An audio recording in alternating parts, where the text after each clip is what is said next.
Yay! The moment Zhou Yuqin paused, the room erupted in cheers, accompanied by thunderous applause. Wang Deguang personally handed Zhou a cup of coffee, saying, "Consultant Zhou, do you accept students? I am seriously considering resigning to learn programming from you. I want to learn too." In Consultant Zhou's presence, I feel utterly inadequate. I dare say, his decryption skills are unmatched globally. The others concurred fervently. Zhou Yuqin took a sip of coffee, preparing to modestly deflect their compliments when a surprised voice interjected. "Are you all so jubilant because the USB password has been cracked?" The police leaders in attendance rushed over, having heard the cheers and applause. The speaker was Shen Qinggang. Wang Deguang quickly explained, "Director, Consultant Zhou has already navigated through the first 2 layers of encryption. We now only need to breach the 3rd layer to unlock the USB password." Shen Qinggang then recognized Zhou Yuqin seated at the computer and asked in astonishment, "Xiao Zhou, when did you arrive?" Zhou Yuqin replied with a smile, "I've been here for about half an hour." Deputy Director Zhu Jiang frowned. "Wang Deguang, how is it that Xiao Zhou managed to breach 2 layers of encryption in half an hour, while you have struggled for over 2 hours with just the 1st layer? Isn't the disparity a bit too extreme?" Upon hearing Zhu Jiang's inquiry, the technicians lowered their heads, their faces flushed.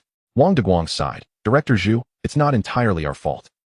The encryption technology of the USB is exceedingly intricate. Even if we summon colleagues from the Yindu Police Department's technical team, they would also be incapable of completing the task within 24 hours. Consultant Zhou's speed is attributable to his unique problem-solving methods, which are so innovative they deserve a place in university textbooks." Deputy Section Chief Zhang Ming nodded in agreement, stating, "Indeed, Director Zhu, Consultant Zhou is the finest programmer in the world, without exception. We cannot be compared to him." Seeing the technician's profound respect for Zhou Yuqin's skills, Shen Qinggang expressed his delight. Chuckling, "It seems hiring Xiao Zhou as our technical consultant was indeed the right decision." Wang Deguang added, "Director, it's not merely a matter of correctness. We have struck gold. With Consultant Zhou's expertise, he could command a monthly salary of at least several $1,000,000 at major tech companies." Zhou Yuqin quickly interjected, "Director Wang, your praise is excessive. I cannot accept such accolades." Shen Qinggang inquired, "Xiao Zhou, how much longer will it take to breach the 3rd layer of encryption?" Zhou Yuqin replied, "Approximately half an hour." Shen Qinggang responded cheerfully, "Excellent. Then let us proceed with haste." Zhou Yuqin nodded and resumed typing. Shen Qinggang and the others gazed at the rapidly appearing code on the large screen, their eyes nearly glazing over. Zhu Jiang remarked quietly, "Indeed, it is true that specialization breeds excellence. Not to mention, Xiao Zhou's typing speed is truly commendable." The police leaders nodded in agreement. Shen Qinggang declared, "There is no point in continuing our meeting. Let us remain here and wait. After all, it is only half an hour." Everyone found chairs to sit in. Half an hour later, Zhou Yuqin pressed the enter key and successfully breached the 3rd layer of encryption. "Fantastic. We have finally succeeded." The technicians stood up, brimming with excitement. Only Zhou Yuqin's expression remained grave, his eyes filled with concern. Wang Deguang noticed Zhou Yuqin's unusual demeanor, his smile fading as he turned to the screen.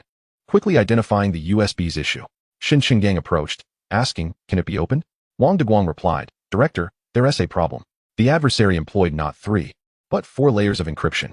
Alarmingly, the 4th layer appears to have a self-destruct program. If we make a mistake, the contents will be formatted." Shen Qinggang asked, "What should we do now?" All eyes turned towards Zhou Yuqin. "Let me take a look." Zhou Yuqin typed several lines of code, his face revealing surprise. "Ah, I see." Shen Qinggang asked, "Have you found a solution?" Zhou Yuqin nodded, explaining, "Among the drug traffickers are world-class network technicians, but this particular expert is clearly not affiliated with them. The first 3 layers of encryption seem formidable but are relatively easy to crack, requiring only time. The true masterpiece is the 4th layer, which intentionally contains flaws, detectable only by the most elite hackers. I suspect he did this to bamboozle the traffickers' tech team, and evidently, he succeeded." Zhu Jiang interjected, "Xiao Zhou, are you implying that you can dismantle this layer of encryption?" Zhou Yuqin smiled, stating, "With this flaw, I can resolve it in 3 minutes." Gasps of astonishment filled the room. Shortly thereafter, Zhou Yuqin successfully dismantled the 4th layer, revealing 9 digits on the screen. With a decisive keystroke, he entered the 9 digits, and the USB was finally unlocked. "Hooray, we did it." The room erupted in cheers. Zhu Jiang instructed Wang Deguang to promptly copy the contents from the USB. The contents within are few, comprising merely 3 folders, weighing around 10 megabytes. However, the final folder, entitled Xiongfeng Transportation Company, captured the attention of Zhou Yuqin. The owner of Xiongfeng Transportation is Wu Xiongfeng, who has shown great kindness towards Zhou Yuqin. Could it be that he is involved in drug trafficking? Unthinkable. Wu Xiongfeng's parents are alive, and he has a son and a daughter who are already in junior high school. With assets amounting to at least 30 to 40 million, he is undoubtedly enjoying a happy and fulfilling family life. Such a person, unless his mind is truly deranged, would never engage in such nefarious business. Shen Chenggang patted Zhou Yuqin on the shoulder, commending him. Well done. Zhou Yuqin rose and inquired, Uncle Shen, could we find a place to talk? Noticing Zhou Yuqin's serious expression, Shen Chenggang was momentarily taken aback and replied, of course. The two retreated to a secluded corner, where Zhou Yuqin remarked, I just caught a glimpse and noticed that one of the folder names is Xiongfeng Transportation Company. Shen Chenggang raised an eyebrow and asked, do you know Wu Xiongfeng? Realizing that Wu Xiongfeng must have come under police scrutiny, Zhou Yuqin nodded and said, I spent 4 years in Sioux City and was his sparring partner for 3 years. Uncle Shen, I can vouch for Wu Xiongfeng. He would never engage in drug trafficking. Shen Chenggang raised an eyebrow, questioning, what basis do you have for such a judgment? Zhou Yuqin replied, based on my understanding of him over the years. After a moment of silence, Shen Chenggang advised, I think it's best if you do not get involved. Zhou Yuqin countered, Wu Xiongfeng has done me a favor. Shen Chenggang frowned and insisted. That makes it even more imperative that you do not get involved. Zhou Yuqin asserted, Uncle Shen. If Wu Xiongfeng is entirely unaware that his fleet has become a drug trafficking operation, then rushing to arrest him would allow the true drug lord to slip away. Shen Chenggang asked, what do you propose? Zhou Yuqin replied, I can go to Sioux City to find Wu Xiongfeng. To thoroughly investigate this matter, we need his cooperation, otherwise, it is impossible. Moreover, I fear that drug dealers may resort to violence to silence him. Shen Chenggang's expression turned grave as he inquired, Xiao Zhou, why are you so determined to help Wu Xiongfeng? Zhou Yuqin earnestly stated, a small favor should be repaid with great gratitude. Shen Chenggang regarded him thoughtfully and said, let us first review the contents of the USB drive and deliberate afterward. Zhou Yuqin nodded, replying, very well, I await your update. In truth, Shen Chenggang held Zhou Yuqin's actions in high regard. Adversity reveals true sentiments, and it also unveils human character. Zhou Yuqin, a young billionaire, chose to assist his friend despite knowing the potential dangers awaiting him in Sioux City. Such loyalty is a rare gem in contemporary society, and his dedication to friends undoubtedly extends to his family as well. Half an hour later, Shen Chenggang summoned Zhou Yuqin into the conference room. The large screen displayed the timeline, weight, and prices of drugs transported from Xing City to Sioux City by Xiongfeng Transportation. The first recorded incident occurred last February, indicating that the Xiongfeng fleet had been operating for a year and a half. Shen Chenggang remarked coolly, Xiao Zhou, do you see now? Do you still believe Wu Xiongfeng is innocent? Zhou Yuqin replied, Xiongfeng Transportation operates 4 routes. The route from Xing City to Sioux City is merely one of them.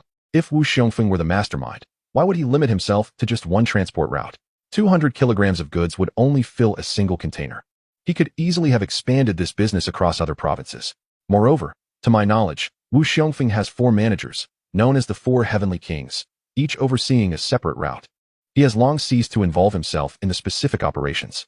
Zhu Jiang picked up a remote control and clicked a few times, revealing the images of 4 individuals. These are the 4 Heavenly Kings you mentioned, correct? Zhou Yuqin affirmed, yes. Zhu Jiang inquired, do you know who manages the route from Xing City to Sioux City? Zhou Yuqin shrugged, I have only seen them at the fitness center. I am not privy to the internal affairs of the transportation company. Chapter 149. Vouching for Wu Xiongfeng. Zhu Jiang commented, given Wu Xiongfeng's family circumstances, we do not believe he would be involved in drug transportation. Zhou Yuqin suggested, I could visit Sioux City for drinks with him. At this juncture, if he is willing to meet, it would indicate his innocence. Conversely, if he hesitates, that would raise a red flag. Shen Chenggang instructed, contact him now. Zhou Yuqin promptly took out his phone and dialed Wu Xiongfeng's number. Soon, Wu Xiongfeng's voice echoed through the line. Ha ha ha, brother, you finally remembered me. Zhou Yuqin activated the speakerphone and placed the phone on the table. Brother Fei, where are you? It sounds a bit noisy. Wu Xiongfeng responded, a client from Xing City came over today. I had a few drinks with him at noon, then spent over an hour singing at KTV. Just as I finished sending him off, you called. Zhou Yuqin remarked, I recall that Xing City is a border town.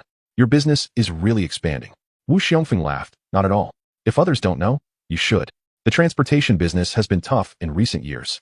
The Xing City route only brings in 3 to 4 million a year. Brother, I heard from Zhang Jia that you started a gaming company and developed 2 globally popular mobile games, making a fortune. Ha ha, I always knew you had it in you. And it seems my foresight was indeed accurate. If it weren't for your and Jieji's support in previous years, I wouldn't be where I am today. When will you come to Xing City? We should have a good drink together.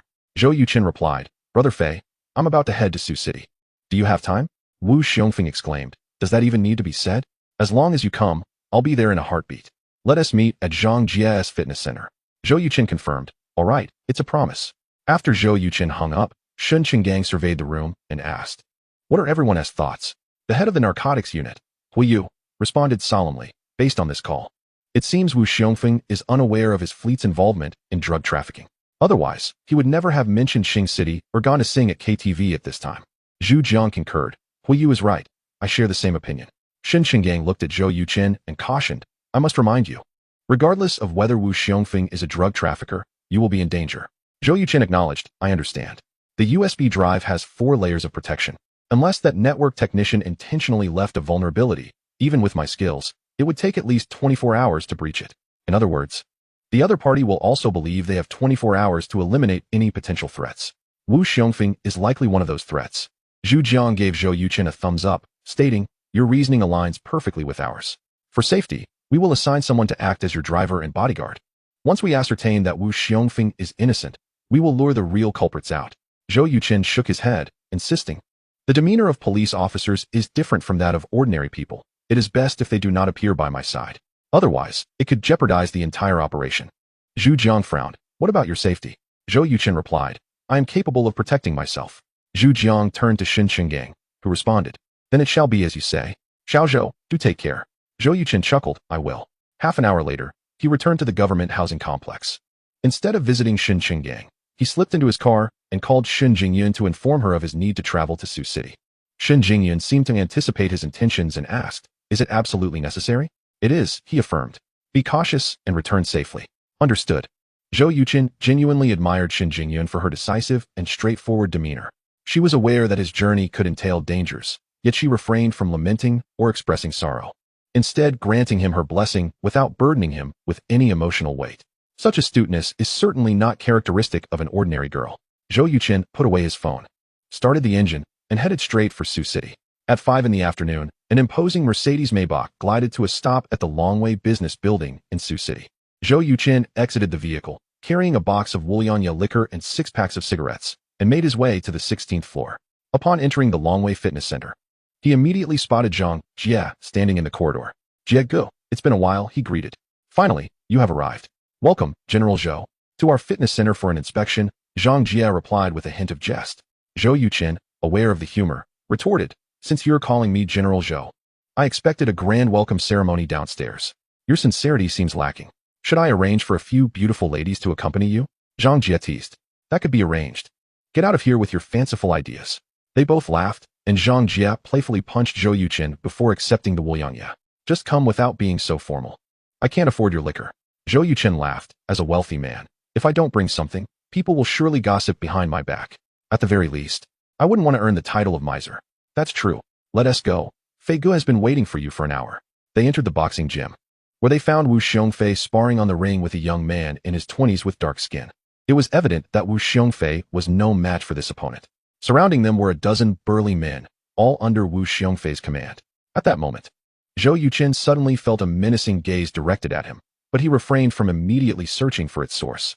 After a moment, he discreetly scanned the surroundings and quickly identified the target. The man who had been observing him stood at the far left of the crowd, named Xia Wei, the third among the 4 great kings and Wu Xiongfei's most trusted brother. Zhou Yuqin casually inquired, Jie Gu, who is that sparring with Fei Gu up there? I don't believe I've seen him before.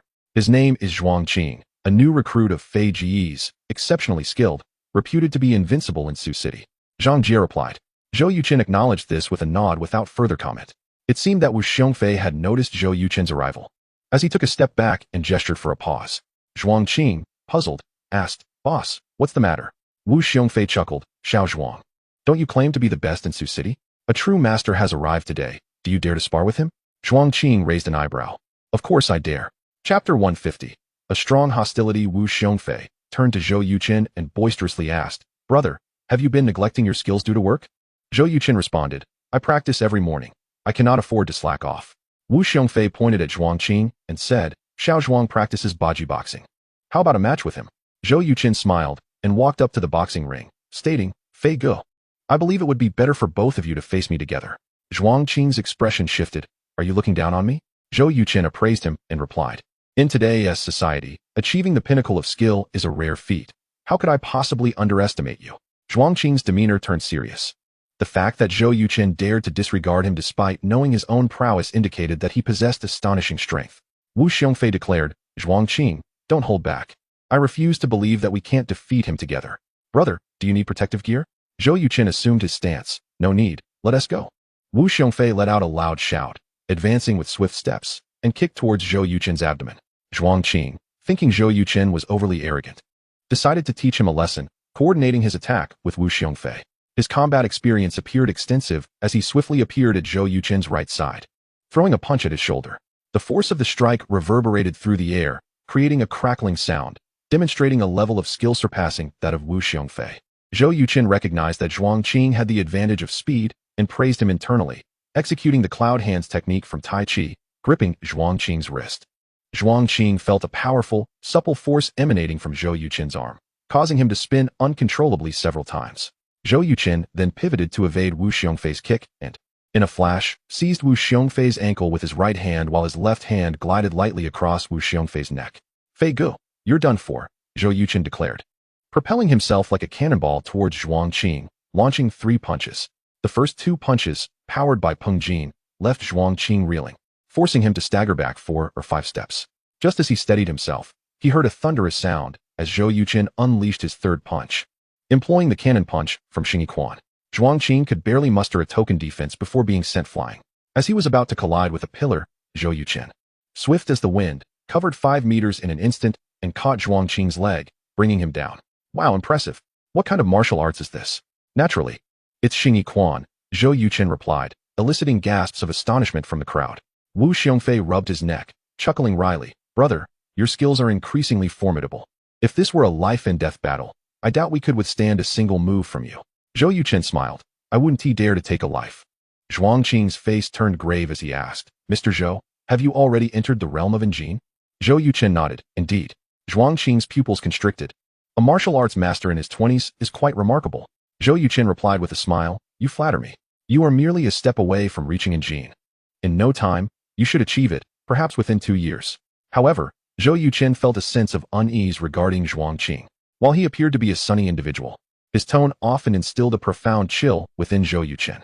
At his level of mastery, Zhou Yuqin's senses were tenfold sharper than the average person, and he could almost certainly discern that both Zhuangqing and Sha Wei harbored ill intentions towards him.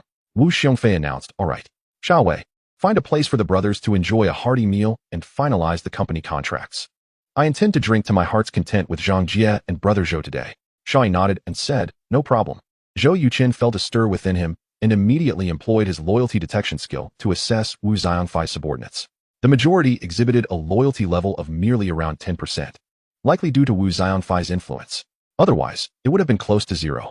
Only 3 individuals displayed negative loyalty values, Shai, Zhuangqing, and a man with blonde hair. Notably, Zhuangqing's loyalty plummeted to a staggering negative 80%, indicating a desire to eliminate him. Shai and the blonde-haired man fared slightly better, with loyalty levels hovering around 30%.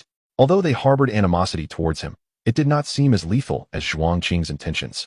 Why was this the case?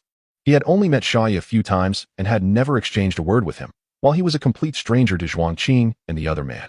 Their intense disdain could only be explained by their involvement in drug trafficking, suspecting that his sudden appearance might be linked to the police.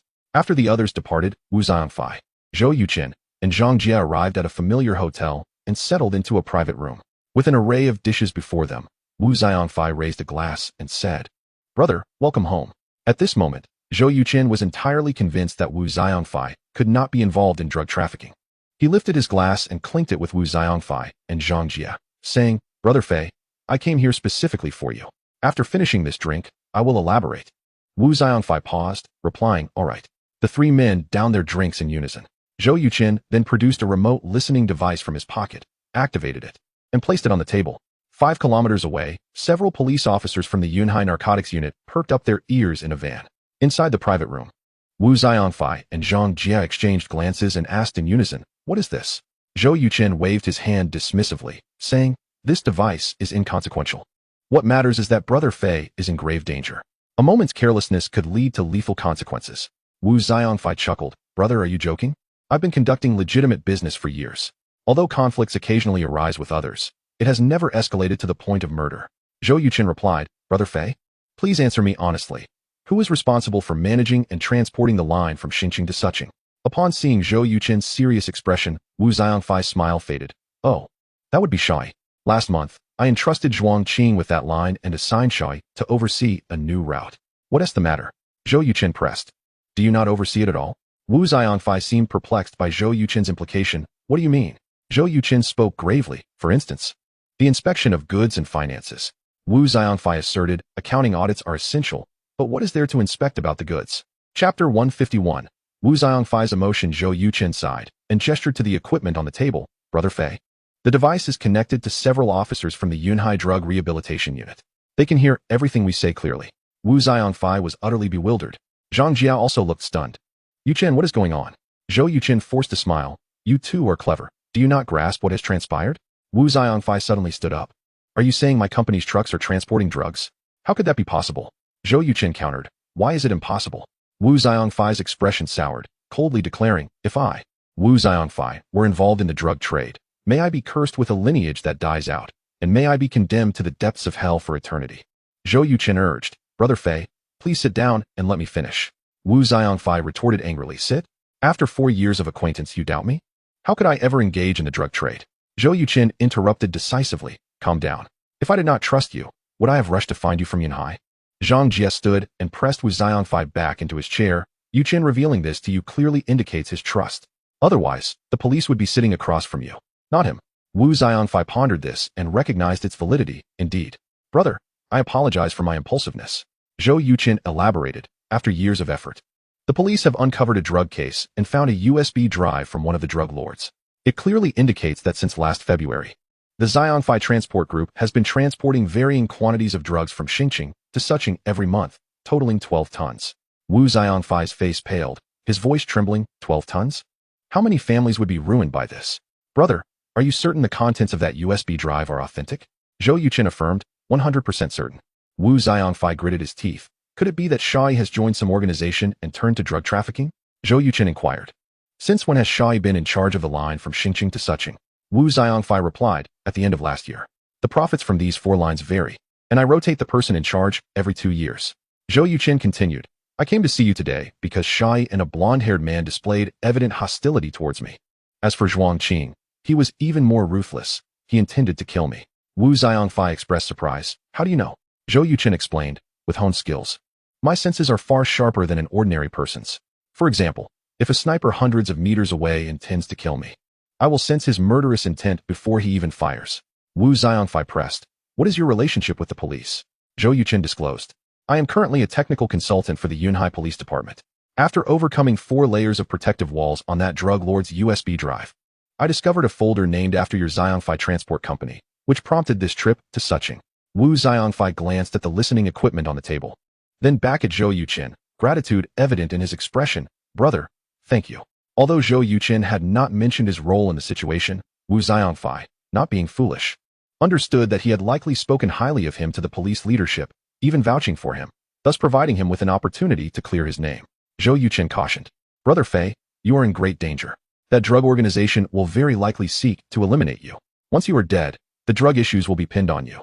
Even if they are apprehended later, it will be futile, as the police will lack evidence to convict them.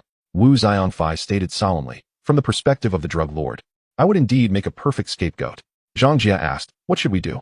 Zhou Yuchen proposed, we must collaborate with the police to apprehend these scoundrels. Wu Xiongfai affirmed, tell me what to do. I will fully cooperate. Zhou Yuchen took out his phone and dialed a number. Soon, the call connected. Director Hua, can you hear our conversation? I can hear you. What should we do? Continue your activities as usual, nothing out of the ordinary. You can pretend to be intoxicated when you leave. Zhou Yuchen's mind raced. Could we have Shai pick us up? That is a good idea. Wu Xiongfai seized Zhou Yuchen's phone and said, to this esteemed leader, I will fully cooperate with your efforts. However, I have one request. Please ensure the safety of my family. On the other end, will you reassured, rest assured. Your villa is already under our surveillance. We believe their primary target is you. In the event that you cannot be eliminated, only then is it possible to target your family. Wu Xiongfing remarked, your arrangements are meticulous. I am truly grateful. Hui replied, you must exercise utmost caution. To avoid detection, we certainly cannot appear before you at the moment of crisis. Wu Xiongfing acknowledged, understood. After hanging up, Zhou Yuchen raised his glass and smiled, saying, when the sky falls, We must first ensure we are well fed and hydrated to have the strength to confront them. Fij, Jeka, cheers.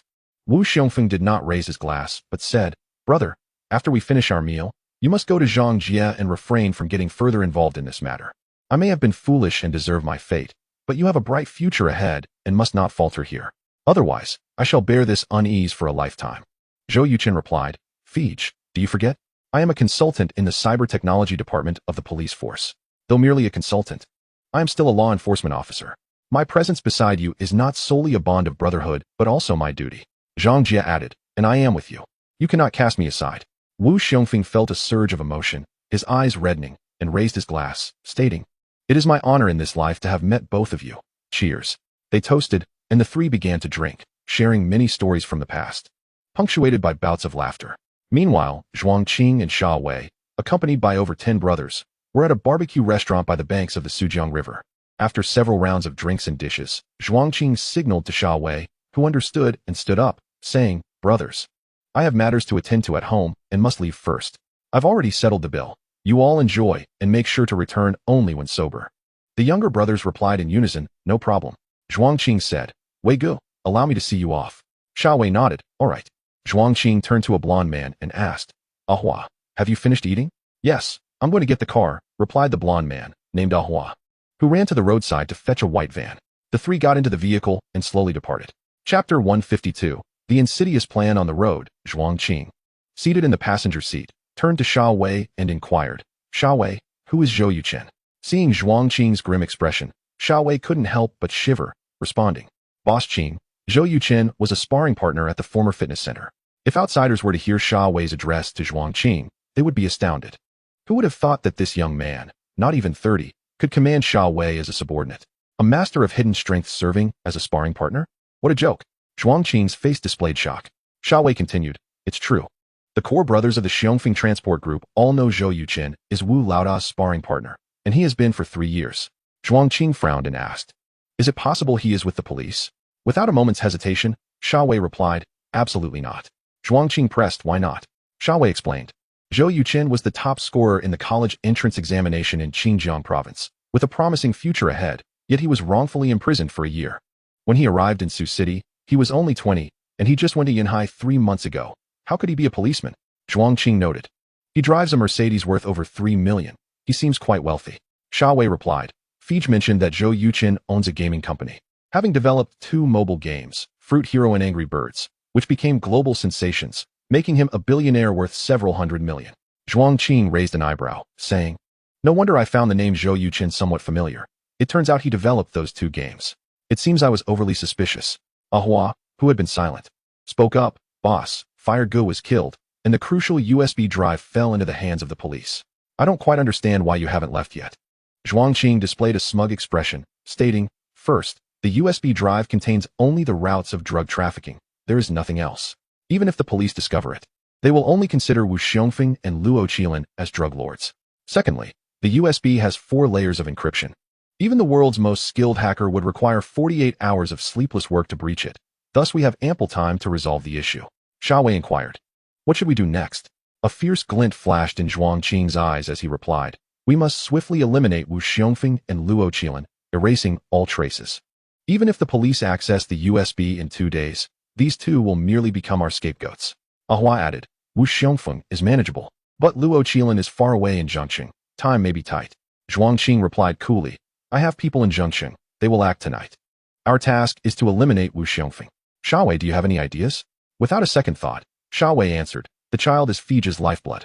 Calling him Fij while plotting against his child would surely infuriate Wu Xiongfeng. Zhuang Qing frowned. No, that complicates things unnecessarily. Ahua suggested, Isn't he drinking?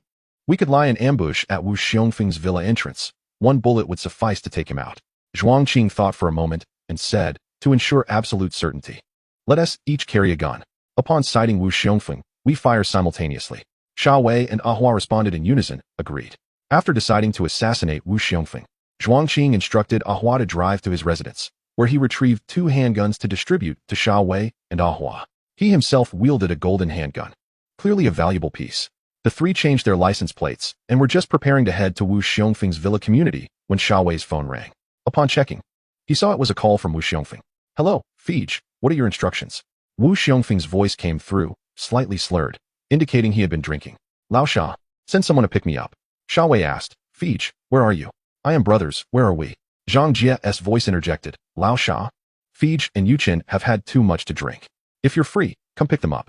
If you can't make it, I'll find someone else. I'm fine. Where are you? At the Hongguang Hotel, not far from my fitness center. All right, I'll be there shortly. After hanging up, Sha Wei looked at Zhuangqing. Zhuangqing smiled, saying, this is truly fortuitous. Ahua, you and Lao Sha go. If Wu Xiongfeng is indeed intoxicated, then take him to the outskirts. After dealing with him, find a place to bury him. At that point, the police will believe Wu Xiongfeng went into hiding due to a leak of information, ensuring our safety. Sha Wei gave a thumbs up. Boss, you are brilliant. Zhuangqing replied, I will find a suitable location and send you a text. You can head there directly. Sha Wei agreed. All right. Half an hour later, Sha Wei and Ahua drove a black Santana sedan into room 6 of the Hongguang Hotel. They found Wu Xiongfeng and Zhou Yuchen, their faces flushed, holding hands and chatting incessantly, clearly having drunk excessively. Zhang Jie, however, remained quite sober, offering them a wry smile. Brothers, you cannot go anywhere tonight. You will stay at my place. Feige, there's no need for such trouble. I've already booked a hotel. No, Suzhou is my territory. How could I allow you to stay in a hotel? If word gets out, I would become a laughingstock. Lao Sha, don't you agree? Sha Wei nodded, replying affirmatively. Fei Gu, let us get in the car. All right. Wu Xiongfei grasped Zhou Yuchen's hand, unsteadily rising to his feet. Brother, come with me. Zhou Yuchen belched, expressing his gratitude. Thank you, Fei Gu. The three of them assisted Zhou Yuchen and Wu Xiongfei into the Santana. Zhang Jie attempted to get in, but Sha Wei immediately interjected. Jie Gu, the car is too small. There's no room left. Rest assured, we will safely escort them to Fei Ji's home. Just as Zhang Jie was about to speak, Wu Xiongfei said, Zhang Jie, you should head back. We don't need you. What good are you after a drink? Zhou Yuchen echoed, exactly. A man should drink heartily. Wu Xiongfei corrected. No, it's about eating heartily and drinking heartily. Zhou Yuchen insisted, clearly. It's about drinking heartily and eating meat. No way.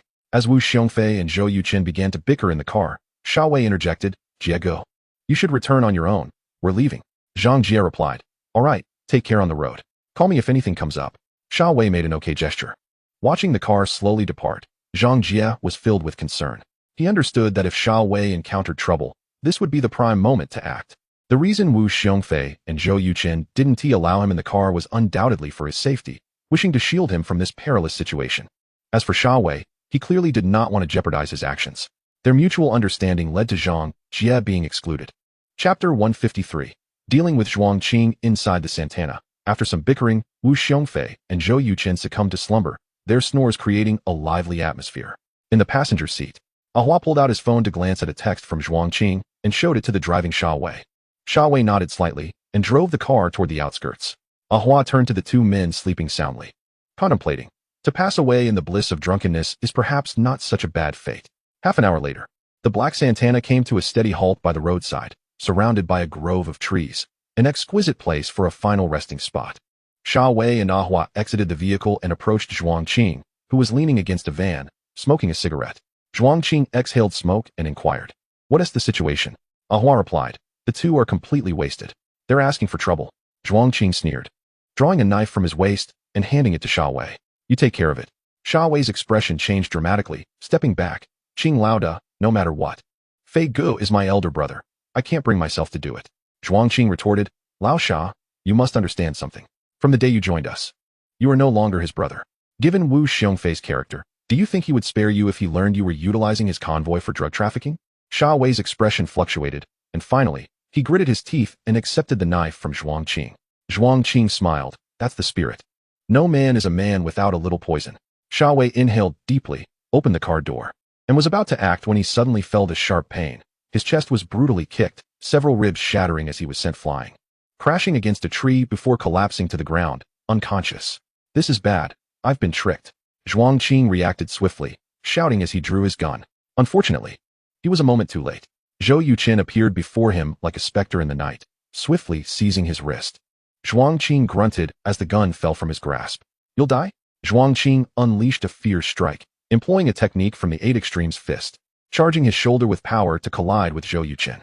Overconfident, Zhou Yuchen sidestepped to the left, evading Zhuangqing's blow. He then executed the snake form of Xingyiquan, gliding past Zhuangqing and delivering a Taiji move aimed at Ahua's chest. Hua felt a fierce gust of wind that stung his face, his expression shifting dramatically as he quickly retreated. Just as he steadied himself, a thunderous shout sounded from behind. He didn't need to guess it was Wu Xiongfei. This fighter, experienced in combat, instinctively ducked, spinning his body to evade Wu Xiongfei's flying kick. Zhou Yuqin ignored Hua and intercepted the fleeing Zhuang Qing. Wu Xiongfei, fueled by rage, unleashed a flurry of punches, pouring all his fury onto the unfortunate Hua. Hua, already at a disadvantage against Wu Xiongfei, was utterly overpowered, being forced back again and again. Bang! Hua ultimately could not withstand Wu Xiongfei's blow, his nose meeting the fist with a gush of blood. Wu Xiongfei then delivered a kick, sending Hua sprawling to the ground before entering a frenzied assault, delivering over 10 kicks until Hua lay motionless. At which point Wu Xiongfei ceased his onslaught. Meanwhile, Zhou Yuqin had also concluded his battle. As a master of Taiji and Xingyi, it was effortless for him to deal with Zhuang Qing, who possessed merely the strength of Ming Jin. Zhuang Qing could only withstand 3 of his strikes before collapsing, blood pouring from his mouth, clearly injured internally. Zhou Yuqin retrieved his phone and dialed the police. Just after finishing the call, he noticed Zhuang Qing's left hand moving furtively towards his pants pocket. Zhou Yuqin swiftly stepped down, breaking Zhuang Qing's hand bone, then searched the pocket, discovering not a weapon but a USB drive similar to the one before. Even in his injured state, Zhuang Qing revealed his tenacious spirit. "Are you an undercover narcotics officer?" Zhuang Qing glared at Zhou Yuqin, seemingly intent on memorizing his face. Zhou Yuqin replied nonchalantly, "I hail from the Yunhai Police Department, but I am not a narcotics officer." "Why do you suspect us?" "The USB drive." "You cracked the USB drive? That's impossible. The cyber genius of Xia country is as numerous as the stars. Do you truly believe a mere 4-layer firewall could safeguard you?" "Mr. Zhuang, tell me, who is behind you?" "I have no one behind me. Who are you fooling?" "A young man under 30 with low intelligence and emotional awareness, who fancies himself a drug lord. What an international joke." "You." Zhuang Qing's face turned green with rage, his teeth grinding as he retorted, "Let me tell you, don't think that capturing me means you're safe." Zhou Yuqin chuckled, "Mr. Zhuang, your statement only implies that you have someone backing you. So don't blame me for saying this. Your intelligence and emotional awareness truly leave much to be desired." Even Wu Xiongfei, filled with fury from betrayal by his confidant, couldn't he help but laugh at Zhou Yuqin's words. "Zhuang Qing, why would Xiao Wei willingly follow your orders?" Wu Xiongfei inquired. Zhuang Qing shot him a glance and replied, "He is in need of money." Wu Xiongfei frowned. "I offered him a salary exceeding 300,000 a year, higher than that of many corporate elites. How could he possibly be in need?" Zhuang Qing sneered. "For someone entrenched in gambling, it doesn't matter if it's 300,000 or 3 million. They will always be in need." Wu Xiongfei immediately understood and remarked, "So you have led him down this irreversible path using his gambling debts." At that moment, the wail of police sirens echoed as over 10 police cars approached. Huiyu, taking the lead, rushed to Zhou Yuqin and inquired, "Advisor Zhou, are you unharmed?" Zhou Yuqin shook his head and replied, "I am fine. They intended to silence us, with this fellow named Zhuang Qing at the forefront." Huiyu responded, "That is excellent news. Wu Xiongfei, although you have not engaged in drug trafficking, there is much we need to learn from you, particularly regarding the employees of the Xiongfei Transport Group. We must determine if any of them were involved." Wu Xiongfei acknowledged. "Understood." Zhou Yuqin handed a USB drive to Huiyu, stating, "This was found on Zhuang Qing. He attempted to destroy it, which suggests it is of great significance." Huiyu examined the USB drive and remarked, "It appears quite similar to the previous one." Zhou Yuqin replied, "Once we return, we shall open it to discover its contents." "Director Hua, what is the situation on the other side?" Huiyu glanced at the sullen-faced Zhuang Qing and said, 2 assassins, 1 dead and 1 injured." Zhuang Qing's expression darkened further as he coldly stated, "Let me tell you, you cannot win." Huiyu countered, "I only know that evil cannot triumph over righteousness. If people like you could win, this world would have ceased to exist long ago." Chapter 154. The envy of Xia Hongda. After Zhuang Qing and his associates were taken away, Wu Xiongfei asked, "Director Hua, what should I do now?" Huiyu instructed, "Immediately gather all employees of the Xiongfei Transport Group for a thorough investigation." Wu Xiongfei complied and pulled out his phone, dialing several numbers. An hour later, everyone had convened in the company parking lot, with only 3 individuals absent, all of whom were from the route between Xingqing and Suqing. Among them were 2 subordinates who had been with Wu Xiongfei for 6 or 7 years, and another middle-aged man who had entered the company alongside Zhuang Qing and Hua. Wu Xiongfei promptly retrieved the files on the 3 individuals. Huiyu scrutinized the screen, observing a middle-aged man in his 40s, with a weathered face and an honest demeanor, and inquired, "Where is this Sun Zhongyuan from? Where does he reside?" Wu Xiangfei replied helplessly. We only know he hails from Xingqing like Zhuangqing and resides in the company dormitory. According to my brothers, he rarely drinks, is not very talkative, enjoys smoking, and is an honest man. Huiyu raised an eyebrow and questioned, with over 100 people in the company. How did you take notice of him? Wu Xiangfei explained. 2 months ago, Sun Zhongyuan was bullied by several teammates. He traveled back and forth from Suqing to Xingqing 3 times without receiving his travel expenses. Upon learning of this, I was infuriated and scolded those bullies, which allowed me to have some contact with Sun Zhongyuan. Huiyu stated solemnly, Mr. Wu, you have quite a strong sense of loyalty. If it weren't for advisor Zhou vouching for you before our director and several high-ranking officials, asserting that you would never transport drugs, you might have already become a corpse. Wu Xiangfei acknowledged, I understand. Having a brother like Zhou Yuqin in this lifetime is worth it. Huiyu patted his shoulder and said, we need to take control here temporarily. It shouldn't exceed a week. Is that acceptable? Wu Xiangfei affirmed, no problem.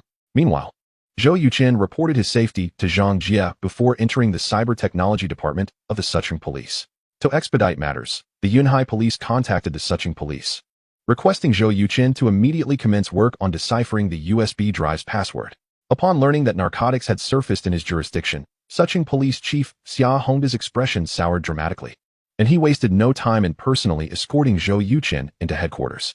The security measures on Zhuangqing's USB drive mirrored those of the previous one, presenting Zhou Yuqin with no challenge, merely a task of physical labor.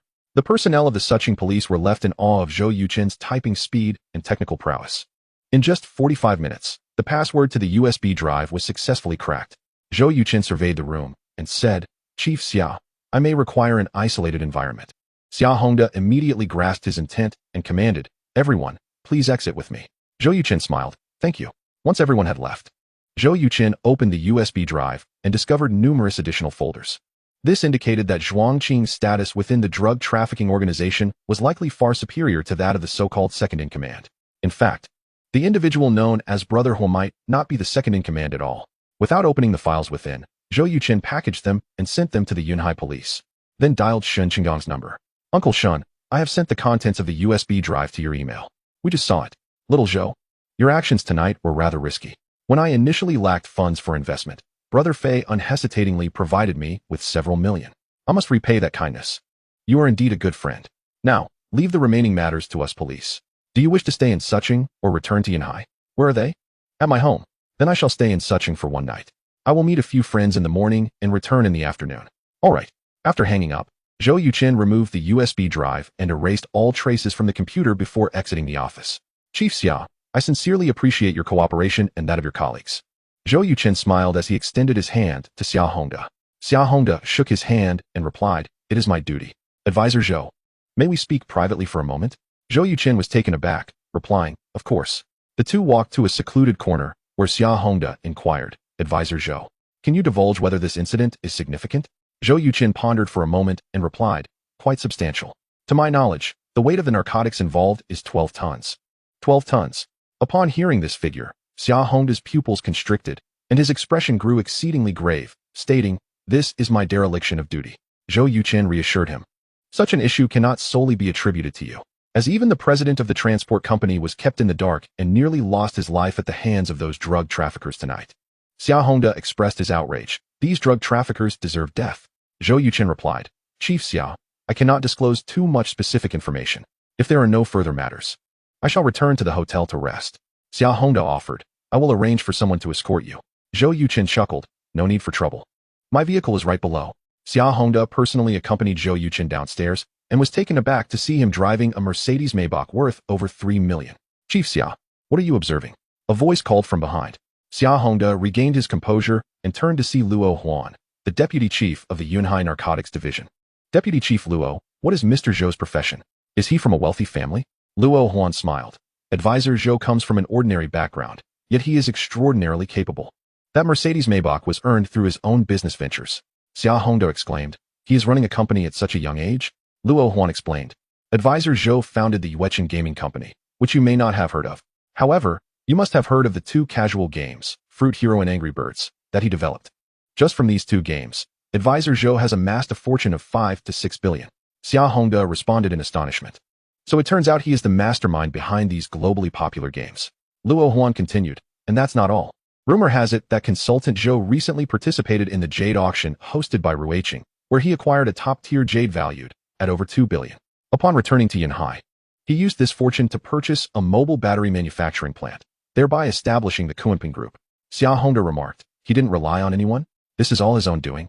Luo Huan nodded in agreement, stating, indeed. Although consultant Zhou serves as an advisor to the Yunhai Police Department, he is merely a figurehead and does not receive a salary. With his expertise in network technology, he could easily earn over 10 million a year at any tech firm. Xia Hongda expressed his envy, saying, truly, some people are just exceptionally fortunate. My son pales in comparison to consultant Zhou. He seems utterly worthless beside him. Luo Huan replied, my son is in his second year of high school, and his grades are dismal. If he could possess even half of consultant Zhou's capabilities, I would gladly trade 20 years of my life. The two middle-aged men exchanged glances and sighed simultaneously. Chapter 155. The little ones discontent the Yunhai and Suching police worked tirelessly throughout the night, yet they failed to apprehend Sun Zhongyuan and his accomplices, prompting a nationwide manhunt. Zhou Yuqing's purpose for being here was solely to rescue Wu Xiongfeng, not to get involved in the drug dealer's arrest. With Wu Xiongfeng safe, he felt a sense of relief. At 7 in the morning, Zhou Yuqing met Zhang Jie at their favorite soy milk shop. They ordered 2 pounds of fried dough sticks, 6 tea eggs, 4 bowls of soy milk, and 2 plates of pickled vegetables, devouring their meal heartily. Zhou Yuqing raised his bowl of soy milk and gulped it down in one go, sighing in satisfaction. This place serves the most authentic soy milk. Zhang Jie chuckled. What's the matter? Isn't there soy milk in Yanhai? Zhou Yuqing pointed to the sign outside, saying, not everyone can grind tofu for 30 years. Zhang Jie took a bite of a fried dough stick and asked, is Brother Fei all right? Zhou Yuqing replied, he is certainly fine, but there are significant hidden dangers. Zhang Jie's expression changed as he inquired, what kind of dangers? Zhou Yuqing explained, first, there are issues regarding his business. After such a major incident, if you were his partner, would you still dare to collaborate with him? And from a governmental perspective, if you were a leader and such a serious issue occurred in your jurisdiction, how would you view Brother Fei's company? Zhang Jie sighed, you're right. Brother Fei's company is definitely done for. Zhou Yuqing continued, that is not the worst part. The most severe concern is if the police fail to resolve the situation completely. I worry they might seek revenge on Brother Fei. Zhang Jie nodded, acknowledging, there is indeed that possibility. At the very least, if I were the leader of the opposing side, I wouldn't simply swallow this humiliation. What can we do about it? Zhou Yuqing responded, there is nothing we can do. We can only stay vigilant. We must prepare for any challenges that arise. If the police cannot track them down, we are even less likely to succeed. Zhang Jie suddenly pondered, will they come after you as well? Zhou Yuqing chuckled wryly. It's not out of the realm of possibility. Zhang Jie cautioned, then you need to be careful. Zhou Yuqing assured him, I will be. After breakfast, they headed to the fitness center. Zhou Yuqing spent the morning there and returned to Yunhai after enjoying a nutritious lunch. Dad, where were you yesterday? Why didn't you come home all night? Upon entering Shun Qinggang's home, Zhou Yuqing was met by Xiaoya, who stood with her hands on her hips, pouting in discontent. However, her display of displeasure lacked any real menace, appearing rather endearing instead. Zhou Yuqing, feigning a sorrowful expression, explained, Dad went out of town for an extremely important matter, which is why I couldn't return last night. My dear, I apologize. Can you forgive me? Xiaoya's eyes twinkled mischievously as she replied, not unless you take me to the Elfin amusement park. Shen Jingyun frowned slightly, admonishing, Xiaoya, don't be silly. Your father has worked hard all day and is quite tired. Next week, your father and I will take you. Xiaoya, looking disappointed, replied, fine. Zhou Yuqing approached Xiaoya, lifting her into his arms, and said, I am a bit tired. However, if you give me a few more kisses, I'll regain my strength. Upon hearing this, Xiaoya immediately showered Zhou Yuqing's face with kisses, leaving him dripping with saliva. Dad, do you feel strong now? Zhou Yuqing wiped his face and replied, indeed. Now, let us set off for the Elfin amusement park. Xiaoya exclaimed joyfully, that's wonderful. Shen Jingyan asked, are you really going? Zhou Yuqing glanced at the time. It's only a little past 2. The park closes at 9. We will still have 6 hours to enjoy ourselves, so it's absolutely doable. Shen Jingyan chided. You're spoiling her. Zhou Yuqing kissed Xiaoya's cheek, saying, my little princess, if I don't spoil her, who will? Xiaoya hugged Zhou Yuqing's neck, giggling. My dad is the best dad in the world. Zhou Yuqing affirmed, that is a certainty. Observing the affectionate interaction between father and daughter, Shen Jingyun felt a warmth in her heart. Aunt Dai, when will Uncle Shen be back? Zhou Yuqing inquired. Daiwan shook her head, it's hard to say. This matter is quite significant. I'm merely here to assist, and am unaware of the specific developments. Uncle Shen certainly won't be back this afternoon. Zhou Yuqing suggested. Aunt Dai, If you have no plans, why don't we accompany Xiaoya to the elfin amusement park?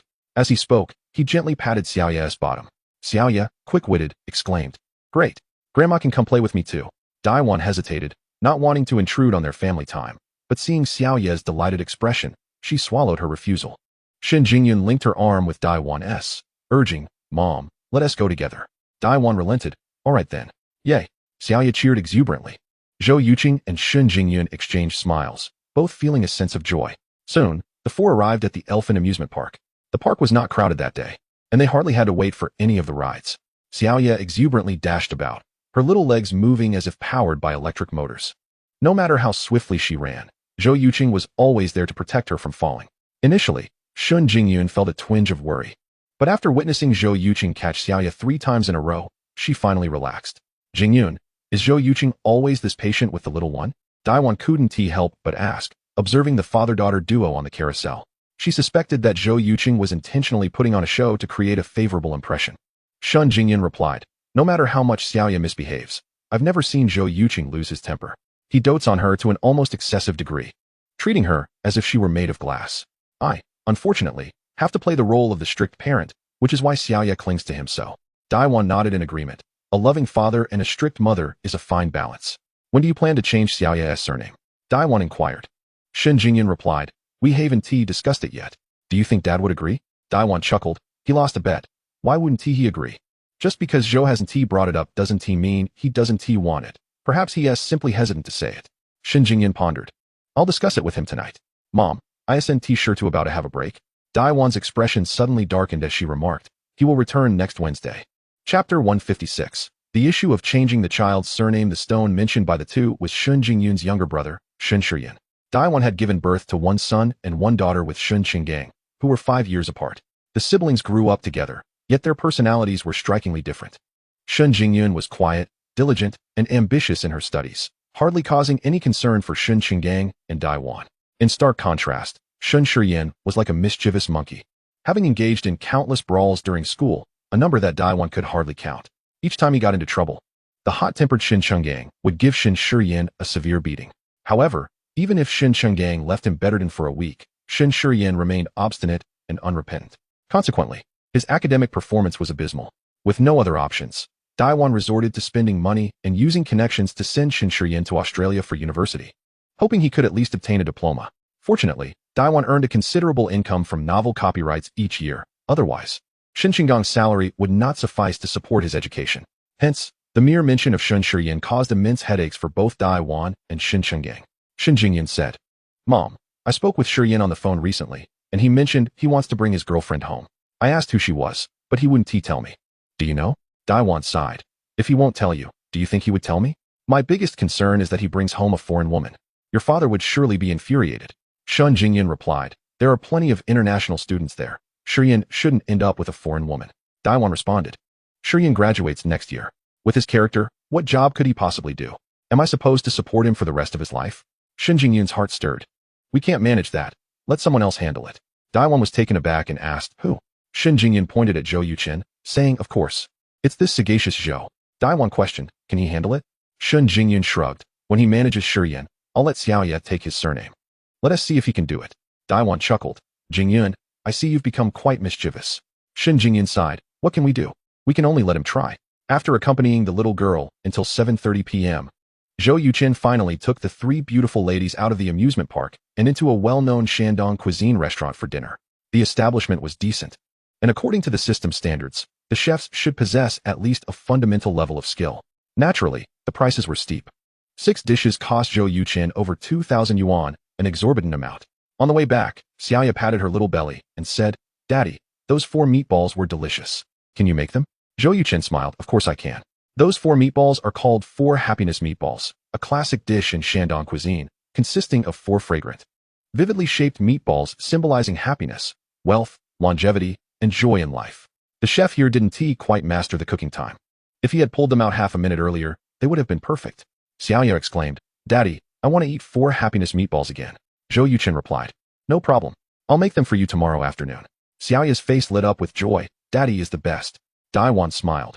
With a culinary genius for a father, Xiaoya is truly fortunate. Zhou Yuqing added, "Aunt Dai, not just Xiaoya, Your daughter is also quite fortunate. Shin Jingyun slapped her forehead. Here we go again. Daiwan couldn't help but chuckle. Little Zhou, you really know how to take advantage of opportunities. Xiaoya innocently asked, what does it mean to take advantage of opportunities? Is it a fun game? Laughter filled the car as they shared a moment of joy. An hour later, Zhou Yuchen's car gradually came to a stop in their parking space. Exiting the vehicle, he carefully opened the door and gently took the already sleeping Xiaoya from Shin Jingyun's arms. They rode the elevator upstairs, and Zhou Yuchen leaned down to place Xiaoya on the bed in her bedroom, then kissed her forehead softly, whispering, sweet dreams, my dear. Standing at the door, Shin Jingyun observed Zhou Yuchen's affectionate demeanor, a smile forming on her lips. Once outside the bedroom, Shin Jingyun said, I want to talk to you. Zhou Yuchen nodded. Let us sit down and discuss. They settled onto the sofa, and Shin Jingyun inquired, what are your thoughts on Xiaoya changing her surname? Zhou Yuchen replied, I respect your opinion. Shin Jingyun rolled her eyes. If I said she should keep the surname Shun, would you agree? Without hesitation, Zhou Yuchen affirmed, I would. To me, it doesn't matter what surname Xiaoya has. What is important is that she is my daughter. As a father, I will wholeheartedly care for her for a lifetime. Until my last day. At this point, Zhou Yuchen shifted the conversation, adding, of course, it would be even better if she could take the surname Zhou. Shin Jingyun chuckled. I knew men cared about their children's surnames. Zhou Yuchen sighed. It's primarily a matter of face. If the child takes your surname, those who know won't say anything, but those who don't will assume I'm just a son-in-law. No matter how successful my company becomes, they will think I succeeded only due to the Shun family's influence. Such rumors would be detrimental to both me and your family. Shin Jingyun countered. You're being overly dramatic. You are deliberately exaggerating the situation to persuade me to agree to the surname change, as if I can't see through it. Zhou Yuchen leaned back, his body sinking into the sofa as he lamented, Wife, could you not be so astute? Shin Jingyun laughed, I'm being serious. My dad has already agreed to Xiaoya changing her surname. Zhou Yuchen's eyes brightened as he turned to Shin Jingyun, and then? Shin Jingyun replied, I haven't agreed. However, if you can accomplish one task for me, I'll immediately take Xiaoya to the household registration office to change her name to Zhou Xinyue. Zhou Yuchen's emotional intelligence shone through as he stated, let me clarify. You don't need to use Xiaoya's name as leverage for me to help you. As your boyfriend, it is my duty to assist you. Whether it's one task or 100, it's no trouble at all. Shin Jingyun remarked. Though I find your words somewhat flattering, they genuinely make me very happy. Zhou Yuchen affirmed. My greatest mission in life is to ensure that both of you remain joyful every day. Chapter 157. Seek expertise elsewhere. Shin Jingyun playfully tapped Zhou Yuchen, exclaiming, You're quite the charmer. Zhou Yuchen grasped her hand, saying, No more jokes. Tell me, what task is so difficult for you? Shin Jingyun replied, Not just me. My parents are also quite troubled. You should know I have a brother, right? Zhou Yuchen nodded, I do. I've seen your family photo. Your brother is quite handsome. Shin Jingyun explained, his name is Shin Shuryan. He is studying network communication technology at a university in Australia. Zhou Yuchen raised an eyebrow. Is he doing well? Shin Jingyun shot him a glare. Must you put it that way? Zhou Yuchen smiled. There are two scenarios for poor academic performance. One is a lack of understanding, and no amount of study will help. Another type of individual directs their intellect elsewhere, exhibiting a profound deficiency in perseverance and resilience. The former is somewhat preferable, as they possess ambition, albeit lacking the inherent talent for learning. However, excellence can emerge from any field, once they discover an industry suited to their strengths. Soaring to prominence is not an unattainable feat. Shin Jingyun inquired. What about the latter? Zhou Yuchen sighed, replying, That would be rather troublesome. The second type of person grapples with severe issues of self-awareness. Most of them carry the burdens of arrogance, believing themselves superior to others. While their aspirations may outstrip their abilities, they are fond of pontificating and place immense value on their pride. Yet, when it comes to actual tasks, they prove utterly inept, embodying the very definition of uselessness. They are obstinate and devoid of merit. As Shin Jingyun listened, her expression grew increasingly grim. Zhou Yuchen's portrayal of vanity, arrogance, and unmerited self-importance resonated too closely with Shin Shuryan, serving as a perfect description of him. Throughout his life, Shin Shuryan had never accomplished anything to instill pride in his family, only causing embarrassment. After Zhou Yuchen finished speaking, he said, Dear, please do not tell me your brother belongs to the second type. Shin Jingyun replied, Correct answer. Zhou Yuchen sighed in resignation, I knew it. How many characteristics of the issues I mentioned does he embody? Shin Jingyun pursed her lips, responding, All of them. Otherwise, my parents and I wouldn't be so troubled. Zhou Yuchen stood up, declaring, Dear, perhaps you should seek someone more capable. I cannot handle this. Shin Jingyun grasped Zhou Yuchen's arm, insisting, How will we know unless we try? Zhou Yuchen countered, Unless he undergoes a significant life crisis. A person's character is unlikely to change. Moreover, he is your brother. How can I assume a role in managing him? As a future brother-in-law? A brother-in-law labeled as future is hardly different from a stranger. If he later speaks ill of me to you and your parents, I would be in dire straits. This matter is beyond my capability. Seek someone else. Shen Jingyun retorted. What do you mean by seeking someone else? Are you suggesting I find a stepfather for Xiao Yeye? Zhou Yuqin hastily clarified. That is not what I meant. Shen Jingyun released his arm, expressing her displeasure. You can choose to involve yourself or not. Seeing Shen Jingyun's anger, Zhou Yuqin did not offer comfort, but instead chuckled. What are you laughing at? Shen Jingyun inquired. Zhou Yuqin wrapped his arms around her slender waist, saying, This is the first time I've seen you lose your temper in front of me. Honestly, it makes me quite happy. Shen Jingyun paused, asking why. Zhou Yuqin explained. Because it indicates that you consider me one of your closest confidants.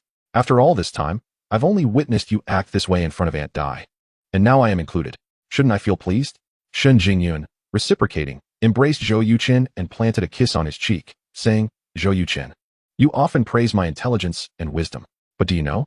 In my eyes, you are the truly clever one. Zhou Yuqin grinned. As the clever one. May I offer you a suggestion? Shen Jingyun asked. What suggestion?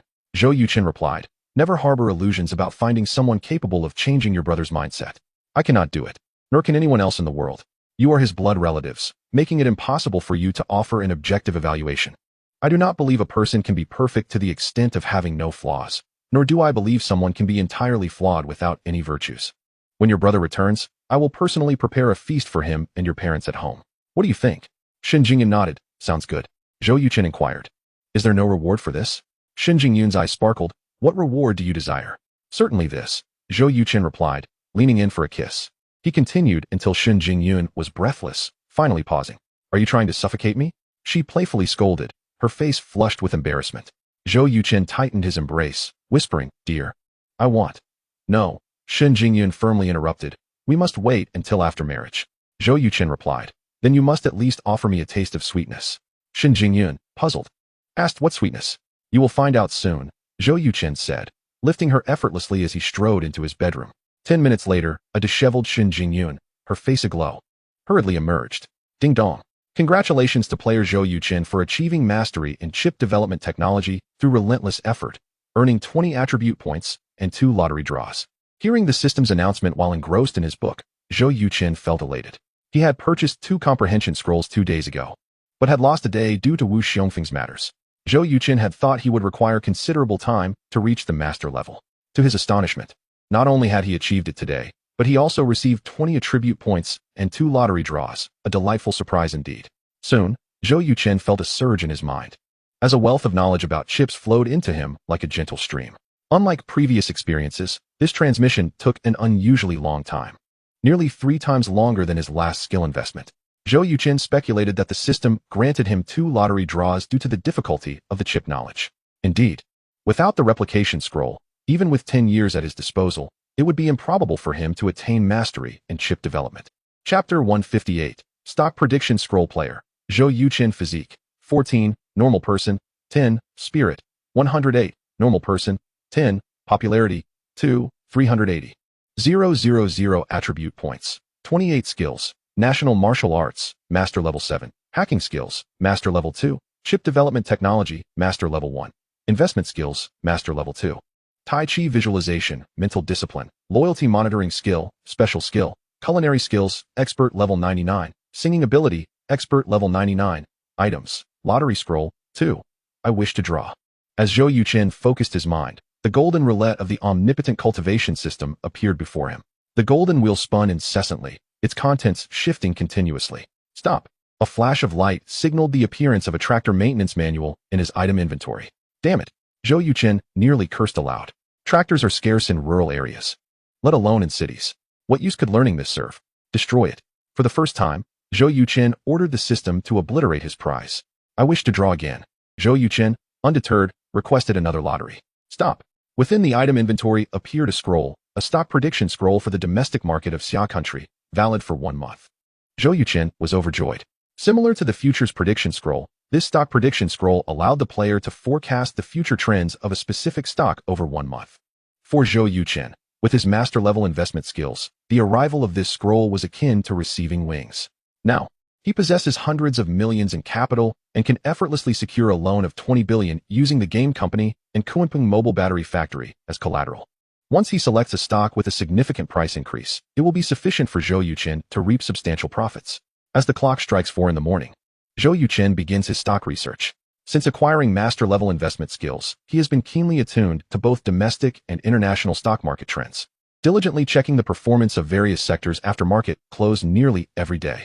Currently, the summer country stock market is experiencing a remarkable surge, with the index skyrocketing from 2,300 points to 3,200 points, driving investors into a frenzy, as if they have lost all sense of reason. The stock comment section is particularly lively, with countless market gurus sharing their insights. Zhou Yuqin understands all too well that when everyone treats the stock market as a bank, that marks the beginning of disaster. Clearly, the summer country stock market is at this critical juncture. Zhou Yuqin seeks to seize the opportunity, a task that seems rather straightforward. He is an investment maestro, although he cannot precisely predict the market's turning point, as long as the upward trend persists for more than 10 days. It will be ample time for him to amass considerable wealth. The 3 hottest sectors at present are internet technology, consumer goods, and real estate. Zhou Yuqin specializes in ultra-short-term investments. Although real estate stocks exhibit stable growth, their increments are modest, with the highest companies seeing an increase of only around 8%, leading Zhou Yuqin to dismiss this sector. The internet technology industry, however, is thriving, with Dongxin Internet Business Company's stock surging several times over, its total market value surpassing 200 billion. Consequently, the funds in Zhou Yuqin's account have reached 48 billion, resembling a veritable cash cow. Nevertheless, Zhou Yuqin believes that Dongxin's potential has peaked and is preparing to withdraw. In the consumer goods sector, Zhou Yuqin places great importance on the national liquor, Wuliangye. Its stock price trajectory mirrors that of Matai from his past life, consistently rising year after year, having already increased by 170 this year. Zhou Yuqin is highly optimistic about it, believing it has the potential to replicate Matai's unprecedented 400-fold growth over 2 decades. Given the current bullish market conditions, Wuliangye's sustained growth should pose no issues. In addition to Wuliangye, Zhou Yuqin is also optimistic about over a dozen technology and consumer stocks. However, after careful comparison, he ultimately sets his sights on Wuliangye. Acting decisively, Zhou Yuqin employs a stock prediction scroll for Wuliangye. As the scroll disintegrates, a forecast of Wuliangye's stock chart for the upcoming month manifests in his mind. In the ensuing 3 weeks, Wuliangye will experience 3 trading halts, with other days showing increases between 6 to 10%. However, on the afternoon of the 3rd week as Friday, its stock price will plummet dramatically, hitting a trading halt, and subsequently enter a downward spiral. Zhou Yuqin deduces that the market turning point will occur on that fateful Friday. In other words, over the next 3 weeks, Zhou Yuqin can freely purchase all the stocks he favors, as long as he sells them before that pivotal Friday. All will be well. The system allows Zhou Yuqin to invest a maximum of 500 million in Wuliangye. If he invests beyond that, the stock chart will alter. He meticulously lists the companies he favors and their corresponding purchase amounts, ranging from 1 billion to 3 billion, totaling over 40 billion across 16 stocks. Once finalized, Zhou Yuqin promptly logs into the Shatai Futures platform, transferring all 44 billion from his bank account to Shatai's account, while also applying for 5 times leverage. Having concluded this, Zhou Yuqin changes his attire, practices boxing for a while in the small square, and then returns to prepare breakfast. Upon waking, Shun Jingyun sees Zhou Yuqin and seems to recall their intimate moments from the previous night, her cheeks flushing slightly. Zhou Yuqin chuckles and approaches her, saying, "We already have a child, and you're still shy." Shun Jingyun rolls her eyes at him and replies, "Do you think everyone is as thick-skinned as you?" Zhou Yuqin kisses her lightly and proudly declares, "If one isn't thick-skinned, how could one find such a wonderful girlfriend?" Shun Jingyun laughs, "I'll grant you that. I'm off to freshen up. Could you help little Yaya get dressed?" "Of course," Zhou Yuqin responds. Entering the bedroom, he finds little Yaya sleeping peacefully, her slightly twitching eyebrows revealing she is already awake. "Oh my, who is this lovely little girl? She looks so delightful. I could just gobble her up," Zhou Yuqin playfully exclaims, then lunges toward the bed where little Yaya lies. "Ah!" Yaya shrieks, her eyes flying open. Zhou Yuqin bursts into laughter. "My dear, were you frightened? Let us see if you dare to trick me again." Little Yaya pouts and proudly asserts, "I'm brave, Yaya. I'm not scared." Zhou Yuqin leans closer and kisses her cheek. "All right, our little Yaya is the bravest princess in the world. If anyone dares to bully us, we shall defeat them. Now, my little princess, are you hungry?" Sitting up, Yaya rubs her belly and replies, "Daddy, I'm a bit hungry." Zhou Yuqin responds, "Then let us go have some breakfast." After dressing the little one, He takes her to wash up. After breakfast, Shun Jingyun hurriedly departs for work. Zhou Yuqin drops little Yaya at kindergarten and then heads directly to the Summer Country Commercial Bank with the relevant documents from the Kunpeng mobile battery manufacturing plant. He intends to secure a loan as swiftly as possible to invest fully in the stock market. A mere 44 billion is simply insufficient for the potential indicated by his stock prediction scroll. Upon arriving at the bank's lobby, Zhou Yuqin calls Chen Dahua. After a short wait, Chen Dahua, sharply dressed in a suit, appears before him. Old Zhou, what brings you, the big boss, to our bank? Zhou Yuqin rolls his eyes and replies, when one visits the bank, it's either to withdraw funds or to secure a loan. Which do you think I am here for? Chen Dahua raises an eyebrow and asks, you want a loan? Zhou Yuqin nods affirmatively, correct. Chen Dahua responds, follow me. Zhou Yuqin follows Chen Dahua to a meeting room on the second floor. Chen pours him a cup of tea and sits opposite him, saying, old Zhou, with both of your games being such hits, how could you still be short on cash? Zhou Yuqin smiles and confides, to be candid, I have immense faith in the current stock market of Summer Country and plan to dive in deeply. However, I only have a little over 4 billion in my bank card, which is quite insufficient, hence my intention to secure a larger loan. Chen Dahua stands up abruptly, exclaiming, old Zhou, are you out of your mind? The stock market is booming, but no one knows when it will crash. If you go all in and suffer losses, what then? Zhou Yuqin, undeterred by Chen Dahua's concern, feels a warmth in his heart, realizing that Chen is genuinely worried about him. Dahua, please sit down and allow me to explain, Zhou Yuqin urges. Chen Dahua glances outside, noticing many people peering in through the glass doors, prompting him to quickly take a seat. Old Zhou, you must not heed the experts' misleading advice. I also dabble in stocks and pulled out last Friday after a 30% rise in a week. It scared me. Venturing in now is not a wise move. Zhou Yuqin confidently asserts, my foray into the stock market is grounded in meticulous analysis and prolonged observation, which has emboldened me to proceed. You are indeed correct. The stock market is bustling with activity, and an inflection point is undoubtedly on the horizon. The crux lies in determining the timing of this pivotal moment. My prediction is that it will manifest within 2 weeks. During this fortnight, the market is poised to become increasingly frenzied, with a direct breach of the 500-point threshold not being out of the realm of possibility. Thus, I intend to harness this favorable wind to engage in short-term investments and reap substantial profits. Chen Dahua expressed skepticism. The question is, can you be certain your predictions are accurate? Zhou Yuqin replied with a smile, of course, I cannot. The stock market is notoriously capricious. If I could predict it with certainty, I would have already become the world's richest individual and would not need to delve into game development. Dahua, this is an exceptional opportunity to accumulate capital, and I must seize it firmly. Noticing Zhou Yuqin's composure, Chen Dahua inquired, how much do you intend to borrow? Zhou Yuqin handed over the relevant documents of the Kunpeng mobile battery manufacturing plant and stated, this factory is valued at 2 billion. How much can we secure from the bank if I use it as collateral? Chen Dahua was taken aback, reviewing the documents with a serious demeanor before exclaiming, my goodness, where did you amass such wealth? To bolster his confidence, Zhou Yuqin fabricated a small lie, saying, of course, it comes from investments. Unlike the domestic stock market, the foreign markets do not impose limits on rises and falls, making profit generation considerably easier. Chen Dahua gave him a thumbs up, saying, old Zhou, you are truly remarkable. I am thoroughly convinced of your prowess. Since you are so adept, may I take a share in this venture? Zhou Yuqin responded with a grin, absolutely. You can follow my lead, and I assure you, you will earn multiples of your investment. Chen Dahua's expression shifted. Are you planning to use leverage? Zhou Yuqin nodded. Of course. Without leverage, how can one amass significant wealth? Chen Dahua remarked, old Zhou, your audacity is truly astonishing. Zhou Yuqin chuckled, enough small talk. Quickly tell me how much my factory can be mortgaged for? At most, 1.5 billion. Any higher would require approval from the higher-ups. Zhou Yuqin pressed. How long will it take to receive the funds? Within a week, came the reply. That timeline is too slow. I cannot afford to wait that long. Old Zhou, bank loans must go through an approval process. Just the evaluation alone takes 3 days. However, if your assets are indeed high quality and the loan amount is modest, the bank leadership can expedite the decision. For instance, if you are only borrowing 1 billion, I can directly approach my father for his signature, and you could receive the funds today.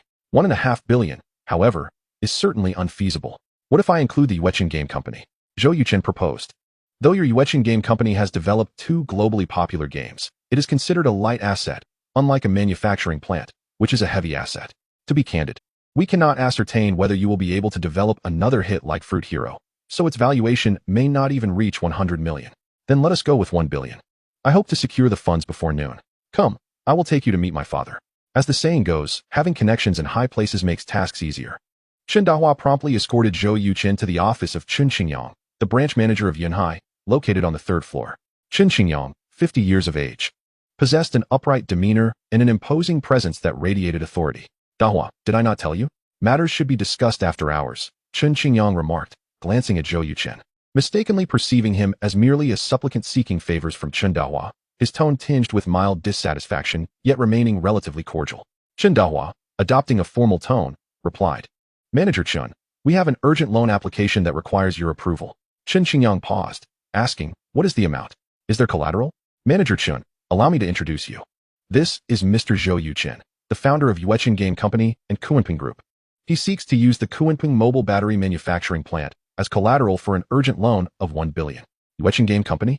Chen Qingyang's expression shifted as he recognized the name, recalling it from somewhere. Chen Dahua elaborated. Yueqin Game Company has developed Fruit Hero and Angry Birds, both of which have taken the world by storm.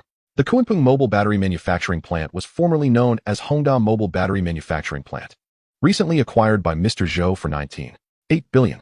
Understanding dawned upon Chen Qingyang, who rose and extended his hand to Zhou Yuqin, exclaiming, so those two games are the brainchild of Mr. Zhou. Truly, heroes emerge from youth. I sincerely apologize for my earlier oversight. Please, take a seat. Zhou Yuqin grasped Chen Qingyang's hand and replied with a smile, Manager Chen, you flatter me. Chapter 160, Navigating the Special Channel Once seated. Chen Dahua poured tea for both men before taking a seat across from them. Chen Qingyang glanced at Chen Dahua and inquired, Mr. Zhou, do you and Dahua know each other? Zhou Yuqin responded, we were dormitory mates in university. I am the eldest, while Dahua ranks third. Chen Qingyang chuckled. I had no idea this young man had such an impressive elder brother. Zhou Yuqin continued, I only reconnected with Dahua 3 months ago after returning to Yunhai. Chen Qingyang remarked, to have developed 2 globally successful mobile leisure games and acquired a battery manufacturing plant valued at 2 billion within 3 months is truly remarkable. Dahua, you should learn from your elder brother moving forward. Chen Dahua rolled his eyes, saying, Old Zhou was the top scorer in the college entrance examination in Xinjiang province and completed 4 years of university coursework in less than 2 years. Just over 2 months ago, he borrowed over 10 million and turned it into over 1 billion in the crude oil futures market. A prodigy like him is beyond my reach. Chen Qingyang's gaze shifted towards Zhou Yuqin, now filled with newfound respect. Initially believing that the young man's accomplishments stemmed from familial connections, he now recognized that they were entirely the result of his own diligence and talent. Such an individual undoubtedly possesses limitless potential. Mr. Zhou, you may call me Uncle Chen. Zhou Yuqin interjected, please, just call me by my name. The title Mr. Zhou feels rather uncomfortable coming from you. Chen Qingyang laughed heartily. Very well, I shall call you Little Zhou. Little Zhou, you intend to use a 20 billion mobile battery manufacturing plant as collateral for a loan of 1 billion, which I assume will not take too long, correct? Zhou Yuqin nodded. It will not exceed 1 month. Uncle Chen, I understand that utilizing the special channel for loans poses considerable risks to both you and Dahua. But I am genuinely in urgent need of the funds and must secure the loan today. If there are significant challenges, please be forthright. I can seek assistance from other local banks. After a moment of contemplation, Chen Qingyang replied, it should not be a problem. May I inquire about your intended use of the funds? Just as Zhou Yuqin was about to respond, Chen Dahua interjected, Dad, I am aware of old Zhou's situation. This is a matter of commercial confidentiality, and he cannot disclose it. As for the risk factor, it is nearly negligible, otherwise I would not have brought him to meet you. Your sole task is to sign the approval. I am counting on old Zhou's 10 billion loan for a bonus. Zhou Yuqin's purpose for the loan was to engage in stock trading, an endeavor that would be viewed as highly risky by any bank's risk assessment. If Chen Qingyang were to learn of this, it would be uncertain whether he would even approve the loan. You rascal.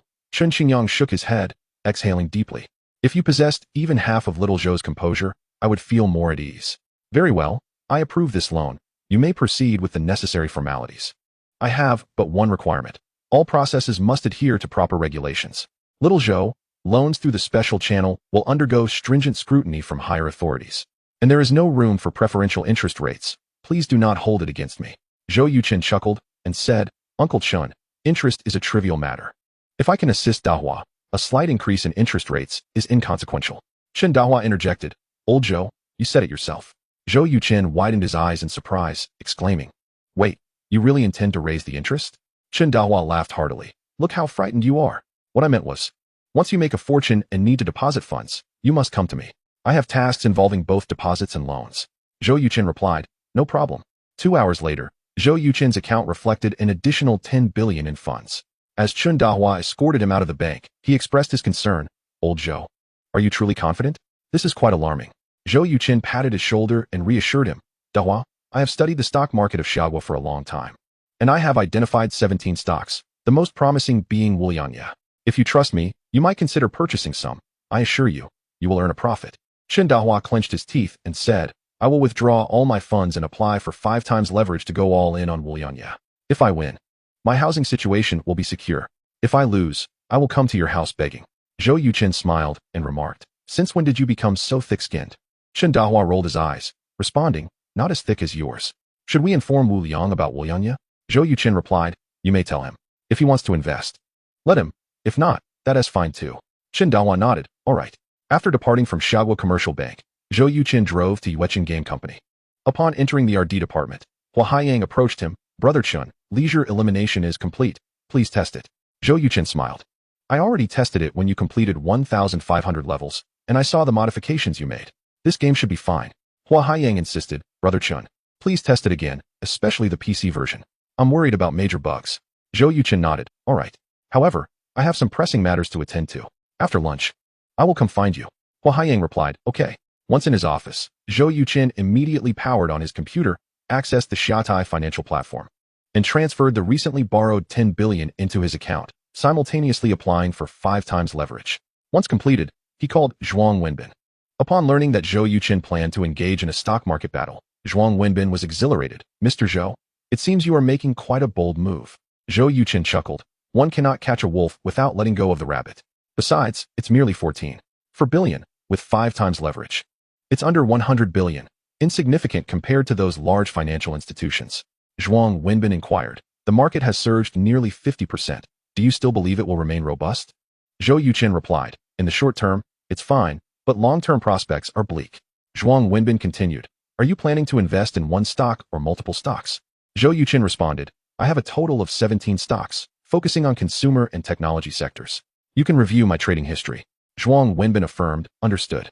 I will expedite your approval and aim to finalize it before the afternoon market opens. Zhou Yuchen expressed his gratitude. Unlike Chen Dahua, Zhuang Wenbin was merely a barely acquainted partner, and Zhou Yuchen had no intention of revealing that Wu Lianya was his most confident choice. At noon, Zhou Yuchen, along with Jing Tong and several senior executives of the company, dined together in the restaurant. They did not seek special treatment, but queued to serve themselves. During the meal, Zhou Yuchen asked, Old Zheng, have we confirmed the launch time for leisure elimination? Zheng Tong nodded. Yes, it is set for this Friday at 8 p.m., launching simultaneously on mobile and PC. Zhou Yuchen smiled. Weren't you concerned that leisure elimination would impact Ninja Hero and Angry Birds? Why are you not worried now? Zheng Tong explained. Ninja Hero and Angry Birds have reached saturation in the mobile market, with stable growth of 20 to 30,000 daily. As various game companies continue to release new titles, delaying further could intensify our pressures. Thus, launching leisure elimination sooner rather than later is crucial for capturing the player market. Since the global success of Yueqing Game Company's Ninja Hero, countless game companies have recognized the mobile gaming sector's low cost, high profit potential, shifting their focus there. In a mere 2 months, over 1,000 casual mobile games have launched worldwide. Yet few manage to achieve significant popularity, based on a total download threshold of 50 million, apart from Ninja Hero and Angry Birds. Only 5 mobile games have reached this milestone globally, 2 from Japan, 2 from Europe, and 1 from the United States. To date, no game has surpassed 100 million downloads. It can be said that in the realm of mobile gaming, Yueqing Game Company is distinctly ahead. Zhou Yuchen inquired. What is the situation with Orange Company? Zheng Tong reported. Initially, Orange Company agreed to launch the mobile version of leisure elimination, but last Friday they informed us that, after discussions among their executives, they decided against it unless Yueqing Game Company agrees to withdraw the PC version of leisure elimination. Of course, we will not acquiesce to this demand. Zhou Yuchen indicated he would no longer pursue a partnership with Orange's platform, while Zheng Tong expressed a desire to negotiate. 3 days have passed. Zheng Tong should have results by now. Mr. Zheng, he began, I have investigated. Orange Group has established its own game company and developed 2 mobile games, which will launch within the next month. I suspect they fear leisure elimination may threaten their own games, leading to their decision. Upon hearing Zheng Tong's report, a glimmer of insight sparkled in Zhou Yuchen's eyes. Will Orange's mobile games only be available on their own platform? Zheng Tong confirmed, indeed. Zhou Yuchen mused, I understand. Orange Group's establishment of a game development company is not merely for profit, but but to create games that differ from other mobile platforms, thereby highlighting the uniqueness of Orange phones and boosting their sales. If I were the president of Orange Group, I would offer games for free download to create an aura of exclusivity among users, thereby differentiating them from ordinary mobile users. The others listened admiringly. Orange phones are the epitome of high-end devices globally, with exorbitant prices beyond the reach of average households, capping their user base at a maximum of 50 million. In a similar time frame, Apple's phones sold only 13 million units, while Orange has already achieved 32 million units. Remarkably impressive. In essence, no matter how successful Orange's mobile games become, their maximum sales will still be limited to 32 million copies. This revenue is negligible for Orange Group, which is better invested in enhancing user quality. Zheng Tong shook his head. I doubt Orange Group possesses such vision and generosity. After all, we are talking about potential revenue in the tens of millions or even hundreds of millions. Zhou Yuqin countered. This merely demonstrates Orange Group's short-sightedness. Frankly, I harbor a strong aversion to the Orange operating system. While it has propelled Orange phones to the pinnacle of the smartphone market, it also constrains their future growth. Unless the Orange operating system can consistently maintain its advanced nature, the future of the Orange phone looks bleak. Zhou Yu inquired. The question is, will there emerge a mobile operating system that surpasses the Orange operating system? Zhou Yuqing chuckled. Why should it be superior? As long as there exists an operating system that is comparable or merely slightly inferior, how can the Orange phone continue to thrive? Zhou Yu pondered for a moment and replied, that is indeed a valid point. Consumers will undoubtedly opt for the more affordable option if the systems are similar. Zhou Yuqing laughed lightly. This matter is of no concern to us. Our current objective is to propel Casual Match to the same level of explosive popularity as Fruit Ninja and Angry Birds. After dining, Zhou Yuqing received a call from Zhuang Wenbin. Upon learning that the leverage had been approved, he promptly returned to his office and logged into the Xiaotai financial platform. With a total investment of 14.4 billion, after deducting a 10% margin, Zhou Yuqing could wield 1.3 billion to control 6.5 billion, significantly surpassing his initial expectations. Previously, Zhou Yuqing primarily invested in the technology and consumer sectors. Now, with surplus funds, he allocated 2 billion into 7 or 8 leading companies within the real estate and pharmaceutical industries. Half an hour later, he converted the 6.5 billion into stocks of 17 companies. Observing the account balance had increased by over 30 million in such a short time, Zhou Yuqing smiled faintly and shut down his computer. Casual Match is the game Zhou Yuqing values most. Throughout its development, he conducted various tests, rectifying dozens of bugs, while other issues could only be discovered and resolved during operation. After completing the tests for Casual Match, Zhou Yuqing was about to pick up his child when Hezhen suddenly said, Brother Chun, I have something to discuss with you. Zhou Yuqing glanced at Hezhen's loyalty level, which had dwindled to 30%, realizing he had made a decision. He said, let us talk in my office. Hezhen replied, all right. After they left, Hua Haiyang nudged Zhou Yu and remarked, what is up with Hezhen lately? He seems a bit restless. Zhou Yu replied, it seems to be related to his girlfriend. Hua Haiyang raised an eyebrow and asked, did he suffer a heartbreak? Zhou Yu responded, why would he come to Brother Chen for heartbreak? Hua Haiyang's expression changed as he looked at Zhou Yu. Zhou Yu also began to understand and said, could it be that he is resigning? Hua Haiyang replied, I hope not. In chapter 162, Hezhen placed a resignation letter on Zhou Yuqing's desk and stood silently with his head down. Zhou Yuqing took the resignation letter, read it, and asked, have you thought this through? Hezhen nodded and said, I have. I'm sorry, Brother Chun. Zhou Yuqing waved his hand, picked up a pen, and signed his agreement on the resignation letter, saying, why didn't you wait until payday to say this? Aren't you afraid I want to give you that 1 million bonus? Hezhen pursed his lips and replied, I can't bring myself to leave after taking the money. Zhou Yuqing laughed. Nor can I be the type of boss who expects work without compensation. Huh, your girlfriend is starting a business in Pengcheng, and you're willing to resign from such a good job to assist her. Hezhen, you truly are love-stricken. Hezhen finally lifted his head to look at Zhou Yuqing and said, Brother Chun, I love her deeply and don't want to lose her. Zhou Yuqing replied, therefore, I do not wish to be the villain who separates you two. Hezhen, Fruit Ninja was developed by you and your team, and the success is largely due to your contributions. Hezhen said, Brother Chun, you are the core of these 3 games. Without us, you would still achieve success. Zhou Yuqing smiled. What do you mean? You no longer want any money? Hezhen felt a bit embarrassed and said, if I could receive half or a third, I would be very content.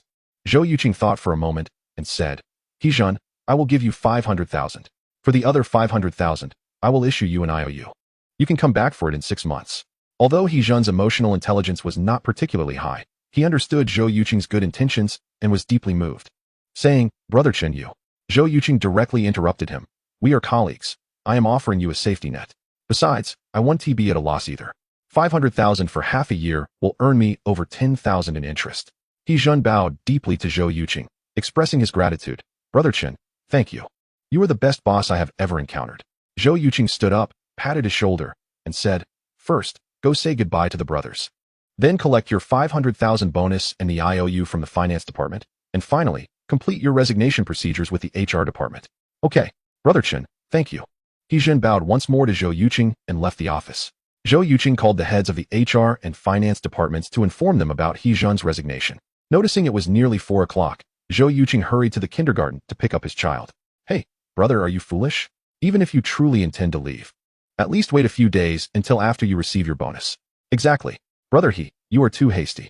Upon hearing that He Zhen planned to resign to assist his girlfriend in starting a business in Pengcheng, Zhou Yu and Hua Haiyang began to voice their concerns. He Zhen raised a hand for silence and said, If I receive the money and resign the next day, what would you think of me? As soon as he uttered this, everyone fell silent. He Zhen continued, Brother Chun is a good boss. He agreed to give me 500,000 up front and also an IOU for another 500,000 to be collected in 6 months. Zhou Yu asked in confusion, Why would Brother Chen do this? Hua Haiyang retorted, You really are a simpleton. Zhou Yu pondered, To be cautious, perhaps? Hua Haiyang replied, I suppose you're not entirely foolish. Zhou Yu remarked, Brother Chun is truly a good person. This provides old He with a guarantee. He Zhen said, You all should follow Brother Chen closely. He is not only a boss who can paint dreams, but also one who can deliver on them. My situation is unique. Otherwise, I would never leave. After bidding farewell to his colleagues, He Zhen went to the finance department to collect his 500,000 bonus and the IOU for another 500,000. After completing the procedures at the HR department, He Zhen left the company.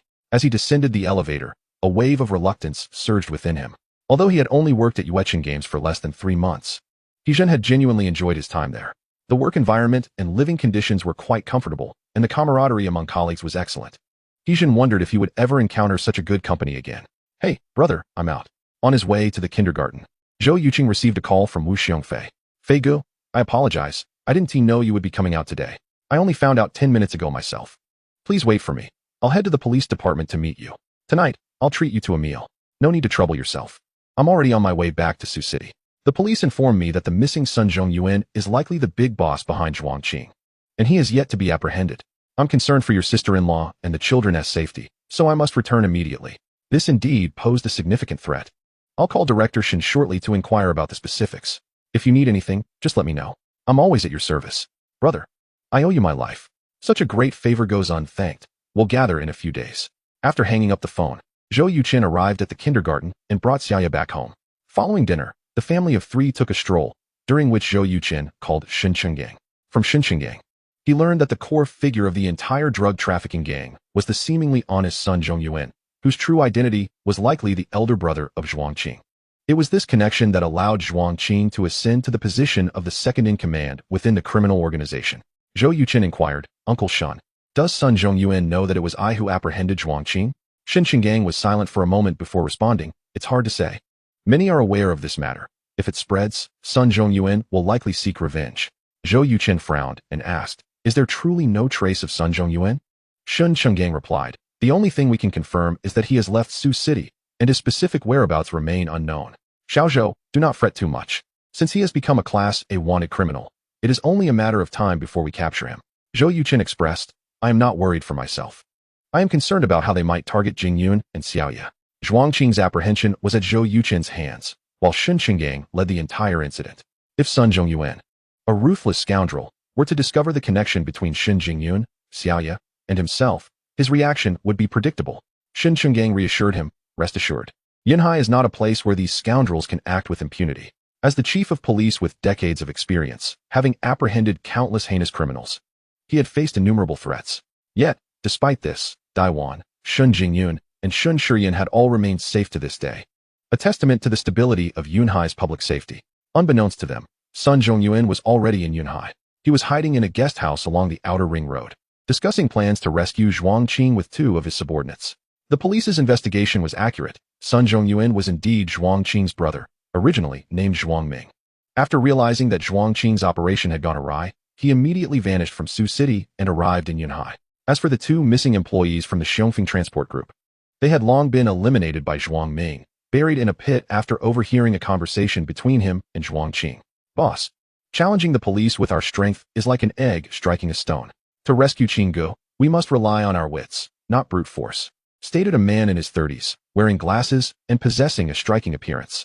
If one were to judge solely by his looks, it would be hard to believe he was involved in drug trafficking. His name was Zhao Yuxiang, who, alongside the robust and bearded Qian Huan, served as Zhuang Ming's right-hand man and was an exceedingly dangerous individual, stained with the blood of many.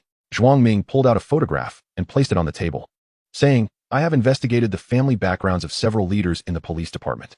The little girl in this photo is the granddaughter of Chief Shen Chenggang. My suggestion is to kidnap this child in exchange for Zhuang Qing. Zhao Yuxiang picked up the photo, glanced at it, and remarked, the child is quite adorable.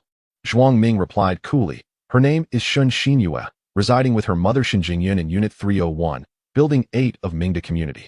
She is a student at Yunhai Inkai Kindergarten. Zhao Yuxiang stated, I will visit Mingda Community now to assess the situation. Zhuang Ming nodded in agreement.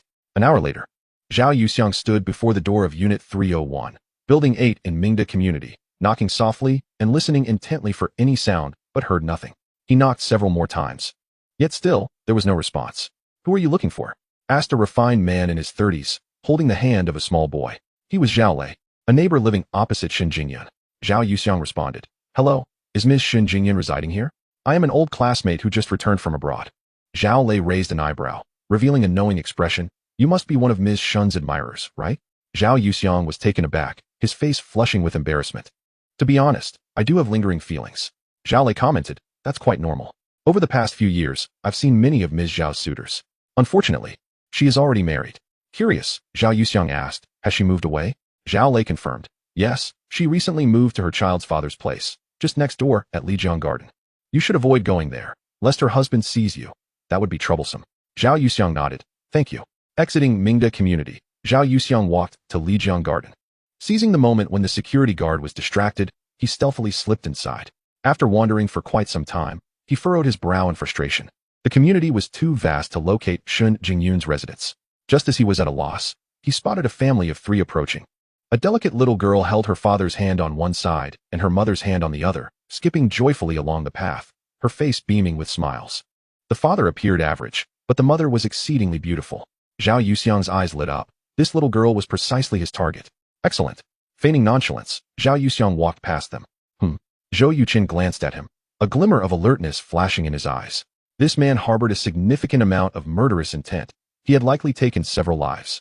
Having honed his skills to such a level, Zhou Yuqin was particularly sensitive to killing intent and the aura of death. Although Zhao Yuxiang concealed his intentions well, he could not escape Zhou Yuqin's perception. However, Zhou Yuqin was unaware that Zhao Yuxiang's target was his daughter, and his expression remained unchanged. It was only when he sensed a faint gaze behind him that Zhou Yuqin realized the man was approaching him. Taking advantage of the moment when he bent down to check on Xiaoya, Zhou Yuqin discreetly glanced back at Zhao Yuxiang and quickly redirected his gaze. Once inside the building, Zhou Yuqin opened the elevator and said, I just remembered something I left in the car. You two go ahead. Shen Jingyun, unsuspecting, replied, hurry back. All right. After Shen Jingyun and Xiaoya entered the elevator, Zhou Yuqin swiftly concealed himself behind the door, peering outside through a crack. A man stood outside, gazing upwards at something. After a while, the 12th floor light turned on, and the man counted the floors before turning to leave. Zhou Yuqin silenced his phone and followed the man at a distance as he exited Lijiang Garden. Once he saw the man enter a van parked outside Mingda Community, Zhou Yuqin confirmed that this individual was indeed targeting Shen Jingyun and Xiaoya. However, he was mistaken, thinking they were still at Mingda Community, which explained the van's location. Zhou Yuqin took out his phone, snapped a picture of the van's license plate, and immediately called Shun Chenggang, briefly explaining the situation. Uncle Shun, I suspect this man is scouting the area and is likely connected to the drug trafficking gang, he stated. Shun Chenggang responded gravely, if your suspicions are correct, they may very well be aiming to capture Jingyun and Xiaoya to coerce me into releasing Zhuang Qing. Zhou Yuqin inquired, the van has started, should I follow it? Professional matters ought to be entrusted to those with expertise. Despite Zhou's masterful skills, he lacked experience in confronting such desperate individuals, as well as in tracking and counter-tracking techniques.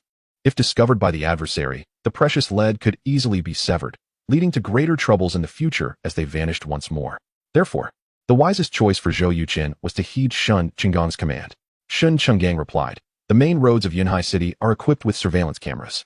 Now that we have the vehicle's license plate, it cannot escape. Do not alarm the snake in the grass. Leave the rest to me. Zhou Yuqin responded, understood. What should I do next? Without hesitation, Shun Chenggang advised, it is no longer safe for you. If possible, swiftly relocate Jingyun and Xiaoya to my place. Zhou Yuqin affirmed. I will take care of it immediately. Chapter 164. Commencing action after concluding his conversation with Shun Chenggang, Zhou Yuqin walked back while dialing Shun Jingyun's number. True to her background as a police officer's family member, Shun Jingyun displayed a composure that exceeded Zhou Yuqin's expectations. After listening to Zhou's explanation, she instructed him to proceed directly to the underground parking garage while she brought Xiaoya down. Upon arrival at the underground parking, Zhou Yuqin spotted Shun Jingyun emerging from the elevator with Xiaoya in her arms. As the trio settled into the car, Xiaoya curiously asked, Daddy, Mommy, where are we going? Shun Jingyun replied, we are going to Grandma's house. Xiaoya questioned why. After a moment of thought, Shun Jingyun explained, Grandma misses you. Xiaoya exclaimed, then pouted, Mommy. Could you please not treat me like a child? Shun Jingyun chuckled. All right. Our little Xiaoya has grown up and is now a big kid. Xiaoya pressed further. So what is the real reason we are going to Grandma's? Shun Jingyun playfully kicked the driver's seat a few times, prompting Zhou Yuqin to cough and say, Darling, some of Daddy's colleagues are coming over to discuss a very important matter that will affect your and Mommy's rest. Xiaoya inquired, Daddy, why do you have to discuss it at home? Zhou Yuqin replied, because it is a top-secret matter stored on Daddy's computer and cannot be taken outside. Sweetheart, it's a secret, and you must not tell anyone.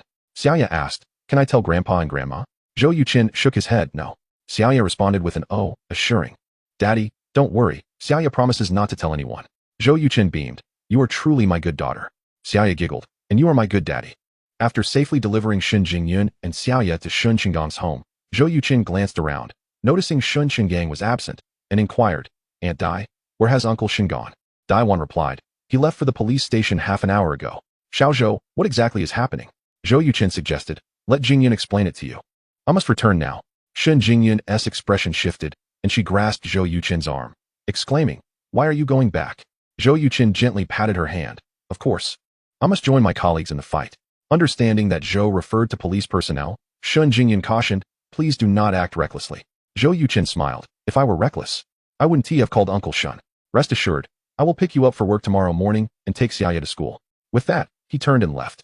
Daiwan sensed something was amiss and pressed Shun Jingyun for more information. Shun Jingyun exchanged a glance with Xiaoya and discreetly signaled to her mother. Daiwan understood and ceased her inquiries. It was only after Xiaoya fell asleep that Shun Jingyun shared the entire story with Daiwan. After listening, Daiwan remarked, Xiaozhou handled this very correctly. Do not worry, he will be fine.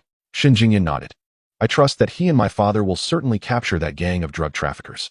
Meanwhile, in a guest house on the outskirts, Zhuang Ming, alias Sun Zhongyuan, pondered after receiving a report from Zhao Xiangyu. To avoid unnecessary complications, we will act at 3 o'clock in the morning. Zhou Yuqin possesses considerable skills. Do not engage him directly. Use a silenced pistol to eliminate him. Zhao Xiangyu added, Boss, Shin Jingyun is the daughter of the Yunhai police chief. It would be best to capture her as a hostage. Zhuang Ming shot him a glance. Are you succumbing to your lustful tendencies again? Zhao Xiangyu rubbed his hands together and chuckled. Boss, you haven't seen how beautiful Shin Jingyun is. Honestly, I have never encountered such a stunning woman in my life. She is simply divine. Zhuang Ming replied, as long as it does not jeopardize my plans, Shin Jingyun is yours to deal with. Zhao Xiangyu gleefully exclaimed, thank you, boss. Zhuang Ming then unfolded a map, detailing their escape and hiding routes. His plan was straightforward.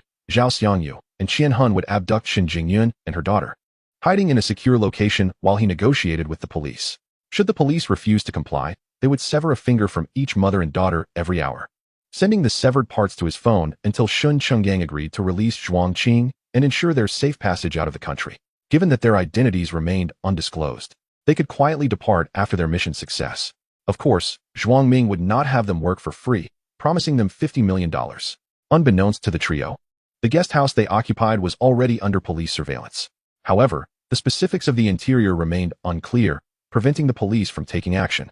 Inside the vehicle, Zhang Huan, the deputy chief of the narcotics unit, contacted the police headquarters to report on the arrangements made at the scene.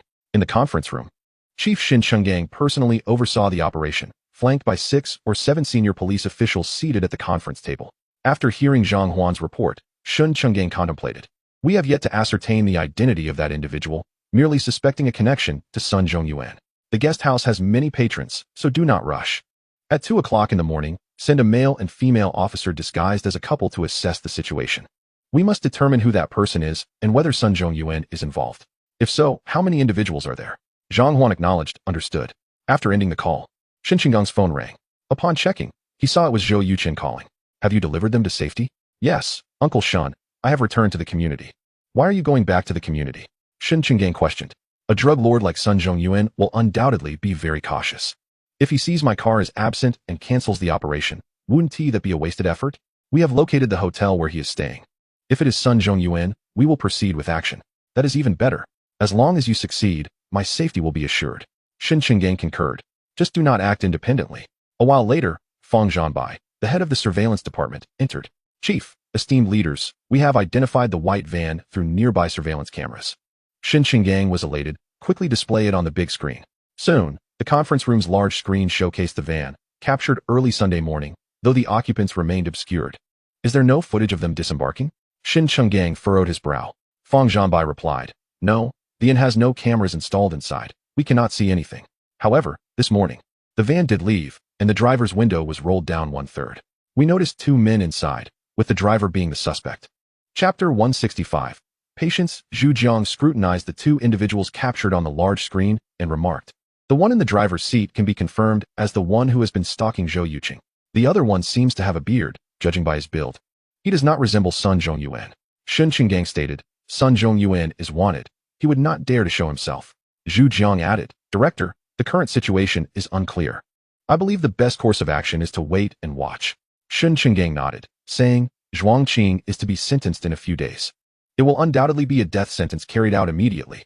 If Zhuang Ming, who is using the alias Sun Zhongyuan, is indeed inside, he will not remain calm. Zhu Jiang hesitated and asked, Director, could it be that Advisor Zhou made a mistake? Shen Qinggang remained silent for a moment and responded, If Zhou made an error, I shall bear the responsibility. Upon returning home, Zhou Yuqing encountered an old friend, Zhang Wei, and his 3 colleagues in the parking lot. Zhang Wei said, Advisor Zhou, we are here to ensure your safety tonight. Zhou Yuqing nodded. Thank you for your assistance. The 4 followed Zhou Yuqing into his spacious residence.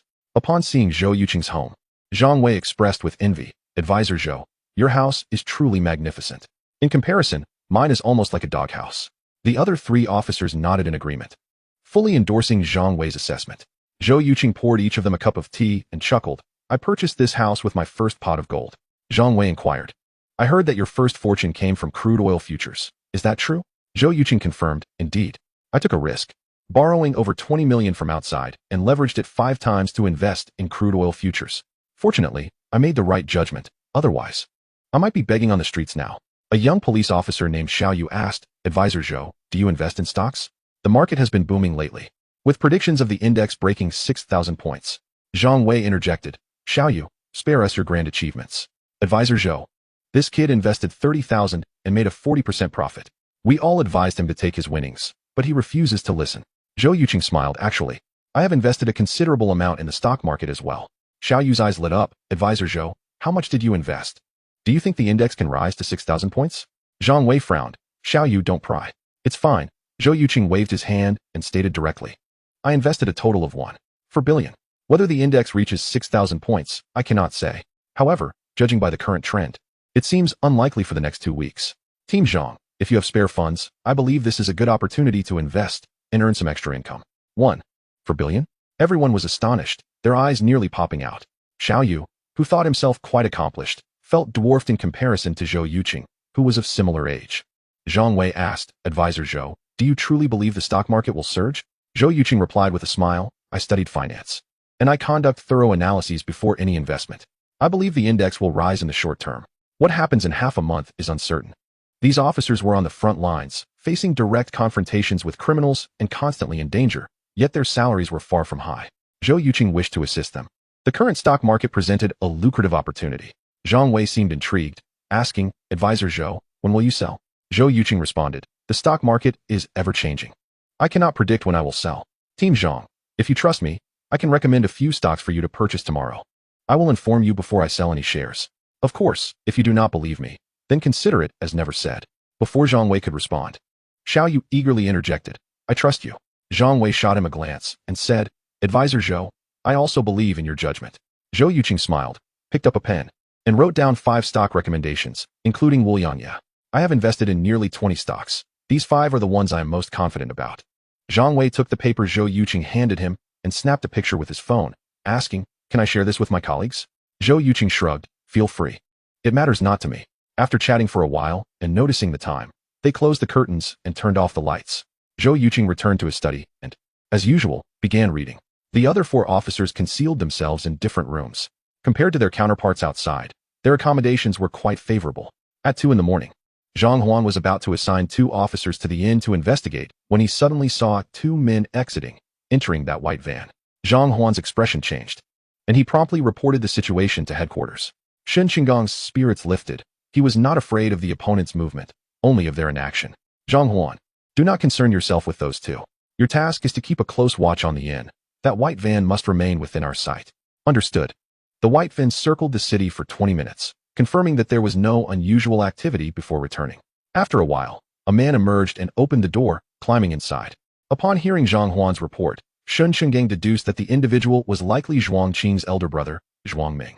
Could their target be Zhou's home? Realizing this, Shen Qinggong immediately called Zhang Wei to prepare for any potential action. Zhang Wei, not daring to slacken, repositioned the 4 officers inside Zhou Yuqing's residence to ensure adequate firepower. Other officers had already taken up positions in buildings 11 and 13, ready to spring into action at the slightest disturbance. About half an hour later, the officers monitoring the situation informed Zhang Wei that the white van had parked outside, and 3 individuals had stealthily entered the compound. 10 minutes later, a faint sound reached Zhang Wei's ears. It seemed someone was trying to open a door.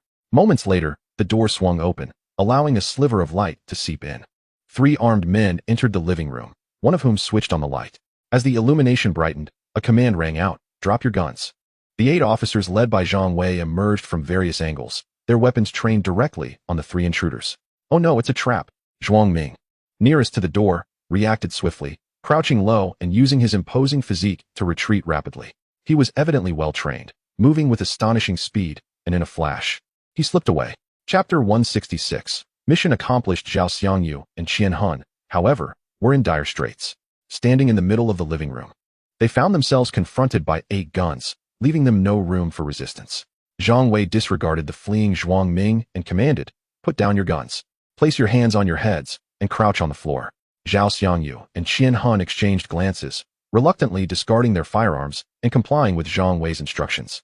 Crouching down with their hands on their heads, Zhang Wei signaled to his 2 subordinates, Xiao Yu and Wu Jingyan. Each took a pair of handcuffs and advanced to restrain Zhao Xiangyu and Qian Hun. At that moment, Zhao Xiangyu suddenly sprang into action. A dagger appeared in his hand, slicing swiftly across Wu Jingyan's right wrist, causing the handcuffs to clatter to the ground. Wu Jingyan let out a muffled groan, poised to retaliate. But Zhao Xiangyu's dagger had already found its place at his heart, a trickle of blood escaping. Simultaneously, Qian Hun seized control of Xiao Yu, his immense strength allowing him to grip Xiao Yu's throat. A mere exertion of force would spell doom for Xiao Yu. The 2 men moved with astonishing speed, leaving Zhang Wei and his companions momentarily stunned as their colleagues fell into the hands of their adversaries. "Drop your guns," Zhao Xiangyu bellowed, taking command. Zhang Wei never anticipated that these criminals were martial arts masters capable of overpowering his 2 associates in the blink of an eye, their strength nothing short of extraordinary. Footsteps echoed from above, and a group of 4 or 5 armed police officers burst in. Zhao Xiangyu and Qian Hun immediately positioned Wu Jingyan and Xiao Yu in front of them, back to back. Gunfire erupted outside, likely the clash between Zhuang Ming and the police. "Our people are outside. You cannot escape," Zhang Wei coldly remarked. Zhao Xiangyu plunged a knife into Wu Jingyan's chest, commanding, "Within 10 seconds, I want no one left in this room, otherwise he will die." Wu Jingyan, enduring the agonizing pain, implored, "Captain Zhang, don't worry about me, shoot." Zhao Xiangyu pressed the dagger to Wu Jingyan's neck, taunting Zhang Wei, "You can try. Let us see if your gun is faster than my dagger." The balance of power shifted, leaving Zhang Wei vexed. "Everyone, exit first," he gestured, leading the others outside. "Old Qian, grab the gun," Zhao Xiangyu instructed. Qian Hun struck Xiao Yu on the back of the head, rendering him unconscious, then bent down to retrieve the weapon. At that moment, Zhao Xiangyu felt a sudden rush of air from his right side, as a shadowy figure appeared before him, moving with incredible speed, nearly surpassing his reflexes. Zhao Xiangyu felt a jolt in his arm, and the dagger fell from his grasp. The attacker was none other than Zhou Yuchen, who had remained hidden until now. He had anticipated that the situation would be resolved with the criminals handcuffed, but unexpectedly, the tables had turned. Zhou Yuqin had no choice but to seize the moment. Bursting forth from the study with lightning speed, crossing over 3 meters in 2 strides, and snapping Zhao Xiangyu's arm with a single blow, disarming him. Zhang Wei reacted swiftly, firing 3 shots at Qian Hun, 1 bullet piercing through his skull. Qian Hun fell to the ground, lifeless before a scream could escape his lips. Zhao Xiangyu, though shaken, was not disoriented. He retaliated with a kick aimed at Zhou Yuqin. Overestimating yourself, Zhou Yuqin sneered, delivering a powerful strike to Zhao Xiangyu's foot. A thunderous sound echoed as Zhao Xiangyu was sent flying 3 meters, crashing heavily to the ground, unconscious. Zhang Wei exhaled in relief, giving Zhou Yuqin a thumbs up. Advisor Zhou, your skills are truly impressive. Zhou Yuqin replied, Captain Zhang, save the praise for later. We must hurry to capture Zhuangming. The gunfire escalated outside, indicating that Zhuangming had reached the ground floor. If he managed to escape, it would spell disaster. Zhang Wei nodded in agreement. Let us go. As they exited the building, they encountered a man riddled with bullets, lying lifeless on the ground. Reality is not a movie. Zhuangming, in his bid to escape, had slid down the exterior pipes from the 12th floor, only to be confronted by over 30 police officers.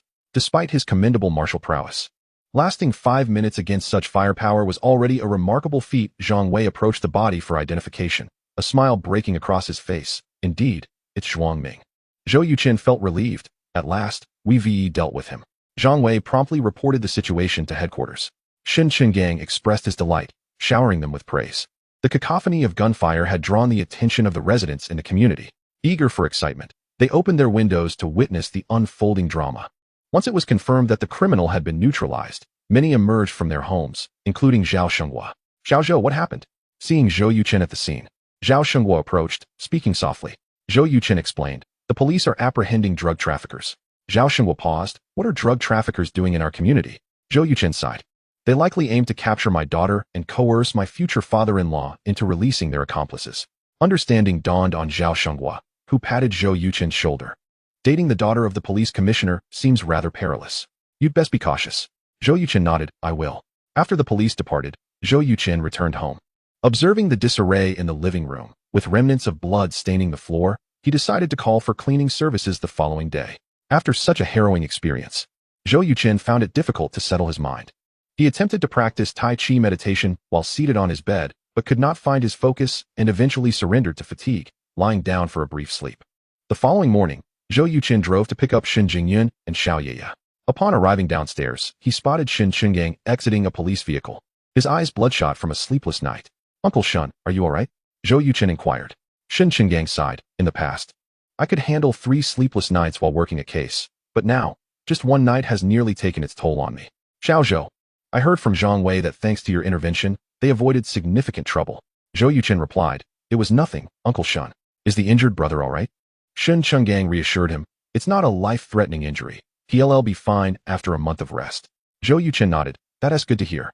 Chapter 167. All by stocks they ascended to the floor, where they found Daiwan, Shen Jingyun, and Xiao Yeye having breakfast. Shen Jingyun exclaimed in surprise, Dad, how did you both return together? Shen Qinggang replied, we happened to meet downstairs. Shen Jingyun asked, have you eaten breakfast? Shen Qinggang responded, I already have. I'm going to get some rest. Observing Shen Qinggang's exhausted demeanor, Daiwan remarked, he must have gone without sleep again. Zhou Yuqin added, actually, Uncle Shen doesn't need to be so hands-on. Daiwan concurred, I often tell him the same, but it's of no use. Xiao Zhou, have you eaten? Zhou Yuqin replied, I have already had my meal. Shen Jingyun inquired, is everything taken care of? Zhou Yuqin nodded, it's all sorted. Shen Jingyun remarked, that's wonderful. By the way, I forgot to bring something with me. Please take Xiaoye to school first, and then accompany me back home. Zhou Yuqin replied, all right. 10 minutes later, he drove the mother and daughter to the kindergarten. After dropping Xiaoye off at school, Zhou Yuqin and Shen Jingyun returned home. Upon seeing the disarray in the living room, Shen Jingyun's expression changed dramatically as she inquired, what on earth happened last night? Zhou Yuqin briefly explained, the drug dealers are 2 dead and 1 injured. Everything is fine now. Shen Jingyun grasped Zhou Yuqing's hand, asking, you weren't hurt, were you? Zhou Yuqing chuckled, I didn't even show my face. How could I be injured? I'll call a cleaning service shortly to tidy up and take care of the house's sanitation. I'll have them provide a receipt for reimbursement from the police department. Shen Jingyun shot him a glance, saying, don't try to change the subject in front of me. The cost of the cleaning service won't even cover your fuel for going to the police department. Forget it. As long as you're all right, That's what matters. In her study, Shun Jingyun retrieved a document from the drawer, placed it in her bag, and then left home. The cleaning service operated with remarkable efficiency. After Zhou Yuqing made a call, within 20 minutes, 12 staff members, 6 men and 6 women, arrived. In less than an hour, Zhou Yuqing's home was transformed into a pristine state. Inside the police department, Zhang Wei pulled out his phone to check the 5 stocks Zhou Yuqing had written for him.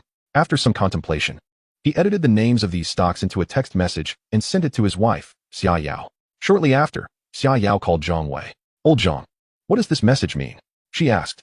"These 5 stocks were suggested to me by a very influential person. He urged us to buy them promptly. Is this person really that impressive?" "Absolutely. He previously made a profit of 1 or 200 million from a 20 million investment in the crude oil futures market. Now, he is quite optimistic about the Xia country stock market, investing 14 billion into it. He will inform me in advance when to sell. Since you sent me this message, it shows your stance. I just want to ask, is this person reliable? He isn't a fraud, is he? This individual is worth tens of billions and has a close relationship with our director, making him my semi-colleague. How could he be a fraud? Then let's take a gamble. You decide how to proceed. Speed is essential. He might sell soon." "All right, I understand." After ending the call, Zhang Wei let out a long breath. Despite being the captain of the criminal police team with a decent salary, his family was on the verge of financial strain. His mother's health was deteriorating, leading to monthly medical expenses of $1,000. On top of that, he had a mortgage of $400,000, along with tuition and living expenses for 2 children, which suffocated him with pressure. He pinned all his hopes on Zhou Yuqing. If he could make a profit from the stock market this time, it would be nothing short of a miracle. Zhou Yuqing's recommendation of the 5 stocks quickly spread throughout the police department. Many officers approached Zhang Wei for inquiries, and he freely shared the names of the stocks with them. Whether they chose to invest or not was beyond his concern. What? Stocks? As Shen Qinggang prepared to head to work that afternoon, he learned from Zhu Jiang that the officers were discussing the recent stock market trends, and he frowned, asking, "Are many people buying?" Zhu Jiang replied, "Over 80%. Even I invested 300,000. Shen Qinggang's eyes widened. "Have you lost your mind?" Zhu Jiang retorted. "Your future son-in-law dared to spend nearly 14 billion on stocks. What's my 300,000 in comparison?" Shen Qinggang exclaimed in anger. "This kid is really out of line. I'll give him a call to check the situation." The call connected quickly. "Xiaozhou, what are you busy with?" "I'm at the Kunpeng laboratory." "Uncle Shun, is there something you need? Did you write those 5 stocks for Zhang Wei and guarantee they would profit?" "Uncle Shun, I did provide Zhang with 5 stocks, but I made no guarantees. After thorough research, I assessed that the stock market should continue to rise in the short term. I never claimed it was a sure profit. I believe no one, not even the stock market gurus, would make such a promise. Most of the police department has invested in these stocks. If they profit, fine. If they lose, you'll be the scapegoat." "No. Uncle Shun, please tell them to withdraw quickly. I won't take the blame. If I have them withdraw and the market rises, they'll blame me. Also, I heard from Zhang Wei that you invested 14 billion in the stock market. Is that true? Where did you get so much money?" "I mortgaged the company to secure a loan from the bank." "You're insane. What will you do if you lose it all?" "First, I have immense confidence in my judgment. Second, even if I lose it, it's no big deal. 14 billion is merely a number. It won't break me.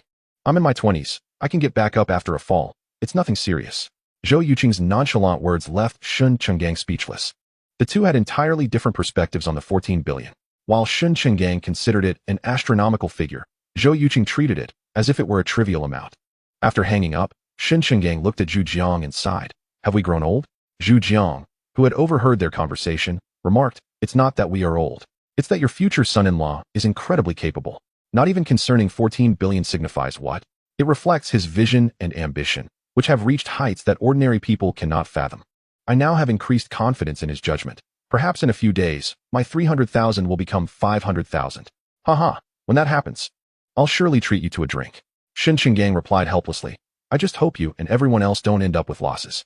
Zhu Jiang stated, "This is our own choice. If we lose, we can't blame Xiaozhou. By the way, I heard your son is coming back." Shen Qinggang's expression darkened instantly. "His flight is at 11 tomorrow morning, and he claims he's bringing me a daughter-in-law. I'd rather not talk about that rascal. Just thinking about him gives me a headache. If he had even half, no, even a tenth of Zhou Yuqing's capability, I'd be content." Zhu Jiang could relate, recalling his own troublesome son. The next day, Shen Jingyun took a day off, allowing Zhou Yuqing to accompany her to Yunhai International Airport. After waiting for nearly half an hour, a young man wearing sunglasses and jeans, with piercings in his ears, emerged, dragging 2 suitcases. Beside him was a slender woman with red-dyed hair, also wearing sunglasses, who who linked her arm with the young man, appearing quite intimate. Shin Jingyun waved at the young man. He raised an eyebrow and, alongside the red-haired woman, headed directly towards Shin Jingyun. Could it be? Is he really your brother, Shin Shiryan? Shin Jingyun shot him a disapproving look, retorting, "How can you speak like that?" "My apologies," Zhou Yuqin quickly offered. He was truly taken aback by Shin Shiryan's astonishing appearance. Shin Shiryan sported long hair, with 3 strands dyed red at the front, giving him a rather incongruous look. His t-shirt was relatively normal for the upper half, but his jeans were another story, exceedingly baggy, with no fewer than 10 holes. If one were to encapsulate Shin Shiryan in a single phrase, it would be carefree and reckless. Shin Shingang held the position of Deputy Director of the Public Security Department in Yunhai City, and Daiwan was a professor at Yunhai University. Renowned across the nation as a female writer, wherever they went, the couple commanded respect from all walks of life. It was utterly unexpected that their son would exhibit such a disposition. It was no wonder their expressions turned sour when discussing Shin Shiryan. "Sis, I've missed you so much," Shin Shiryan exclaimed, removing his sunglasses and opening his arms to embrace Shin Jingyun. She pushed him away, scolding, "Get away from me. You haven't returned since last year's spring festival. It's been a year and a half, and not once have you even called Dad. Now that you finally come back, you show up looking like this. Shin Shiryan, what are you trying to do? Are you deliberately trying to upset Mom and Dad?" Shin Shiryan glanced down at his attire and replied, "Sis, this is how we dress in Australia, okay?" Shin Jingyun retorted, "Who are you trying to fool? I have classmates studying abroad in Australia." Shin Shiryan chuckled, "Sis, can you please show me some respect in front of Yuyu? By the way, let me formally introduce you. This is my girlfriend, Qin Yuyu. Yuyu, this is my sister, Shin Jingyun. Isn't she beautiful?" Chewing a piece of gum, and without even removing her sunglasses, Qin Yuyu extended her hand, stating, "Hello, I'm Qin Yuyu." Shin Jingyun felt a twinge of discontent at Qin Yuyu's impolite behavior, but maintained her composure, replying, "Yuyu, hello." They exchanged a handshake, and Shin Jingyun linked her arm with Zhou Yuqin's, saying, "Shiryan, let me introduce you as well. This is Zhou Yuqin, the father of Ziyu and my boyfriend." Shin Shiryan raised an eyebrow, sizing Zhou Yuqin up, and bluntly remarked, "Sis, your taste is quite questionable. There are plenty of wealthy suitors after you. How did you end up with him?" Shin Jingyun frowned slightly, about to reprimand Shin Shiryan, when Zhou Yuqin nudged her and smiled at Shin Shiryan, saying, "I also think your sister's taste is not great, but unfortunately, she has taken a liking to me. Perhaps this is what they call fate. Dear, it's getting late. We should head home." Shin Jingyun shot Zhou Yuqin an apologetic glance and said, "All right." As she noticed Zhou Yuqin not helping with the luggage, she moved ahead, which left Shin Shiryan quite displeased. "Zhou Yuqin, do you have any manners? Don't you know to help carry the luggage?" Shin Jingyun slapped Shin Shiryan on the back of his head and said, "You just met and already talking down on people. You want someone to help with your luggage, yet you don't even address him as brother. Shin Shiryan, do you understand basic manners?" Zhou Yuqin smiled slightly at the scene, pleased that Shin Jingyun was protective of him. His greatest concern had been that Shin Jingyun would be a sister con, but it seemed he could rest easy. Shin Shiryan rubbed the back of his head and said, "Sis, why do you always side with him? Who's more important, me or him?" Shin Jingyun replied, "He is Ziyu's father. How can you even ask that?" Shin Shiryan exclaimed, "Sis, that statement stings." Shin Jingyun shot him a glance and said, "Good, it should sting. If I had been a bit harsher in the past, you wouldn't be dressing like this now. Before we head home, we need to stop by the mall and buy you something decent to wear." Shin Shiryan declared, "I'm not changing. I like how I am. Authenticity is key." Shin Jingyun was rendered speechless. When they arrived at the parking lot, Zhou Yuqin opened the trunk to place Shin Shiryan and Qin Yuyu's luggage inside. A luxurious Mercedes Maybach. Shin Shiryan took off his sunglasses and circled the car, asking, "Is this rented or bought?" Zhou Yuqin smiled, "Bought." Shin Shiryan raised an eyebrow. "I didn't realize your family was so wealthy." "Uffed," Qin Yuyu scoffed. "It's just a 3 million Maybach. What's so impressive about that? My family has 6 or 7 cars worth millions." Zhou Yuqin and Shin Jingyun exchanged curious glances at Qin Yuyu's background. Shin Shiryan said, "Yuyu, when are you bringing out your luxury car so I can see it?" Qin Yuyu snapped her fingers, "No problem." Just then, a Rolls-Royce Phantom glided into view. Qin Yuyu's expression shifted. "Oh, it seems Dad knows I'm back." Shin Shiryan asked, "Is that your family's car?" Qin Yuyu nodded. "It's my dad's official vehicle." The Rolls-Royce Phantom came to a smooth stop before Qin Yuyu, and a stern middle-aged man in his 40s stepped out, a master in martial arts. Zhou Yuqin immediately assessed that the man possessed skills comparable to his own, likely at the level of Hua Jin. The middle-aged man scanned the surroundings, and when his gaze fell upon Shin Jingyun, a flicker of astonishment crossed his eyes. When he looked at Zhou Yuqin, he trembled slightly, his pupils dilating in shock. It was evident that he recognized Zhou Yuqin as a top-tier martial artist. As for Shin Shiryan, The man didn't even spare him a glance. Qin Yuyu inquired, Uncle Huang, what brings you here? The man, Huang Qishan, regarded Zhou Yuchen with a deep look and replied, Miss, President Qin sent me to escort you home. Qin Yuyu replied, Can I go back later this afternoon? Huang Qishan said, That is fine. However, from now on, wherever you go, I will follow. Qin Yuyu pouted, Then never mind. Shiyan, I can't go with you. Shun Shiyan nodded. I'll call you in a couple of days to hang out. Qin Yuyu replied, Okay. Shun Shiyan retrieved Qin Yuyu's luggage and handed it to Huang Qishan. After placing the suitcase into the trunk of the Rolls-Royce, Huang Qishan opened the door for Qin Yuyu. She climbed inside, and he closed the door, then turned his attention to Zhou Yuchen. Under the Bagua sect, Huang Qishan, may I ask which master you follow? The middle-aged man performed a respectful gesture to Zhou Yuchen, speaking in a solemn tone. Zhou Yuchen returned the gesture, saying, Hello, Master Huang. I am Zhou Yuchen. I practiced Xing Yi Quan and Tai Chi for a few years without formal apprenticeship. Huang Qishan remarked, To achieve such a level without a master is indeed a rare talent. May I ask when you attained the Huajin level? Zhou Yuchen replied, 3 months ago. Huang Qishan nodded. Such opponents are hard to come by. I hope to have the opportunity to learn from your Xing Yi and Tai Chi one day. With that, Huang Qishan did not wait for Zhou Yuchen's response and directly got into the car, leaving. Shun Shiyan, bewildered, asked, Zhou Yuchen, are you two filming a movie? What era are we in that such formalities still exist? Zhou Yuchen shrugged. Anyone who has practiced martial arts for a few days tends to use that etiquette. It's nothing out of the ordinary. Let's go. The three of them got into the car, and Zhou Yuchen drove away from the airport, heading straight for the Yunhai government family compound. Along the way, Shun Shiyan recounted his year and a half of study and life experiences like a torrent, to which Zhou Yuchen concluded that this fellow's education had been in vain. Shun Jingyan inquired, Sure to, is that Qin Yuyu really your girlfriend? Without hesitation, Shun Shiyan replied, Of course. Yuyu is my junior, arriving at school a year after me. It took me quite a while to win her over. Shun Jingyan asked, What does her family do? Shun Shiyan responded, They are likely involved in business. With a sidelong glance at him, Shun Jingyan remarked, What kind of businessman could afford 6 or 7 cars worth over 10 million each? The car that picked her up was a Rolls-Royce Phantom. Even if we sold everything we own, we couldn't afford it. Zhou Yuchen, who had been silent until now, interjected, That's a custom Rolls-Royce Phantom, crafted with specialized materials and bulletproof glass, capable of withstanding a rocket-propelled grenade attack, valued at $30 million.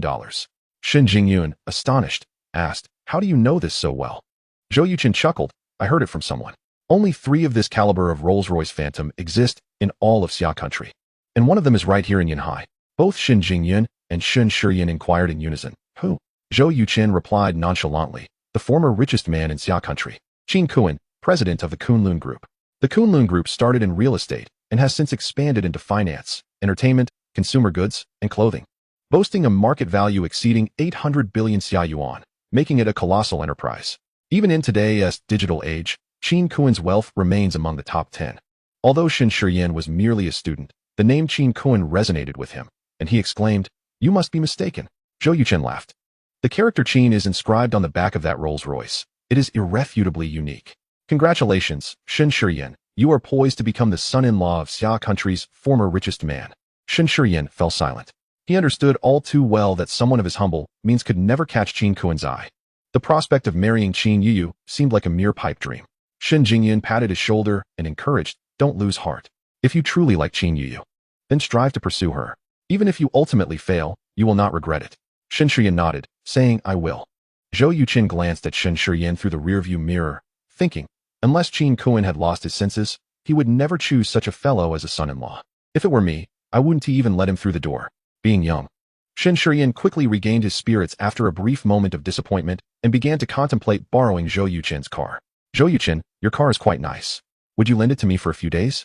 Zhou Yuchen replied without a moment's hesitation, No. Shin Shiyan retorted, You are rather stingy.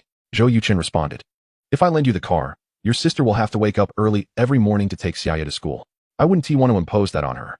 Hearing Zhou Yuchen's words, a smile crept onto Shun Jingyun's lips. Shun Shiyan paused, saying, I'll borrow it at night and return it before 7 in the morning. It won't delay Xiaya's schooling. Zhou Yuchen replied, That makes it even less likely I will agree. What do you intend to do with the car at night? Go racing? If something goes wrong, I would face your sister's wrath. Shun Shiyan angrily shot back, Zhou Yuchen, stop using my sister and Xiaya as leverage against me. I see now that you are just stingy and unwilling to lend me your car. Zhou Yuchen countered, I am dating your sister, yet you don't even call me brother. Why should I lend you my car? Shun Shiyan sneered. Don't think you are anything special just because you have a luxury car. I'll tell you. Tomorrow I'll buy a car too, and it will surely be better than yours. Zhou Yuchen asked, and then what? Shun Shiyan hesitated, questioning. What do you mean? And then? Zhou Yuchen replied. You, a university student who hasn't even graduated, buying a car worth over 3 million. What purpose does that serve other than to satisfy your ludicrous vanity? Shun Shiyan was left speechless by Zhou Yuchen's retort. Shin Jingyan inquired, sure too. Where will you find millions to buy a car? Shin Shiyan raised an eyebrow, boasting, of course, I earned it myself. Sister, I'll explain everything when I get home. Shin Jingyun scrutinized him intently, saying, I sense you are not far from a beating. Chapter 170. You know quite a bit. Zhou Yuchen couldn't help but chuckle. Shin Shiyan smacked his forehead, saying, Sister, you've changed. You've become increasingly sharp-tongued. Shin Jingyan replied, You've also changed. You've become more frivolous. Shin Shiyan was once again left at a loss for words. Before long, the three returned home. Shin Shiyan, with a face full of grievances, dragged his luggage upstairs. Mom, I missed you so much. Upon seeing Daiwan, Shin Shiyan immediately rushed to embrace her and planted a kiss on her cheek. Daiwan broke free from his embrace, scrutinizing him before saying, You haven't been home in a year and a half, contacting me every 2 months, and each time it's for money. Sure too. I truly hope you don't think of me that way in the future. I'm getting older. I can't handle it. Zhou Yuchen and Shun Jingyun exchanged glances, both revealing peculiar smiles. Shin Shiyan awkwardly stated, Mom, please don't be angry. I was just busy with my studies. By the way, I brought gifts for you. With that, Shin Shiyan opened his suitcase and retrieved a large box. Inside were various small boxes, all exquisitely crafted. Mom, this is for you. A jade bracelet and a set of the finest cosmetics from abroad. Sister, this is for you. A platinum diamond necklace.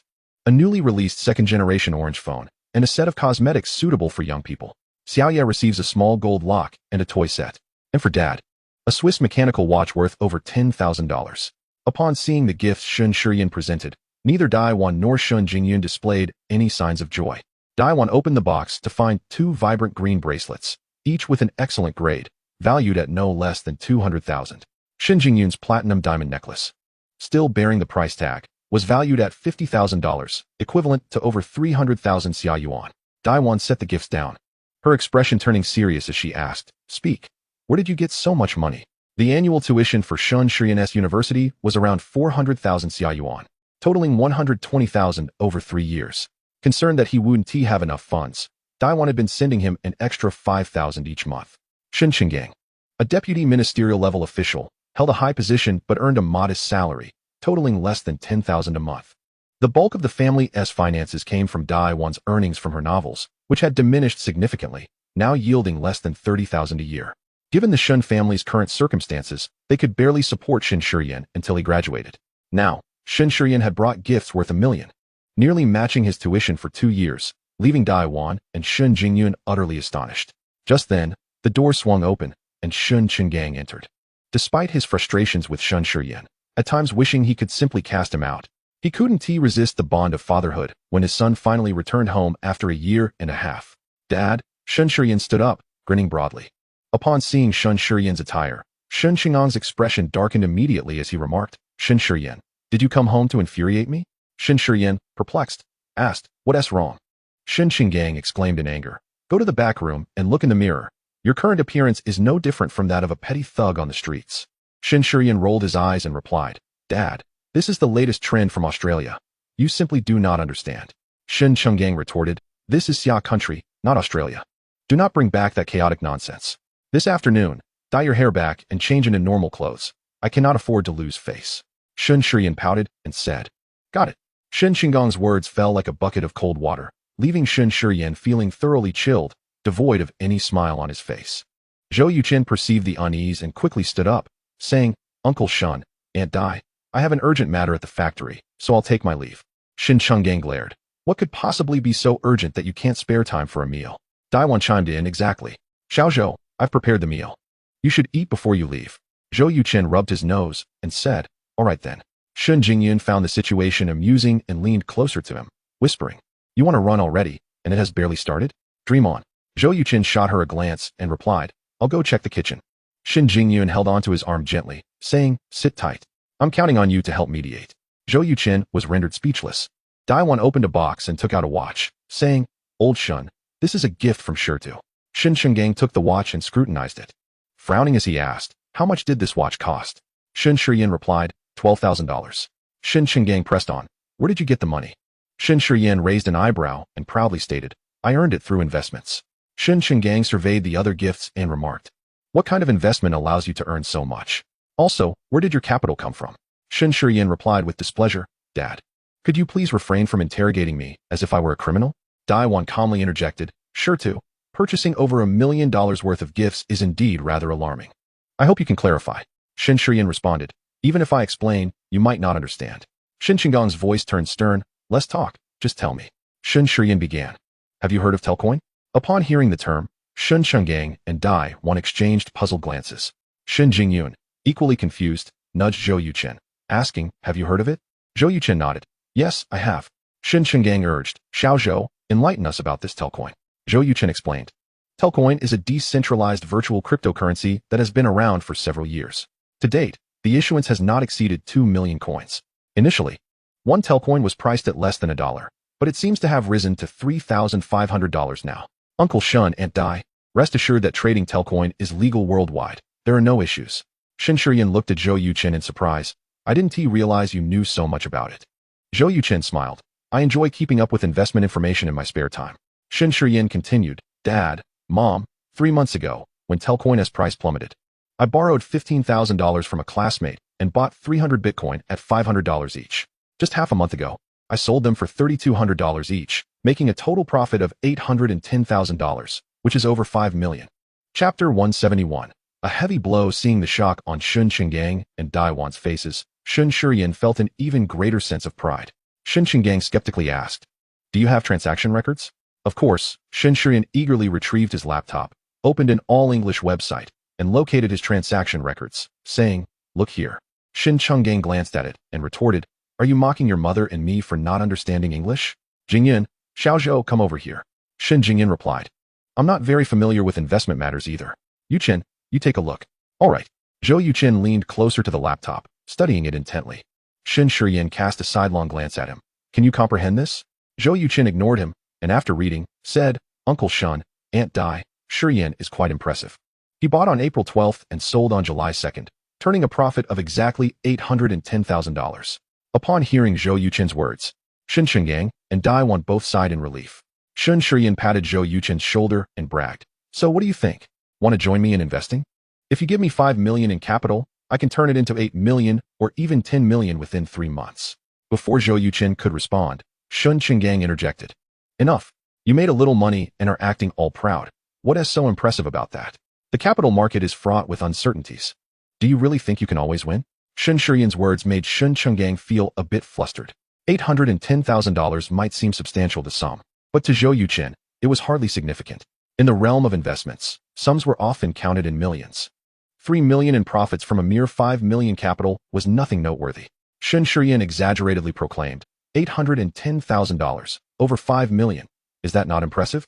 Zhou Yuchen replied, "Uncle Shun, Shiyan is indeed remarkable. From $500 to $3,200, that's a difference of $2,700. If it were an ordinary person, they would have sold it 100 times over." Shiyan was able to resist the immense temptation, firmly believing that Telcoin would rise higher. Just this alone sets him apart from the vast majority. This was Zhou Yuchen's candid opinion. Shen Shiyan's capital for purchasing Telcoin was borrowed. Even in such a debt-laden situation, he could remain steadfast, not swayed by the profits he had already earned, revealing that he was not entirely lacking in merit. In contrast, Zhou Yuchen believed he couldn't match Shen Shiyan's level of composure. Perhaps, had it reached $800, he would have already sold his Telcoin. Shen Shiyan remarked in astonishment, "I didn't expect you to praise me."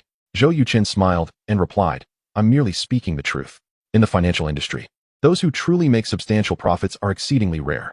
When the market dips, one is anxious for it to rise. When it rises, one fears it might suddenly fall. Human nature is fully revealed in these fluctuations. Whether investing in stocks, futures, or trading virtual currencies like Telcoin, at its core, it is a significant test of human nature. In this examination, you pass the test of Telcoin's soaring value, maximizing your own benefits, and can be considered exceptionally excellent. If the total score is 100, you are at least above 95. Hearing Zhou Yuchen's commendation of Shen Shiyan, although Shen Chenggang and Dai Wan maintained a composed exterior, their hearts were filled with joy. Every parent hopes for their son to succeed and their daughter to excel. Shen Shiyan had previously only caused trouble for the couple, leaving them exasperated. Now, suddenly achieving such a significant accomplishment, they were naturally elated. Shen Jingyan chimed in. Mr. Zhou, you aren't just flattering him, are you? Zhou Yuqin responded. Miss Shen, let us be honest with ourselves. If I gave you $500 and faced a stock that had risen several times, would you wait until $3,200 to sell? Shen Jingyan contemplated and shook her head, saying, at most, I could wait until it reached $1,000. No, I might sell it at $600 or $700. So, it seems sure too is indeed quite impressive. Zhou Yuqin remarked, that's quite impressive. Shen Shiyan responded, Zhou Yuqin, it seems you possess a considerable understanding of the financial markets. Do you partake in trading? Zhou Yuqin nodded slightly and replied, occasionally. Shen Shiyan's interest piqued. He inquired, do you prefer long-term or short-term trading? Zhou Yuqin stated, the distinction between long and short is irrelevant. It depends on the circumstances. Shen Shiyan asked, have you purchased any tether coins? Zhou Yuqin paused momentarily before answering, I have. Shen Jingyan exclaimed in surprise, you bought tether coins too? Shen Qinggang and Dai Wan looked at Zhou Yuqin with astonishment. Zhou Yuqin shrugged and explained, I conducted thorough research on this newly released cryptocurrency and found its prospects promising. Hence I invested a sum recently. Shen Jingyan probed, how much is a sum? Zhou Yuqin raised one finger and replied, 10,000 coins. Impossible, Shen Shiyan scoffed. You must be exaggerating. There are only 30 to 40,000 tether coins in circulation. How could you possibly acquire 10,000? Zhou Yuqin clarified, recently, tether's value plummeted, and many assumed this cryptocurrency was doomed, leading to widespread sell-offs. I seized that opportunity to buy. Shen Shiyan queried, what profit have you made? Zhou Yuqin chuckled and said, not a penny, as I have yet to sell. Shen Shiyan pointed to his laptop and challenged, I don't believe you. Dare to prove it? Very well. Zhou Yuqin opened the international tether trading platform and showed his account to Shen Shiyan. Goodness, Shen Shiyan gasped, you bought in for around 900 yuan. And now it's worth 220,000.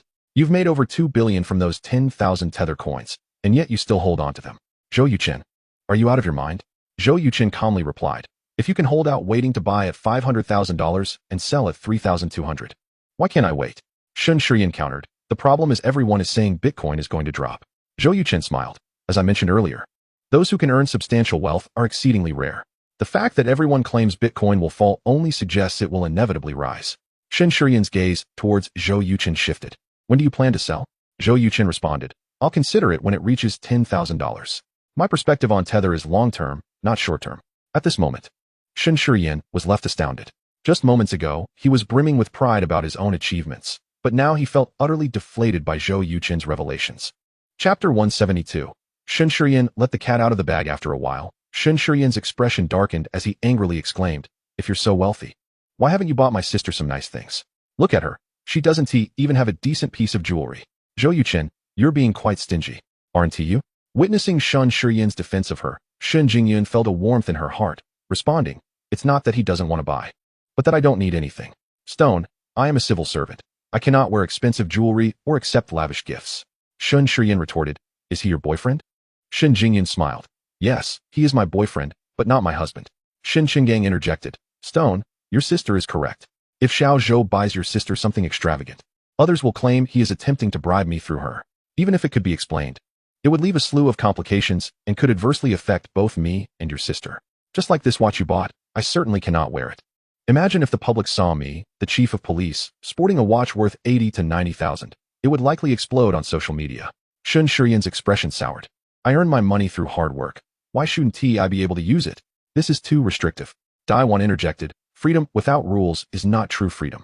Since you've made money, why not invest wisely and buy a property? Housing prices are rising daily. I was worried about this, but now I need TB. Shen Shiyan replied, I have no intention of buying. I plan to use this money to start a financial investment company to further my career. Zhou Yuqin, since you are so affluent, would you care to invest a bit? I guarantee an annual return of no less than 20%. Zhou Yuqin shook his head. I will not invest. Shen Shiyan, displeased, questioned, why not? Zhou Yuqin replied, your confidence is excessive, and you lack formal training in finance. How could I possibly trust you? Shen Shiyan explained, though my major is computer science, my true passion lies in financial investment. I have achieved success. Zhou Yuqin scoffed. What accomplishments can a mere college student claim? Shen Shiyan asserted, since last summer, I have been working as an investment manager at a financial firm in Europe, and it has been exactly a year. I manage a portfolio of $4.2 billion with a return rate of 31%. At this moment, Shen Shiyan suddenly realized he had misspoken and quickly halted. Zhou Yuchen, with a sly smile, encouraged, continue? Why stop now? Shen Shiyan fumed. You are trying to extract information from me. Zhou Yuchen looked at him intently. Do you think an average college student could endure such significant price fluctuations? Investing $150,000 to buy 300 tether coins, remaining steadfast until the price reached 3,200 before selling? Shen Qinggang slammed his hand on the table, demanding, tell me the truth. What have you been doing for the past year and a half? Shen Shiyan replied, I've been working. Shen Qinggang, now even more enraged, retorted, what financial firm would hire a student as an investment manager? Do you take me for a fool? Shen Shiyan pressed his lips together and murmured, I dropped out a year ago. Shen Qinggang thought he misheard. What did you say? Repeat that. Dai Wan and Shen Jingyun also looked on in shock. Shen Shiyan declared loudly, I withdrew from that Australian university last summer. There was nothing to learn there. Shen Qinggang, his face flushed with anger, was about to explode when a burst of laughter suddenly reached his ears. You withdrew a bit late, didn't you? It was Zhou Yuchen speaking. Shen Qinggang momentarily suppressed his rage, asking, Xiao Zhou, what do you mean? Zhou Yuchen chuckled, Uncle Shun, as the saying goes. A woman fears marrying the wrong man, and a man fears entering the wrong profession. For Shen Shiyan to achieve a 30% annual return on a $4.2 billion investment is nothing short of genius in the financial world. For such a talent to squander his potential studying computer science is akin to stifling his gift. Shen Qinggang argued, without a diploma or degree, where will he find employment? Zhou Yuchen shrugged, I lack a diploma or degree myself and have even served time, yet I am doing just fine.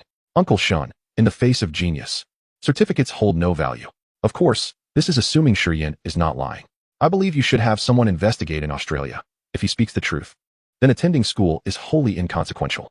In truth, Zhou Yuchen expressed these sentiments primarily to prevent conflict between Shen Qinggang and Shen Shiyan, thereby maintaining familial harmony.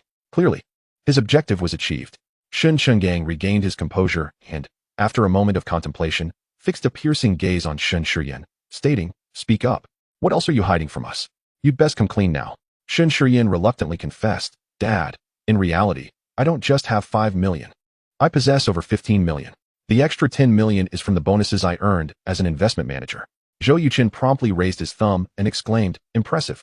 Earning over 15 million in a year is equivalent to what public servants make in over a century. Shen Jingyun concurred, saying, Who could argue? I work in the tax bureau, and at the end of the year, I barely earn 50 to 60,000. To amass 15 million, I would have to forego food and drink for over 300 years. Sure too. When will your investment company be established? I would love to join you and lend a hand. Is that all you've got? Shen Qinggang interjected with a cold chuckle. Jingyun, you shouldn't be seeking employment at an investment firm. You should be performing comedy with Xiao Zhou. You two seem to have quite the rapport. Zhou Yuchen and Shen Jingyun exchanged glances and simultaneously fell silent. Dai Wan inquired, Since you've dropped out, will you still be going to Australia this semester? Shen Shiyan discreetly glanced at Shen Qinggang and shook his head. No, I wish to return and start my own business. Dai Wan adjusted her glasses and remarked, If you hadn't let it slip, how long were you planning to keep this from us? Shen Shiyan replied, I intended to reveal it gradually, mostly out of concern that you might not take it well. Dai Wan questioned, And what is the meaning of your attire? I refuse to believe that your financial firm would permit an investment manager to dress in such a manner. Shen Shiyan responded, I did it intentionally. I haven't quite figured out how to share the truth with you yet. Shen Jingyun asked, What about Qin Yuyu? What is your relationship with her? At this point, Shen Shiyan felt compelled to speak candidly. Qin Yuyu asked me to pretend to be her boyfriend to fend off her suitors. I agreed to this ruse to prove that I was still attending school. Who is Qin Yuyu? Dai Wan asked. Chapter 173. Shen Shiyan's discontent. Shen Jingyun recounted the events that transpired at the airport. Shen Qinggang scoffed. This is a classic case of a toad wishing to eat swan meat. Shen Shiyan defiantly replied, Given time, I can achieve what others have accomplished. Shen Jingyun sensed something amiss and questioned, Are you implying you wish to turn this charade into reality? Indeed, Shen Shiyan admitted. I have developed feelings for Qin Yuyu. At the airport, her impolite behavior was a tactic we devised to manipulate your perceptions. The more you despised her, the less you would inquire about my school life, thus ensuring my safety. Shen Jingyun gently rubbed her forehead and replied, I must say, I am quite taken aback by your antics.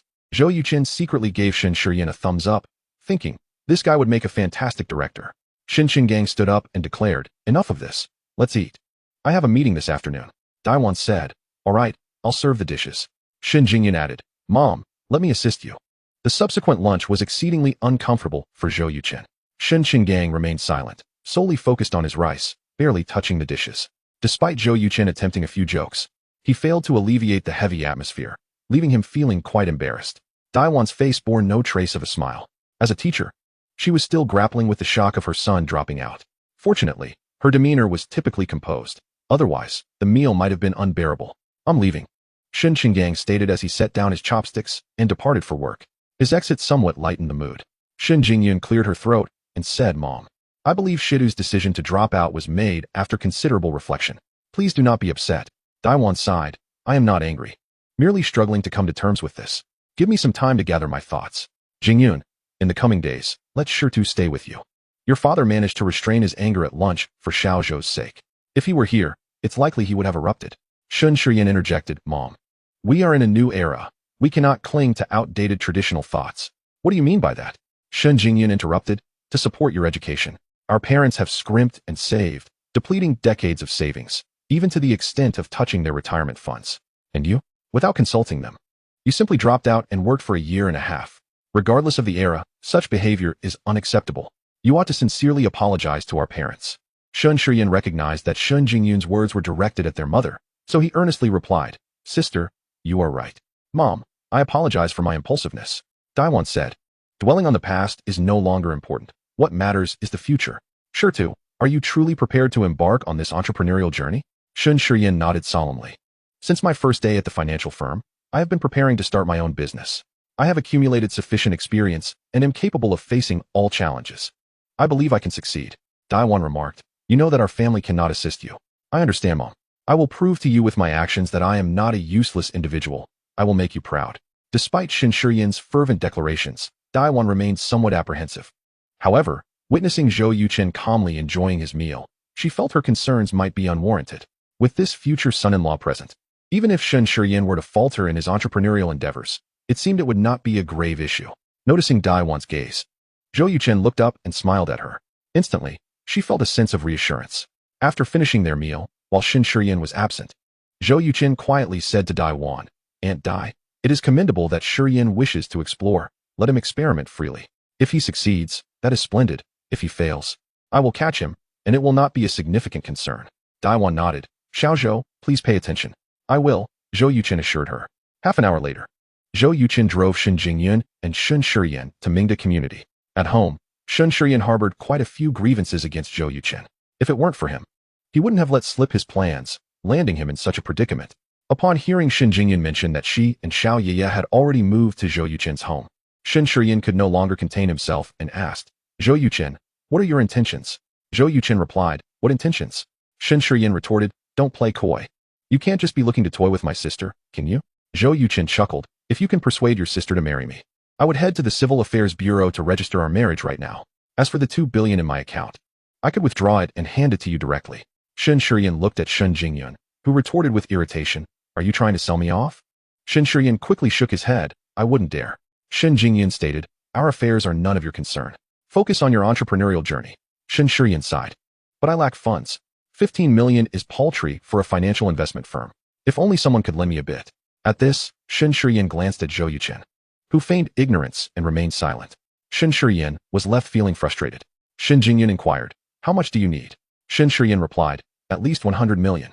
Shin Jingyun calmly stated, "That means you need to borrow 85 million more. You can approach our father. He has considerable influence. If he speaks up, he could secure not just 85 million, but even 850 million. Shin Shiyan quickly waved his hands. "Never mind. I don't want to risk him breaking my legs." Uffed. Zhou Yuchen, who was driving, could not help but laugh aloud. The future brother-in-law of my family possesses quite a sense of humor.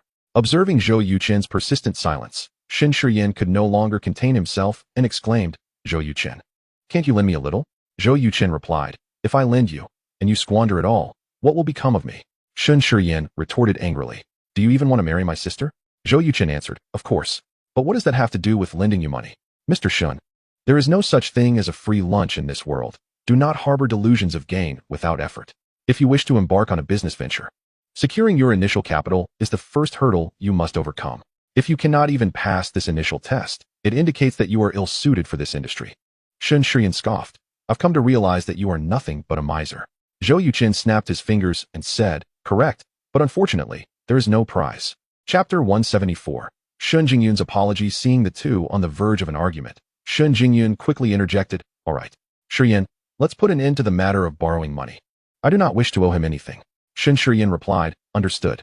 Through the rearview mirror, Zhou Yuqin glanced at the brother and sister, a hint of playful amusement gracing his lips. After escorting Shun Shiyan to the Mingda community, Shun Jingyun handed him the keys, briefed him on a few matters, and then took Zhou Yuqin's car to work. On the way, Shun Jingyun inquired, "Do you not have faith in Shiyan's entrepreneurial pursuits?" Zhou Yuqin chuckled, "Why? Do you think I am stingy?" Shun Jingyun shot him a disapproving glance and urged, "Just speak plainly." Zhou Yuqin pondered for a moment and said, "Today was my first meeting with Shiyan, and my impression is that he possesses a lively personality, full of youthful vigor." Shun Jingyun replied, "Should I interpret your words to mean that his character lacks maturity and steadiness, exhibiting a strong sense of childishness and capriciousness?"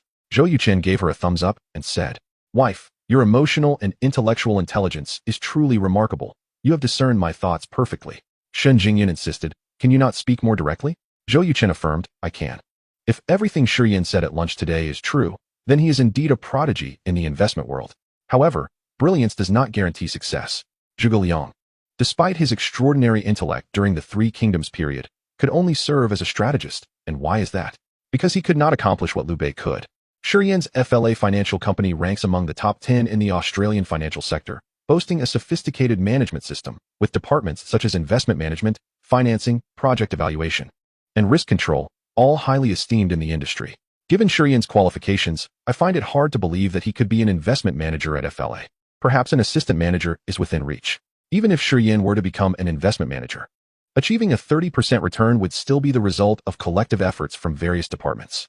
Without the preliminary investigations by the project evaluation department, the funding support from the financing department, and the risk assessments from the risk control department, an investment manager would be rendered powerless. Shun Jingyun asked, "Can't you assist him?"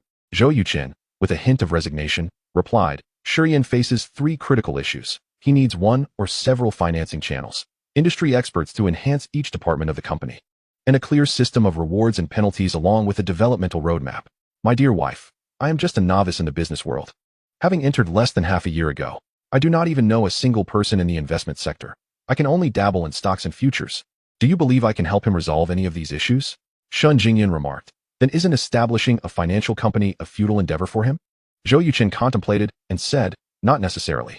The famed stock god of Hong Kong, Luo Li, rose from a small investment firm valued in the millions. His initial focus was on stocks and futures, and only after earning profits did he venture into other industries. Shun Jingyun rolled her eyes. "Are you suggesting he compare himself to Luo Li? Is that even plausible?"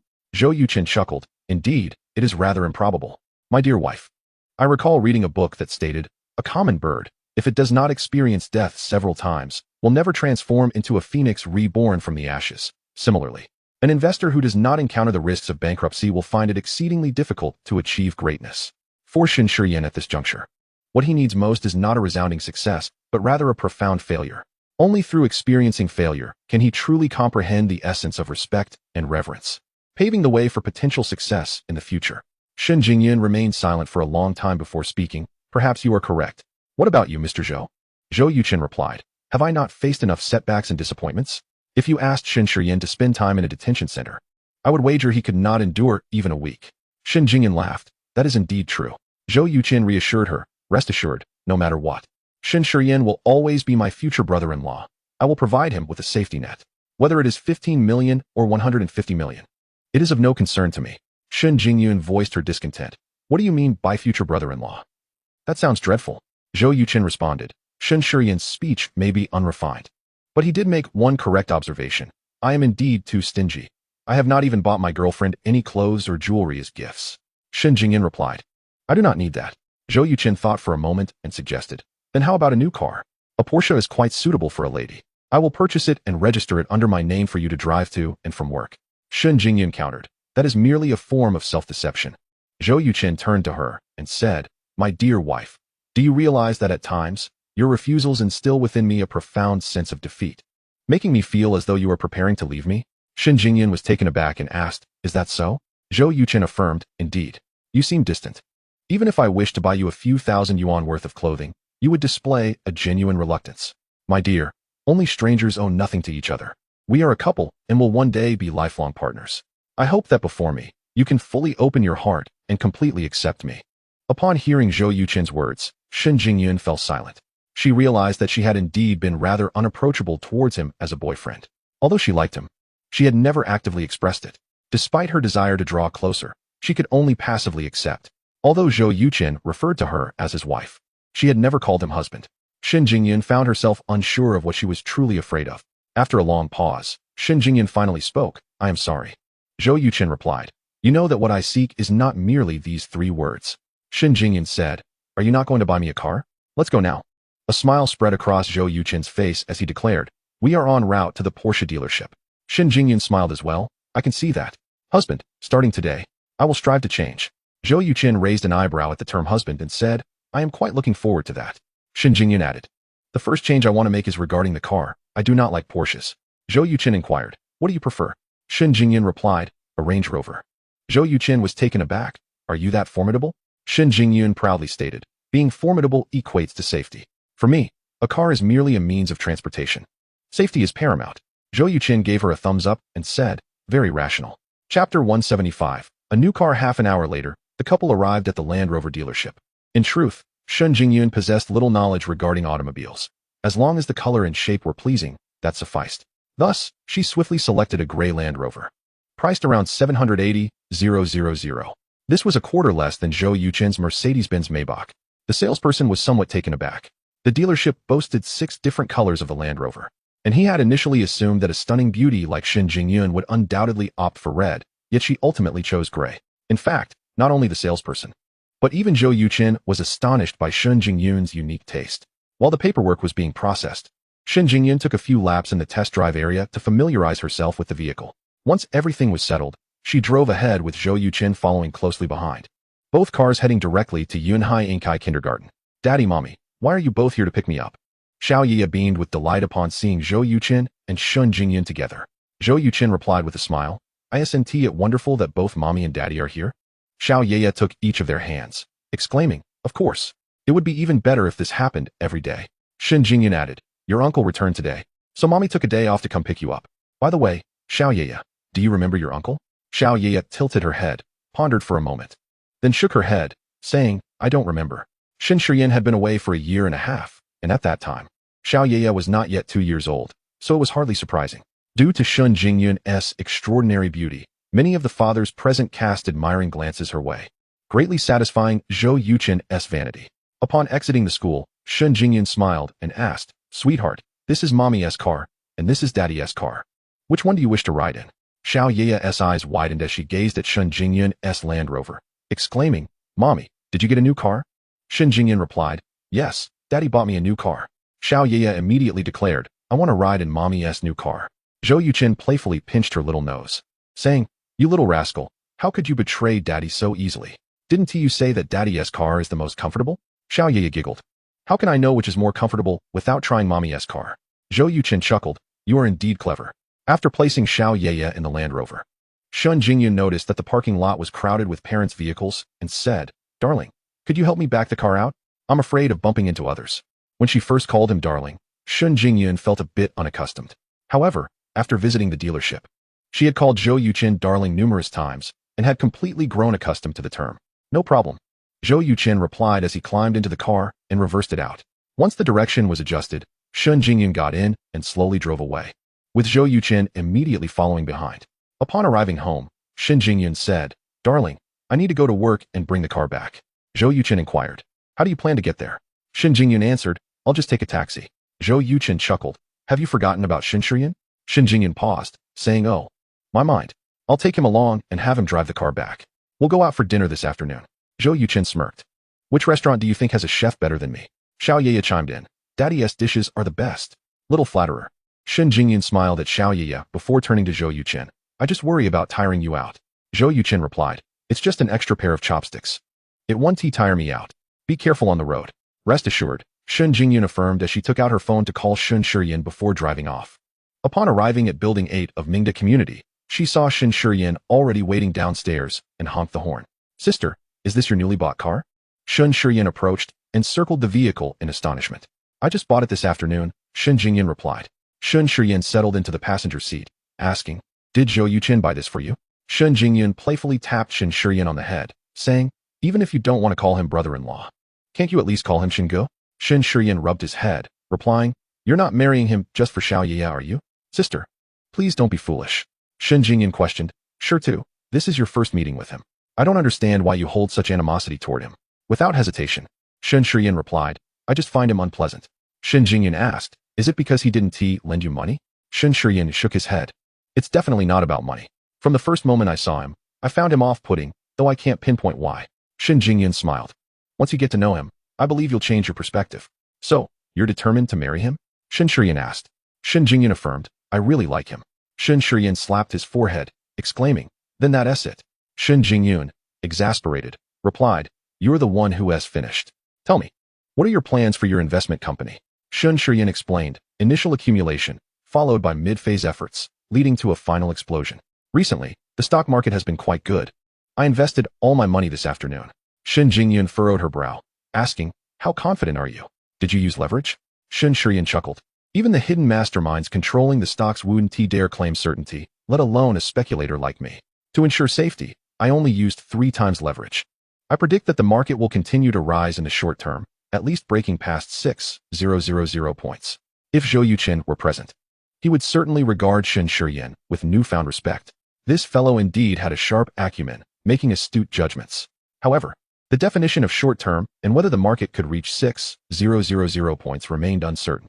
Upon arriving at the headquarters of the Taxation Bureau, Shin Jingyun took out the keys to her old car and asked, which car will you drive? Without hesitation, Shin Shiyan replied, of course, I'll take the new car.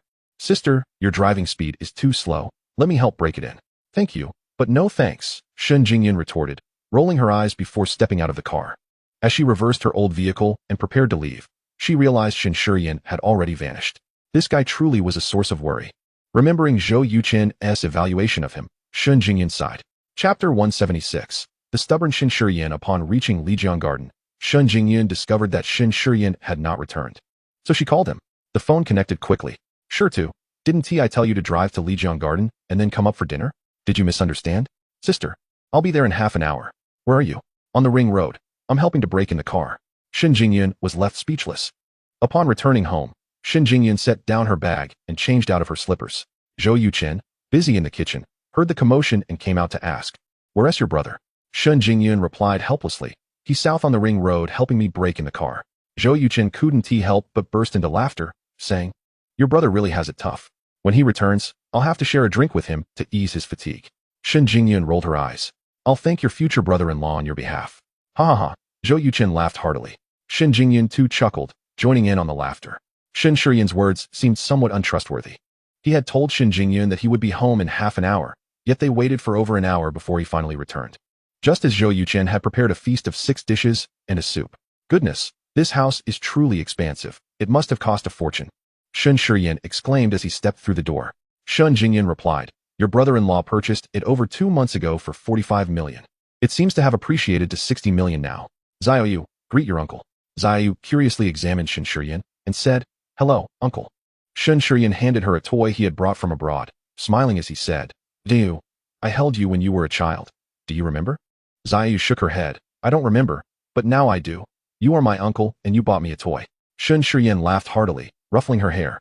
Our little Xiaoyu is truly clever. Shin Jingyun urged, hurry and wash your hands. It's time to eat. Xiaoyu is already hungry. If it weren't your first visit, we wouldn't have waited for you. Shin Shiyan chuckled sheepishly. I'm sorry.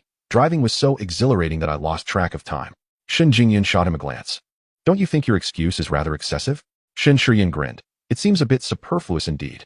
After washing his hands, Shin Shiyan sat at the table, gazing at the 6 dishes that resembled works of art. Sister, it's just a home-cooked meal. Was it necessary to order from a restaurant? Shin Jingyun replied. Not even a 5-star chef could replicate these dishes. Your brother-in-law made them himself, knowing you were coming for dinner. Shin Shiyan was astonished. I had no idea he was such a skilled chef. Zhou Yuqin emerged from the kitchen, carrying 4 bowls of wincy tofu soup on a platter. Thank you for the compliment. It would be even better if you referred to me as brother-in-law. Shin Shiyan smirked. Let us talk about that after you marry my sister. Zhou Yuqin smiled slightly. I'm not in a rush. What would you like to drink?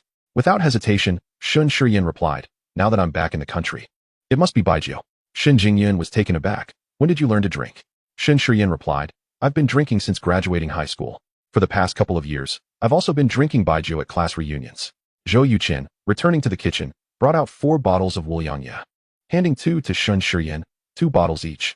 Let us not overdo it, or we won't be able to walk. Shun Shiyan felt a bit apprehensive. Zhou Yuqin. I'm not easily intimidated. Let us see who can drink 3 bottles. Zhou Yuqin opened a bottle and poured himself a drink. After we finish these 2 bottles, I'll get you more. In Xia country, being able to drink 3 bottles is sufficient to navigate the business world. Let us toast. All right. Shun Shiyan, driven by his competitive spirit, opened a bottle and poured himself a cup, initiating the toast. Thank you for this wonderful meal. Zhou Yuqin clinked glasses with him. No need for thanks. With that, Zhou Yuqin downed his drink. Shun Shiyan mimicked him and drank as well. As the fiery Wuliangya coursed through his system, a rush of warmth flushed his face. Zhou Yuqin chuckled inwardly. Quick, have some dishes to taste my culinary skills. Shun Shiyan took a breath, picked up his chopsticks, and sampled a piece of braised pork ribs, his eyes lighting up. Your culinary skills are impressive. Xiaoyu proudly declared, my dad is the best cook. Uncle, do you know what this soup is called? Shun Shiyan gazed at the silky tofu in the soup. Isn't at the wincy tofu soup served at state banquets? Xiaoyu exclaimed, correct. Uncle, you're amazing. Shun Shiyan replied, it's your father who is remarkable. He can even prepare dishes served at state banquets. Sister, you couldn't have been won over solely by his culinary skills, could you? Just as Shin Jingyun was about to respond, Zhou Yuqin interjected, primarily. He is handsome and possesses charm. The culinary skills are secondary. Shin Jingyun smiled. Darling, I think you should take a look in the mirror. Zhou Yuqin replied. Whether I look in the mirror or not, I'm a handsome man. If you don't believe me, ask Xiaoyu. Sweetheart. Isn't Daddy the most handsome daddy in the world? Xiaoyu nodded. Daddy is the most handsome daddy and also the best cook. Zhou Yuqin gleefully exclaimed. My precious daughter has great taste. Shin Jingyun rolled her eyes. You really have thick skin. Observing the effortless interaction among the trio, Shin Shiyan suddenly felt that Zhou Yuqin wasn't as unbearable as he had thought. Zhou Yuqin pointed to one of the dishes. This is the classic Shandong dish. 9 turned intestines. Your sister doesn't appreciate it. No matter how I persuade her, she refuses to try it. You should give it a taste. Shin Shiyan, a fan of pig intestines, immediately tried a piece, praising, this is truly a delicacy. Sister, why aren't you eating? Shin Jingyun grimaced. Just looking at the intestines makes me want to vomit. If you like it, then enjoy it. She then placed the 9 turned intestines in front of Shun Shiyan.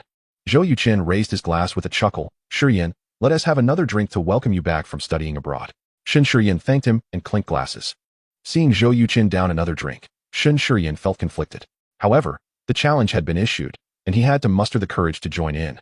Shin Jingyun noticed her brother's discomfort and said, sure to, drink a little less. If you get drunk, I want to be able to take care of you. Zhou Yuqin smiled. What is this? It's just the second glass, and you're already protective? I haven't seen you so concerned about me. Shin Jingyun retorted. I can't be bothered with you. Chapter 177. Shin Jingyun's discontent. Shin Shiyan was a person who valued his pride and feared being looked down upon. Shin Jingyun's concern only ignited his stubbornness, prompting him to down the wine in one go. Zhou Yuqin slapped his thigh, giving Shin Shiyan a thumbs up. Now that's a real man. Shin Shiyan's face turned crimson. Absolutely. Under the table, Shin Jingyun pinched Zhou Yuqin's leg and shot him a fierce glare. Zhou Yuqin understood her worry about them drinking too much, so he put away the large wine glasses and replaced them with 2 smaller ones. Shin Shiyan secretly sighed in relief. Unbeknownst to him, drinking from smaller glasses often leads to quicker intoxication. The evening progressed with Zhou Yuqin and Shin Shiyan engaging in a lively drinking contest. As the alcohol took effect, a tipsy Shin Shiyan began calling Zhou Yuqin brother-in-law repeatedly. Shin Jingyun, witnessing her brother's inebriation, urged them to stop drinking, but Shin Shiyan adamantly refused, even pouring drinks for both himself and Zhou Yuqin in front of her. Much to her irritation. To avoid the scene, Shin Jingyun took Xiaoyu outside to play. When the mother and daughter returned, Zhou Yuqin had just finished cleaning the kitchen. Whereas sure to? Shin Jingyun inquired. Zhou Yuqin pointed towards the guest room. You were gone for less than 10 minutes, and he fell asleep. I helped him to his room and gave him a couple of glasses of water. He should be fine. Shin Jingyun asked, are you alright? Zhou Yuqin replied with a smile, I'm perfectly fine. Drinking is as easy for me as drinking water. As he practiced his martial arts to the point of mastery, Zhou Yuqin could effortlessly control the flow of his internal organs, qi, and blood, as long as he didn't wish to become intoxicated. Any alcohol he consumed would merely serve to cleanse his stomach, disinfect, and eliminate bacteria, subsequently being expelled through sweat or urine. Shin Jingyun expressed her dissatisfaction, saying, then why did you deliberately ply him with alcohol? Zhou Yuqin shrugged, replying, How was I to know your brother was so inept? The lad boasted about drinking 3 bottles with me, yet he couldn't even manage one. I'm quite astonished. Shin Jingyan retorted, regardless, it's your fault. Tonight. You are responsible for caring for him. I cannot handle this inebriated fool. Zhou Yuchen made an okay gesture and affirmed, no problem. Just then, Shin Shiyan's phone rang in his bedroom. Shin Jingyan entered, glanced at the screen displaying mom, and promptly answered. The mother and daughter conversed for a full half-hour before ending the call. At 10 o'clock in the evening, Shin Chenggang returned home. By this point, the massive drug trafficking case involving Zhuang Ming and Zhuang Qing had finally concluded.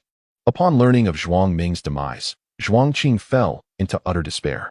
Embracing the philosophy that shared joy is greater than solitary joy, Zhuang Qing divulged all involved in the chain, implicating as many as 184 individuals, including several affluent scions of Yunhai City and a few entertainment stars.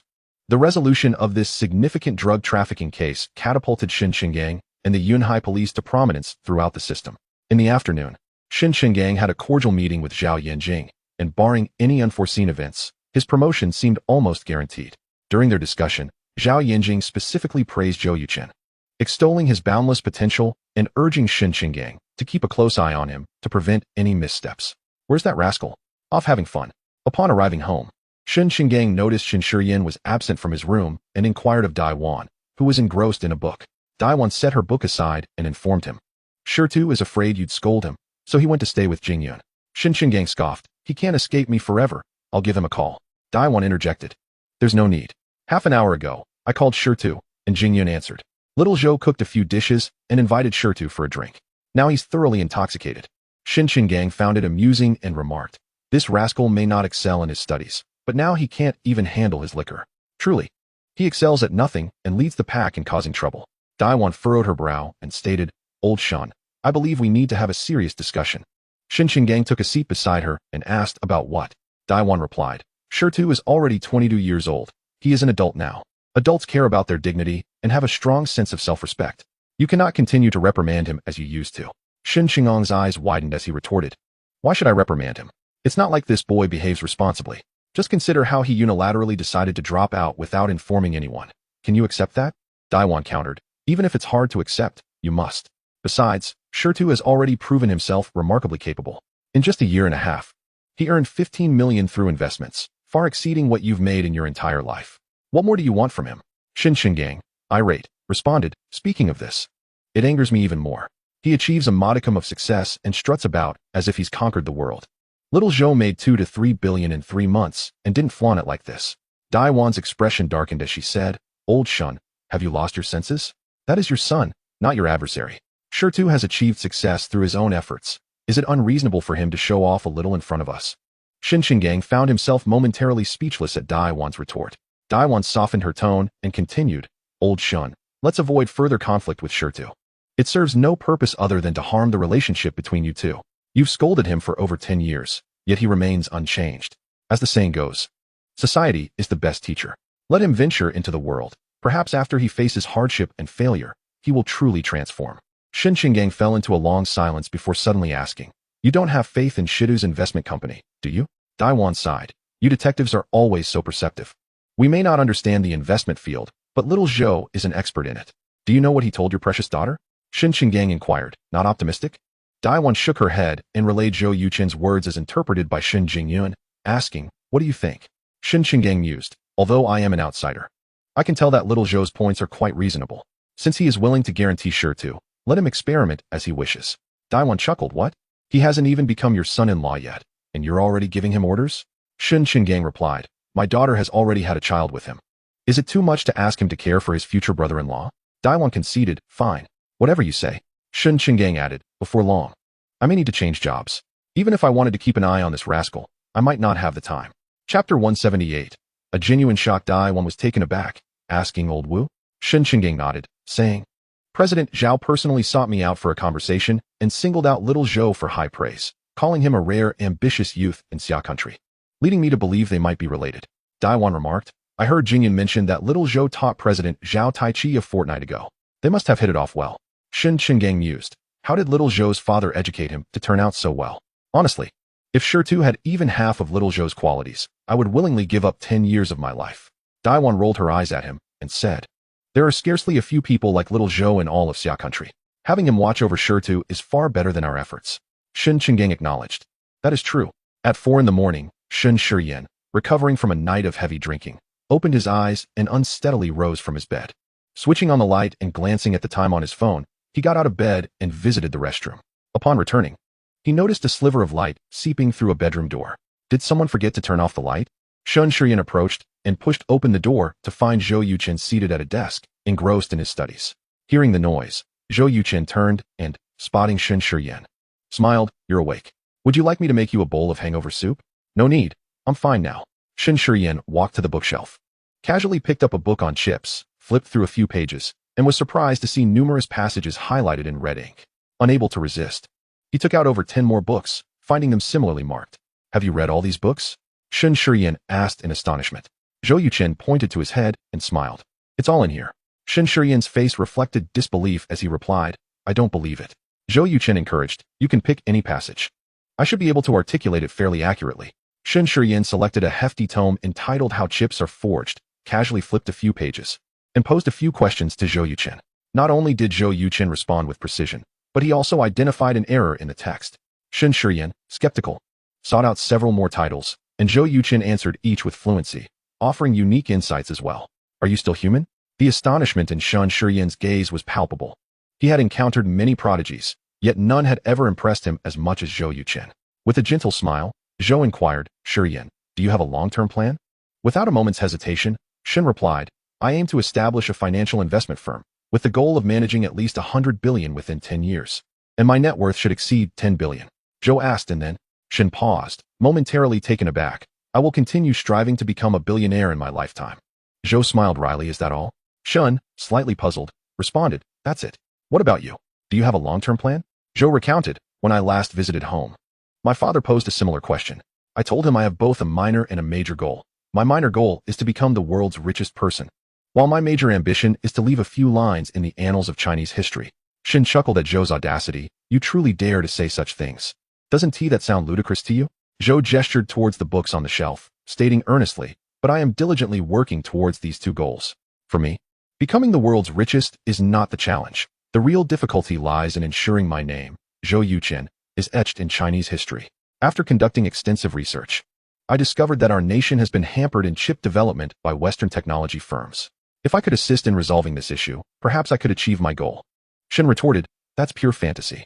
While I am no expert in the chip industry, I understand that developing and manufacturing chips is an arduous task, one that exceeds the capabilities of a single nation, let alone a company." Zhou chuckled, his confidence evident. "If it were easy, I wouldn't bother." "You are insane," Shen muttered as he turned to leave. At that moment, no one could fathom the profound impact Zhou Yuchen's lofty dreams had on Shen Shiyan, who felt utterly insignificant in comparison. "Shurtu, why are you arguing with your brother-in-law at such an early hour?" Shen Jingyun was startled awake by Shen Shiyan's last exclamation and hurriedly donned her slippers to investigate. Shen Shiyan replied, "We weren't arguing. Sister, does he really work that hard every day?" Shen Jingyun nodded. "Indeed. Your brother-in-law has two passions, martial arts and reading," Shen Shiyan remarked. "Then his life must be quite dull." Shen Jingyun laughed. "That's merely your perspective. He finds great fulfillment in it." Shen Shiyan countered, "But it's only 4 in the morning. Doesn't he feel tired?" Shen Jingyun explained, "Your brother-in-law practices a unique form of martial arts called Tai Chi visualization, which allows him to enter the deepest state of sleep. With just 2 hours of practice each day, he feels invigorated." Shen Shiyan's eyes sparkled. "Can I learn it?" Shen Jingyun replied, "Of course. This Tai Chi visualization technique originates from the legendary master Zhang Sanfeng and is quite rare. Your brother-in-law learned it from a martial arts forum. The original poster managed to achieve a deep meditative state once, but never succeeded again. Your brother-in-law seems to possess a rare talent, as he can enter that state effortlessly, while I have yet to manage even once. Tomorrow, I will ask him to teach you." Shen Shiyan eagerly nodded. "Great." Their conversation was not lost on Zhou Yuchen, who smiled quietly and resumed his reading. Upon mastering chip development at a masterful level, Zhou Yuchen chose to study software engineering, recognizing its paramount significance in the tech industry. As one of the world's foremost master hackers, he had established an exceptionally solid foundation in software, with a system assessment of 63 proficiency.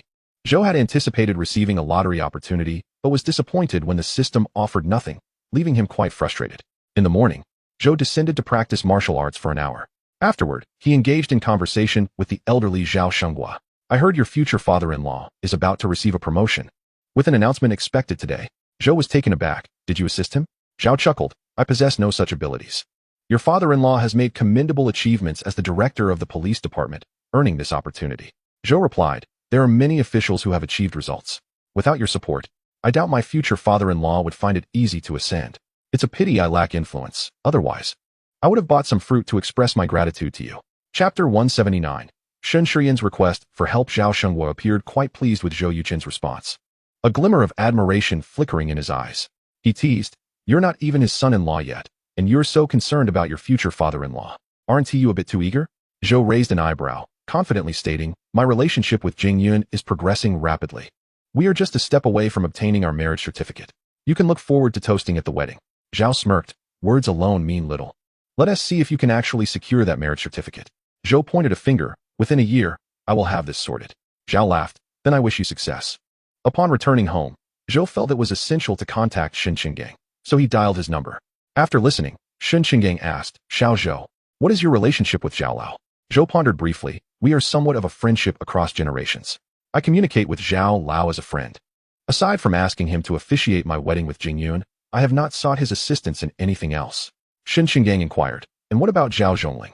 He praised you highly during our conversation yesterday afternoon. Unsure of the underlying implications, Zhou recounted the essence of his dialogue with Zhao Zhongling, allowing Shen Qinggang to draw his own conclusions. After a moment of contemplation, Shen Qinggang remarked, from now on, feel free to interact with Zhao Lao as you see fit.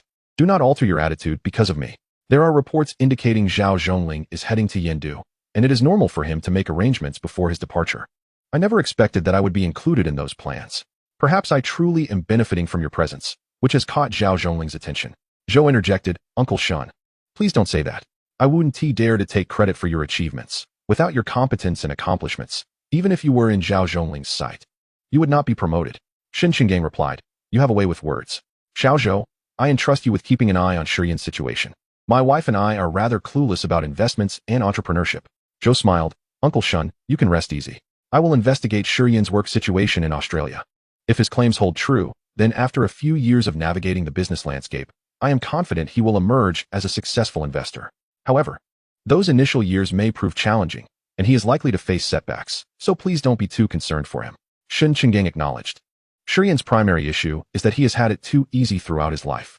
Those who achieve great success often endure numerous failures and hardships. Your insight suggests you understand this well, which reassures me. After ending the call, Zhou Yuqin entered the kitchen to prepare breakfast. Shortly after, Shen Shiyan walked in and asked, can I help? Zhou, currently making steamed buns, turned in surprise at Shen Shiyan's unexpected offer. No need, I'll finish shortly. Is there something on your mind? Shen Shiyan said, I would like to borrow some money from you. Zhou Yuqin inquired, how much do you need? Shen Shiyan replied, 50 million. Zhou Yuqin's eyes flickered. What do you intend to do with it? Shen Shiyan earnestly stated, I have great confidence in the stock market of Xia country. Yesterday afternoon, I invested all my funds, approximately 14 million, into a tech stock, utilizing 3 times leverage. Zhou Yuqin placed a basket of dumplings on the stove, ignited the flame, and set a timer for 15 minutes before asking, what is your perspective on the Xia country stock market? Shen Shiyan, sensing an opportunity, perked up and replied, the short-term prospects are promising. Zhou Yuqin, secretly impressed yet maintaining a composed demeanor, remarked, the market is indeed booming, evident even to a layperson. But such growth cannot be sustained indefinitely. A decline is inevitable. The crucial task is to identify the turning point. Shen Shiyan asserted, the market can change at any moment, and no one can make precise judgments in real time. I have set my profit target at 30%. Once achieved, I will sell immediately. Zhou Yuqin pondered silently, then thought to himself that this individual might possess some merit. In business, it is fair play. If I invest 50 million, what returns can you guarantee me? Shen Shiyan considered the proposition. Within a month, I can assure you a 5% return, totaling 52 million. Zhou Yuqin responded without hesitation, that is too low. I require 30% of the profits. Shen Shiyan exclaimed, have you lost your mind? Keep your voice down, you might wake Xiao Yeye. Zhou Yuqin, somewhat displeased, retorted and then closed the kitchen door, stating, 50 million is no trifling sum. Do you have collateral? You claim a 30% return. But what if your judgment fails and the money is lost? If you win, you reap the rewards, but if you lose, I am the one who bears the loss. Such a scenario is hardly fair. Shen Shiyan defended, a 30% return is already a conservative estimate. I am confident I can achieve it. Zhou Yuqin chuckled. I have read numerous books on stocks and futures. Even renowned investors hesitate to claim absolute certainty, yet you boldly declare such confidence. I must commend your audacity. Shen Shiyan gritted his teeth and said, Zhou Yuqin, you are exceedingly greedy. Zhou Yuqin replied, enough of this banter. In business, there are no familial ties. Especially considering our current relationship. 50 million, 30% profit. If you agree, I will liquidate some of my cryptocurrency and draft a contract to provide you the funds. Shen Shiyan silently calculated. With 3 times leverage and a 30% return, deducting various fees, he could potentially earn 30 million. If he gave Zhou Yuqin 9 million, he would still profit over 21 million, a deal that hardly seemed unfavorable. Concluding his thoughts, Shen Shiyan said, all right, I agree. Zhou Yuqin added, let us be clear from the outset. If we profit, it is beneficial for all. However, should you incur losses, you must provide me with an IOU at a 24% annual interest rate, which aligns with legal standards. Shiyan, we are like brothers. And it is only fair to keep accounts clear. You wouldn't want to owe me anything, would you? Shen Shiyan, both furious and amused, responded, Zhou Yuqin, you truly are a master of negotiation.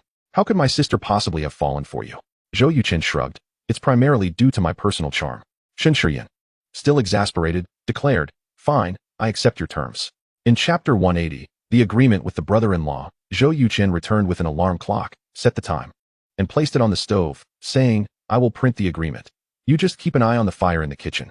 Once the alarm rings, turn off the gas stove, understood? Shen Shiyan replied grimly, understood. Zhou Yuqin chuckled inwardly as he entered his study, taking 10 minutes to finalize a loan agreement. Producing 2 copies, signing his name, and affixing his seal, handing the pen, ink pad, and both agreements to Shen Shiyan, Zhou Yuqin instructed, review it thoroughly. If everything is in order, please sign. Shen Shiyan accepted the document and began to read intently. At that moment, Shen Jingyun emerged from the bedroom, cradling Xiao Yeye. Sure too. What are you reading? Shen Shiyan, without looking up, replied, a loan agreement. Shen Jingyun was taken aback, approaching him to glance at the other copy. You're borrowing 50 million from your brother-in-law to speculate in stocks? Are you insane? She was unaware of Zhou Yuqin's 14 billion investment. Otherwise, her reaction would have been different. Shen Shiyan replied, sister, I am entirely composed. Shen Jingyun sent Xiao Yeye to wash her hands and entered the kitchen, asking, darling, why do you need to lend him money? Zhou Yuqin shrugged. I too believe the stock market will rise in the short term. Since Shiyan wants to invest to profit, why not let him? Shen Jingyun cautioned, what if he incurs losses? Zhou Yuqin smiled. Then he will issue an IOU and find a way to repay the debt. Dear, I think it's best if you refrain from intervening. Consider this. If the market truly surges and your interference causes Shiyan to miss the opportunity, you would bear the blame. Shen Jingyun was rendered speechless by Zhou Yuqin's reasoning. Shen Shiyan, holding the loan agreement, confronted Zhou Yuqin. What is the meaning of Article 6? Zhou Yuqin confidently replied, Article 6 is the most critical part of the entire agreement. If you do not agree, the contract is void. Shen Jingyun tiptoed to peek, her expression a mix of amusement and incredulity. Article 6 simply stated, from this day forth, Party B, Shen Shiyan, shall refer to Party A, Zhou Yuqin, as brother-in-law. What began as a loan agreement had transformed into a comical contract, leaving Shen Jingyun speechless. Shen Shiyan protested, this is nothing but personal vendetta. Zhou Yuqin solemnly stated, Mr. Shen Shiyan, you must understand one thing. If you were not Jingyun's brother, I would never lend you money. I believe no one in this world would lend you 50 million without any collateral. Shen Shiyan retorted angrily, you have gone too far. Zhou Yuqin demanded, enough talk. Will you sign or not? Shen Shiyan felt an overwhelming urge to rip the agreement in front of Zhou Yuqin, yet reason prevailed. Fine, I will sign. Returning to the living room, he signed his name and pressed his seal, calling out to Zhou Yuqin in the kitchen, when can I expect the funds? Zhou Yuqin replied, send me your bank account details, and I will transfer it before noon. Shen Shiyan affirmed, all right. Sister, I'm leaving. Shen Jingyun remarked, your brother-in-law has prepared breakfast. You should eat before you go. Shen Shiyan shot a furious glance at Zhou Yuqin as he stormed out. I'm already full of anger. I don't need breakfast. With that, he departed, taking one agreement with him in a huff. Zhou Yuqin placed the seaweed and egg soup on the table, chuckling. This kid certainly has a fiery temper. Shen Jingyun asked, 50 million is no small sum. Why did you suddenly agree to lend it to him? Zhou Yuqin explained. I must admit, your brother is quite an astute stock analyst. His assessments align closely with mine. As long as he adheres to his judgment and does not let greed cloud his vision, he stands to gain significantly. If he does incur losses, it's no issue. You can simply repay the debt on his behalf. Shen Jingyun remarked, I am not worth such a sum. Zhou Yuqin immediately countered, that is incorrect. In my heart, You are a true priceless treasure. I wouldn't part with you for 50 million, let alone 500 billion or 5 trillion. Shin Jingyun rolled her eyes playfully and chided. Now I understand. It seems that little Yeya's sweet tongue is inherited from you. Zhou Yuqing replied. Firstly, a sweet tongue is not a flaw. Secondly, little Yeya is my precious daughter, so it is only natural she takes after me. Little Yeya, already seated at the table, chimed in, Daddy is also my precious daddy. Can I have a bag now? Of course. Zhou Yuqing and Shin Jingyun exchanged glances and laughed simultaneously. After dropping little Yeya off at school, Zhou Yuqing instructed the finance department of Yuechen Game Company to transfer 50 million to his account. Upon the launch of Explosive Birds, its popularity surged in the global mobile gaming arena, second only to Fruit Hero, with total downloads surpassing 3.5 billion, closing in on Fruit Hero. As the sole proprietor of Yuechen Game Company, Zhou Yuqing regarded the company's finances as his own. To invest in stocks, Zhou Yuqing allocated 2.5 billion from the game company, retaining 1.5 billion for unforeseen circumstances. He informed Shin Shiyan of his intention to sell Telcoin to raise 50 million, primarily to convey that this was not a casual sum, but rather a significant portion of his capital. However, in truth, Zhou Yuqing had no intention of selling Telcoin. Given the current trajectory, Telcoin was poised to replicate the financial miracle of Bitcoin from his past life. Unless faced with dire circumstances, Zhou Yuqing would only buy, not sell. Over the past 2 months, the total number of Telcoins had reached 2.4 million, with a growth rate surpassing that of Bitcoin. Nevertheless, Zhou Yuqing sensed that Telcoin was nearing a turning point. When the price of Telcoin eventually dipped, he planned to seize the opportunity to purchase 14,000 coins, ensuring that his holdings remained at 1% of the total supply.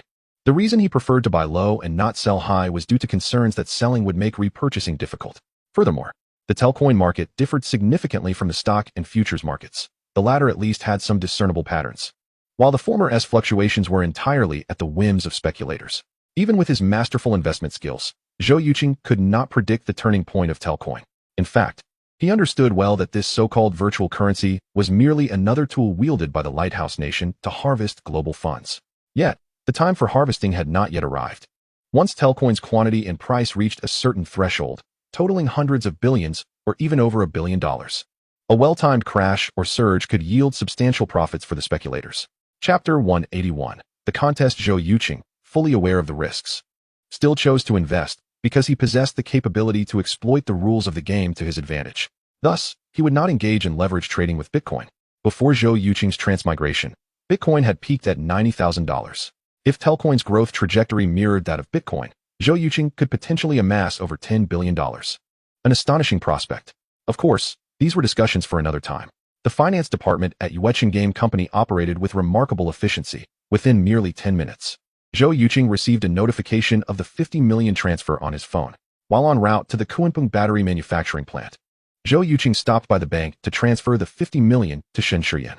Upon receiving the funds, Shen Shiyan wasted no time and immediately immersed himself in the stock market. Mr. Zhou, I have a question that requires your guidance. Zhao Ke greeted him as soon as he entered the mobile battery laboratory. What seems to be the problem? It's regarding the lithium battery cells. After listening to the challenges faced by Zhao Ke's team, Zhou Yuqing swiftly resolved the issue in just 3 minutes. A genius idea. Zhao Ke expressed his admiration, stating, Mr. Zhou, you are truly a genius in battery research. The other team members gazed at Zhou Yuqing with reverence. Zhou Yuqing modestly replied, I cannot accept such a title. Zhao, please gather all the team leaders for a meeting to discuss the problems they are encountering. Collective brainstorming may yield solutions. Understood. Zhao Ke responded and went to gather the team. In reality, Zhao Ke was well aware that this so-called brainstorming session was primarily a lesson from Zhou Yuqing. As anticipated, the subsequent meeting became Zhou Yuqing's domain. Regardless of which team leader presented an issue, Zhou Yuqing consistently provided a perfect solution in the shortest possible time. Within the conference room, the only sounds were Zhou Yuqing's explanations and the rustling of notes taken by the attendees. Ultimately, amidst the admiring gazes, Zhou Yuqing exited the conference room and proceeded to the training ground for security personnel. The security team, assembled by Xian Yanhai, comprised 45 members divided into 3 squads of 15. They worked 24 hours, followed by a 24-hour break, and then 7 hours of training on the 3rd day to ensure optimal performance. This group was relatively older, averaging around 35 years of age. Yet each had undergone military training, with over a dozen boasting backgrounds as special forces. Their capabilities and work ethic significantly surpassed those of 20-something youths in society. Upon Zhou Yuqing's arrival at the training ground, The second team was engrossed in combat practice, engaged in spirited sparring. Xi and Yanhai immediately called the assembly, stating, "All personnel, gather." The 15 members of the second team promptly assembled with remarkable speed. Xi and Yanhai proclaimed, "Let us welcome Mr. Zhou for an inspection of our training." Applause erupted, leaving Zhou Yuqing somewhat speechless. "You don't need to heed Xian's words. I am merely here to observe. Train as you normally would, no need for such formality." Xi and Yanhai insisted, "That won't do. You may not know this, but our Mr. Zhou is a true martial arts master. Even 10 of me combined would not be his match. Would you all like to witness this?" The crowd responded in unison, "Yes." Xi and Yanhai turned to Zhou Yuqing and asked, "Mr. Zhou, would you demonstrate for us?" Pointing at Xi and Yanhai, Zhou Yuqing replied humorously, "You've already piqued everyone's interest. Do I have any choice in the matter?" Xi and Yanhai grinned. "We appreciate Mr. Zhou's willingness to enlighten us." Since the arrival of his comrades from the army, Xi and Yanhai had become considerably more cheerful, his smile becoming more frequent. Zhou Yuqing inquired, "How shall we proceed?" "Set the rules." Xi and Yanhai suggested. "Kong Yiming, you have often boasted about your martial skills. Why not represent the second team and face Mr. Zhou? Remember to give it your all." "Understood." The second team leader, Kong Yiming, stepped forward. At 37 years of age, he had previously served as a special reconnaissance soldier. With a buzz cut, standing at 172 meters. He had a dark complexion and sharp eyes, exhibiting remarkable agility. Zhou Yuqing asked, "Captain Kong, what martial art do you practice?" Kong Yiming replied, "I hail from Dongshan, where I trained in praying mantis boxing under an elder in my village for several years." Zhou Yuqing nodded. "No wonder I observe your swift steps and agile movements. You have indeed practiced praying mantis boxing." Kong Yiming stepped forward with his left foot, his body slightly crouched, fingers of both hands curled, forming the stance of a mantis fist. "Zhou, please," he said. Zhou Yuqing smiled and replied, "Come at me." With a powerful shout, Kong Yiming surged forward, his form like the wind, swiftly closing the distance to Zhou Yuqing. His body inclined slightly, and his right hand, resembling a steel claw, aimed for Zhou Yuqing's temple. The air whistled, revealing Kong Yiming's extraordinary strength. Zhou Yuqing, with a faint smile, disregarded the attack and stepped forward, unleashing a Xingyi punch aimed at Kong Yiming's chest. Kong Yiming was taken aback by Zhou Yuqing's astonishing speed. Though he initiated the attack, Zhou Yuqing responded with remarkable swiftness. If he did not switch from offense to defense, he would likely be sent flying before reaching his target. Left with no choice, Kong Yiming altered his approach, his arms extending like two iron hooks, attempting to ensnare Zhou Yuqing's incoming strike. Should he succeed, Zhou Yuqing would be at his mercy. However, Kong Yiming underestimated Zhou Yuqing's might. He managed to grasp Zhou Yuqing's upper arm with his left hand and the lower arm with his right, yet the latter felt as unyielding as steel, rendering him incapable of pulling Zhou Yuqing even slightly and causing his own hands to throb with pain. "Release," Zhou Yuqing commanded, and with immense force, he broke free from Kong Yiming's grasp, delivering a punch to his chest.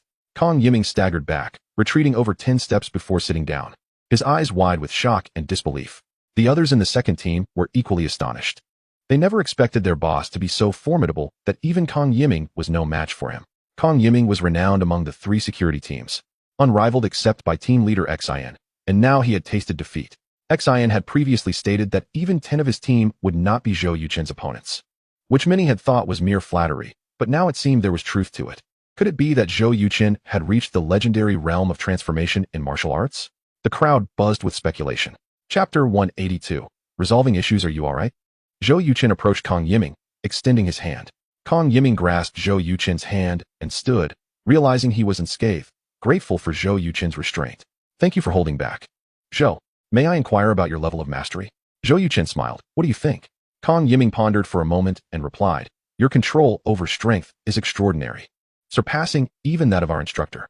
I believe you have reached the pinnacle of martial arts mastery." Zhou Yuqing nodded. 3 months ago, by a stroke of fortune, I attained this level." Kong Yiming exclaimed. "To break through to this stage in your 20s is truly impressive." Xi and Yanhai asked, "Kong Yiming, are you convinced?" Kong Yiming gave a thumbs up to Zhou Yuqing. A master of transformation would be regarded as a martial arts grandmaster in the Republic era, certainly among the top 5. "I am fully convinced of Zhou's prowess." Zhou Yuqing waved his hand dismissively. "I practice martial arts mainly for physical fitness. How are you all settling in here? Is there anything that requires improvement?" The group exchanged glances, none speaking up. Zhou Yuqing chuckled. "It seems there are indeed some shortcomings. Xian, please compile the issues the brothers are facing in their daily lives and work, and we shall find solutions." Xi and Yanhai replied, "Give me half an hour, and I will take care of it." Zhou Yuqing favored this efficient work ethic. "All right, I will return to my office, and once you have compiled the list, come find me with the 3 team leaders. Understood. After Zhou Yuchen left, Kang Yiming asked, Instructor, can we address the issue of transportation? Xin Yanhai shot him a glare. Of course. As long as the brothers feel something is amiss, they can voice it without hesitation. Kang Yiming responded joyfully, no problem. Half an hour later, Xin Yanhai entered Zhou Yuchen's office with Kang Yiming and the other 2 team leaders. Team leader Wei Yongjun, in his 40s, had a stout build but stood under 1.7 meters tall, having trained in hard qigong in the military, making him formidable against several ordinary men.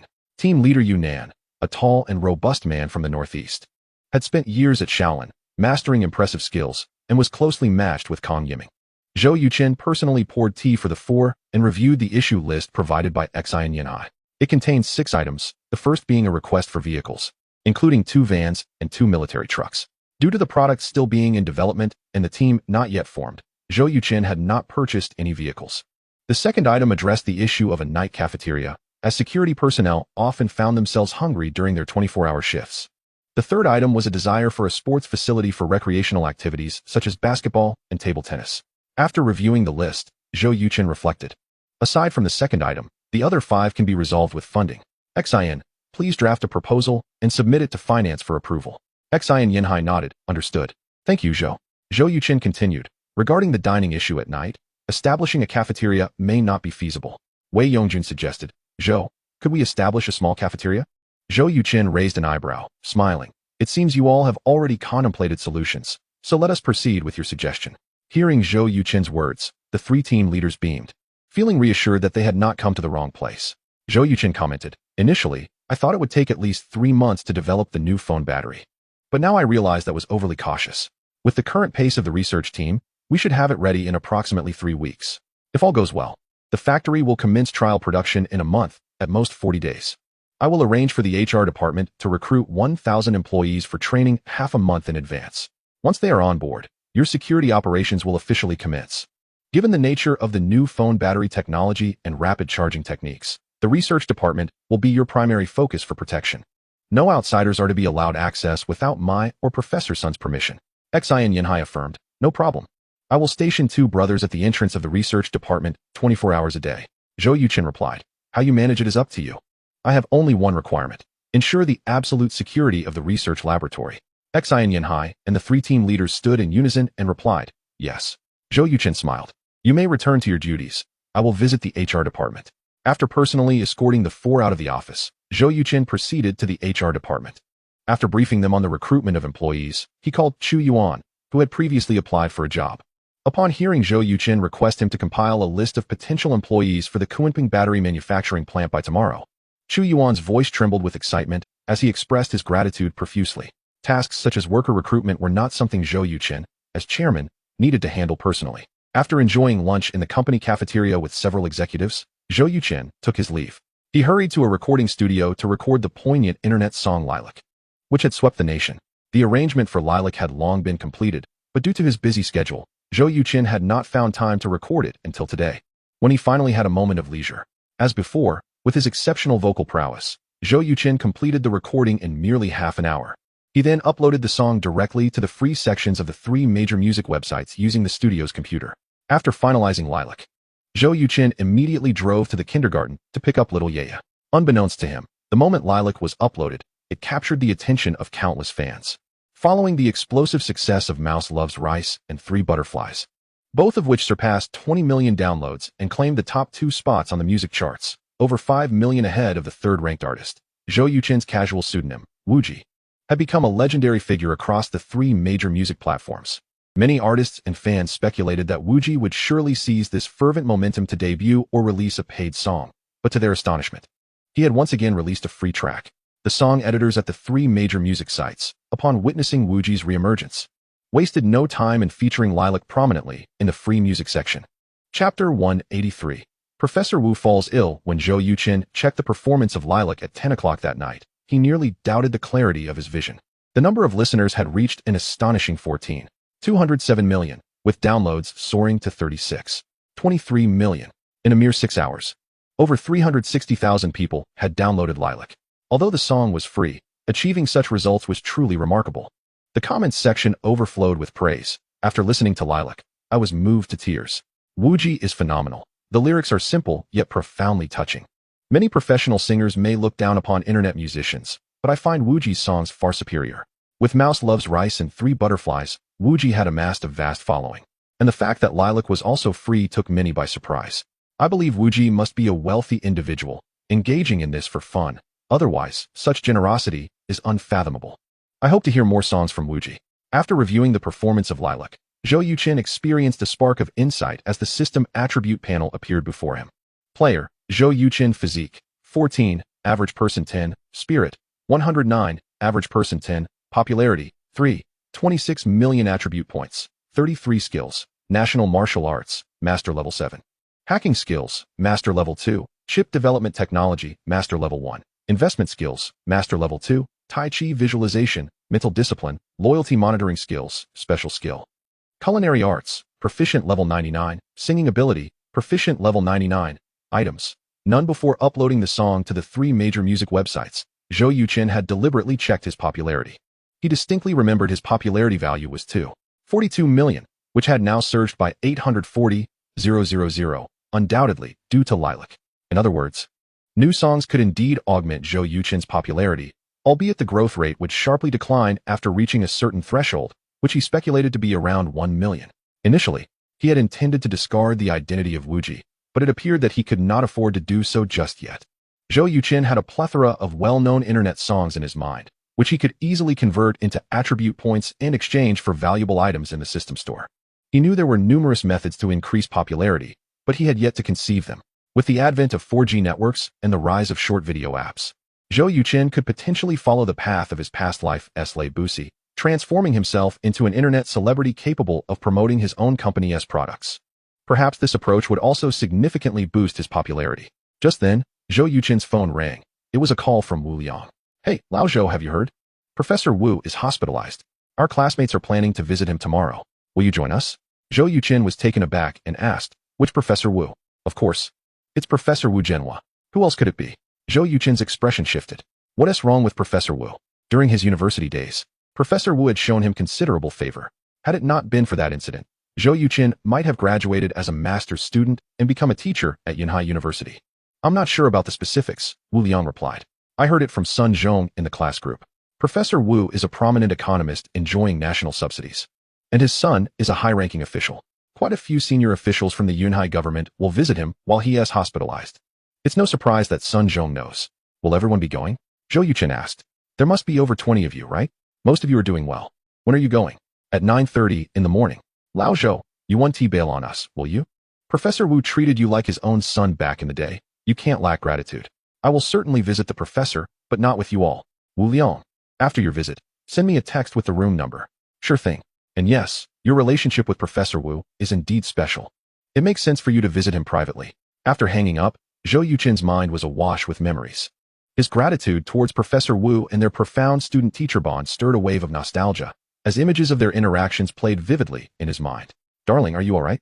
Zhou Yuqin snapped back to reality, noticing that Shun Jingyun had somehow approached him, her expression filled with concern. She had called his name several times without a response. Startling her. I'm fine. Zhou Yuqin shook his head and said, do you expect me to believe that? Tell me, what is going on? Taking a deep breath, Zhou Yuqin embraced Shun Jingyun's slender waist and had her sit on his lap. I'm really okay. I just received a call from a university classmate saying my mentor, Professor Wu Zhenhua from Yunhai University, is ill and hospitalized. They plan to visit him tomorrow. I was lost in thought, and didn't he respond to you? I've heard of Professor Wu during my time at Xinjiang University. He is quite an esteemed economist. Was he good to you? Extremely good. Had it not been for the wrongful accusation that led to my imprisonment, I would have been his doctoral student by now. No wonder you look so troubled. What illness does Professor Wu have? Is it serious? I'm not quite sure yet. Mostly, I feel a bit apprehensive about seeing him. Why is that? I can't quite articulate it. Shin Jingyun wrapped her arms around Zhou Yuqin's neck and planted a kiss on his cheek. Darling, you have achieved tremendous success. I believe Professor Wu will be very proud of your accomplishments. Zhou Yuqin nodded thoughtfully. I hope so. The two embraced affectionately for a while, until Zhou Yuqin, regaining his composure, noticed Shin Jingyun's cheeks flushing as she attempted to slip away. Zhou Yuqin grasped her hand, his face twisted with sorrow, and said, my dear wife, we cannot conduct ourselves in such a manner. This is merely a case of passing the buck. You must find a way to resolve this on your own. I have made it clear that we can only proceed after marriage. With that, Shin Jingyun wriggled free from Zhou Yuchen's grasp and fled. Zhou Yuchen looked down and muttered, "What a mischievous spirit." Chapter 184. Visiting the teacher the following day, Zhou Yuchen dropped Xiao Ye off at kindergarten, then proceeded to a fruit store to purchase some fruits before driving to the First People's Hospital of Yunhai City. After parking his car in the hospital lot, he took out his phone and began to check stock market news.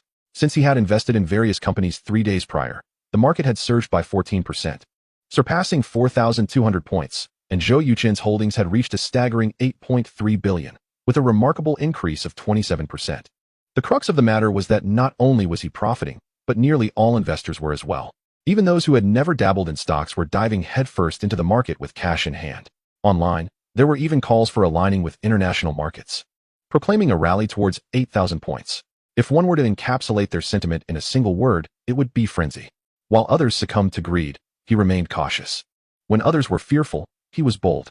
Some seasoned investors, witnessing this tumultuous situation, felt trepidation and withdrew their investments. However, after a few days, seeing the market continue to rise favorably, they re-entered. Zhou Yuchen was acutely aware that such madness would ultimately lead to chaos. The current exuberance would inevitably be followed by a severe downturn. As 10 o'clock approached, Wu Liang finally sent a message. Zhou Yuchen, carrying the fruits, exited his vehicle. Following the instructions in the text, he made his way to room 7 on the 16th floor of the inpatient department. Just as he was about to knock, a handsome young man in his 20s emerged from within. Upon seeing Zhou Yuchen, the young man inquired, "Who are you looking for? Is teacher Wu Jinhua in this room?" "I am his student, Zhou Yuchen," he replied. The young man, appearing somewhat helpless, said, "Mr. Zhou, on behalf of my grandfather, I thank you for your concern. However, he has already seen 3 groups of visitors today and is quite fatigued." "Would you mind?" Zhou Yuchen interjected. "May I inquire about the teacher's condition?"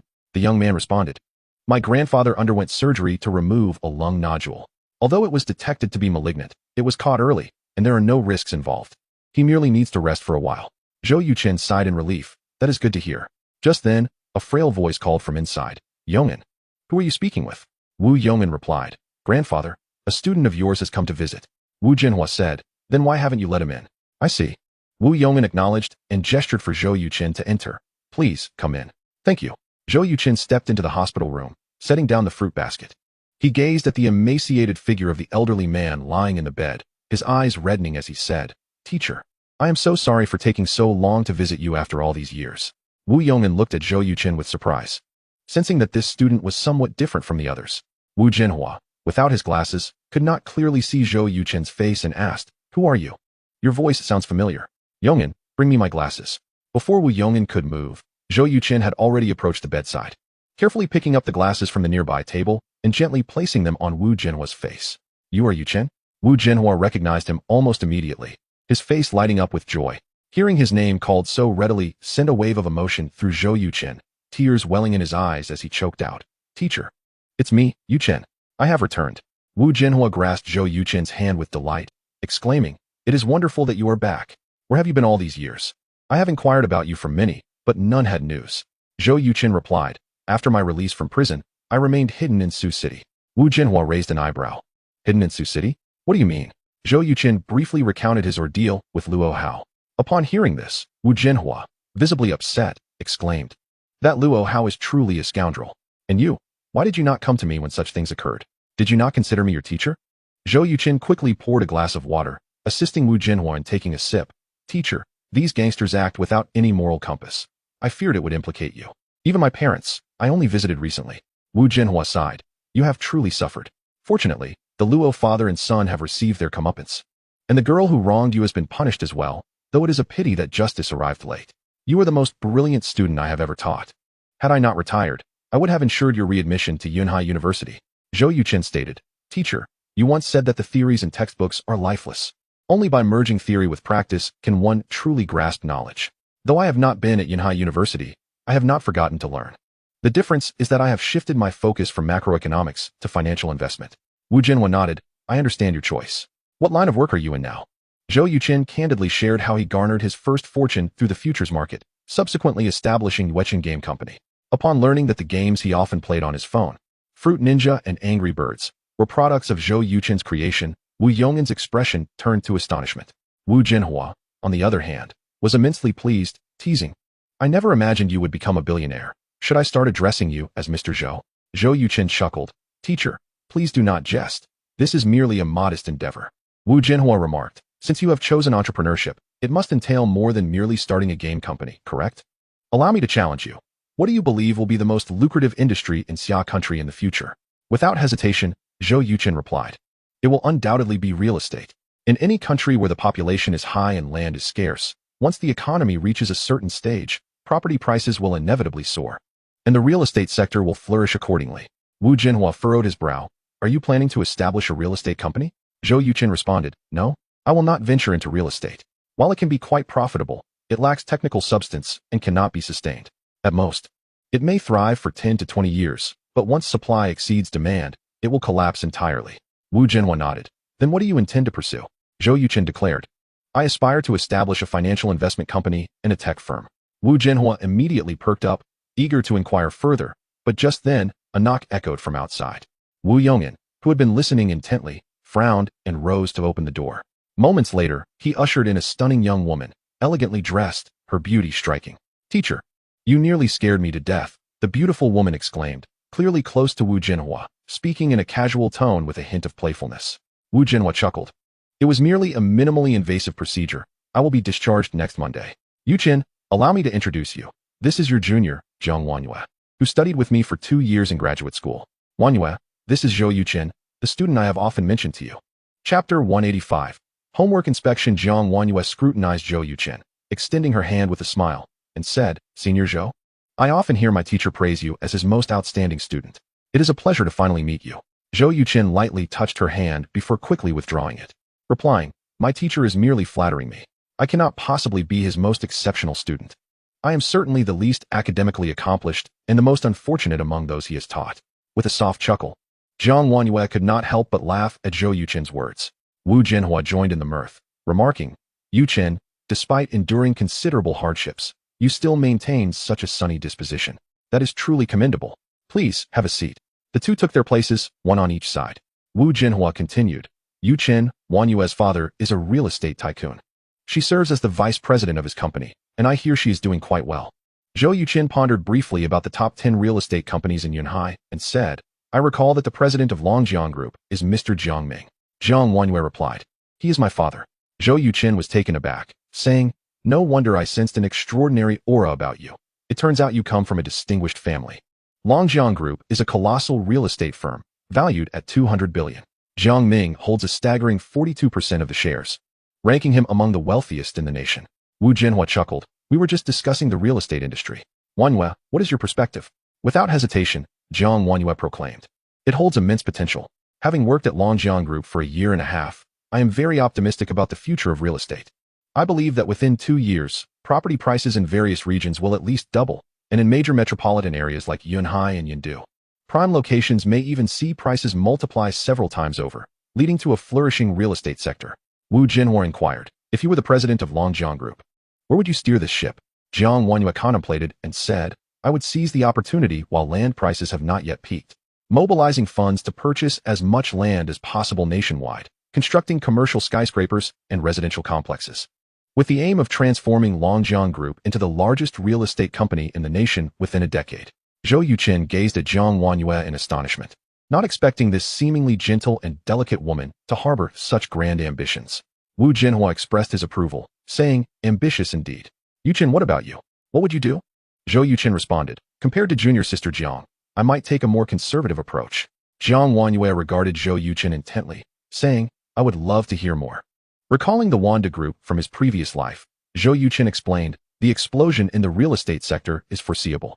Given the population and purchasing power of Xia country, it can sustain a boom for nearly a decade. If I were the president of a real estate company, I would, like junior sister Jiang, expand aggressively in the initial and middle phases, but in the later stages, I would focus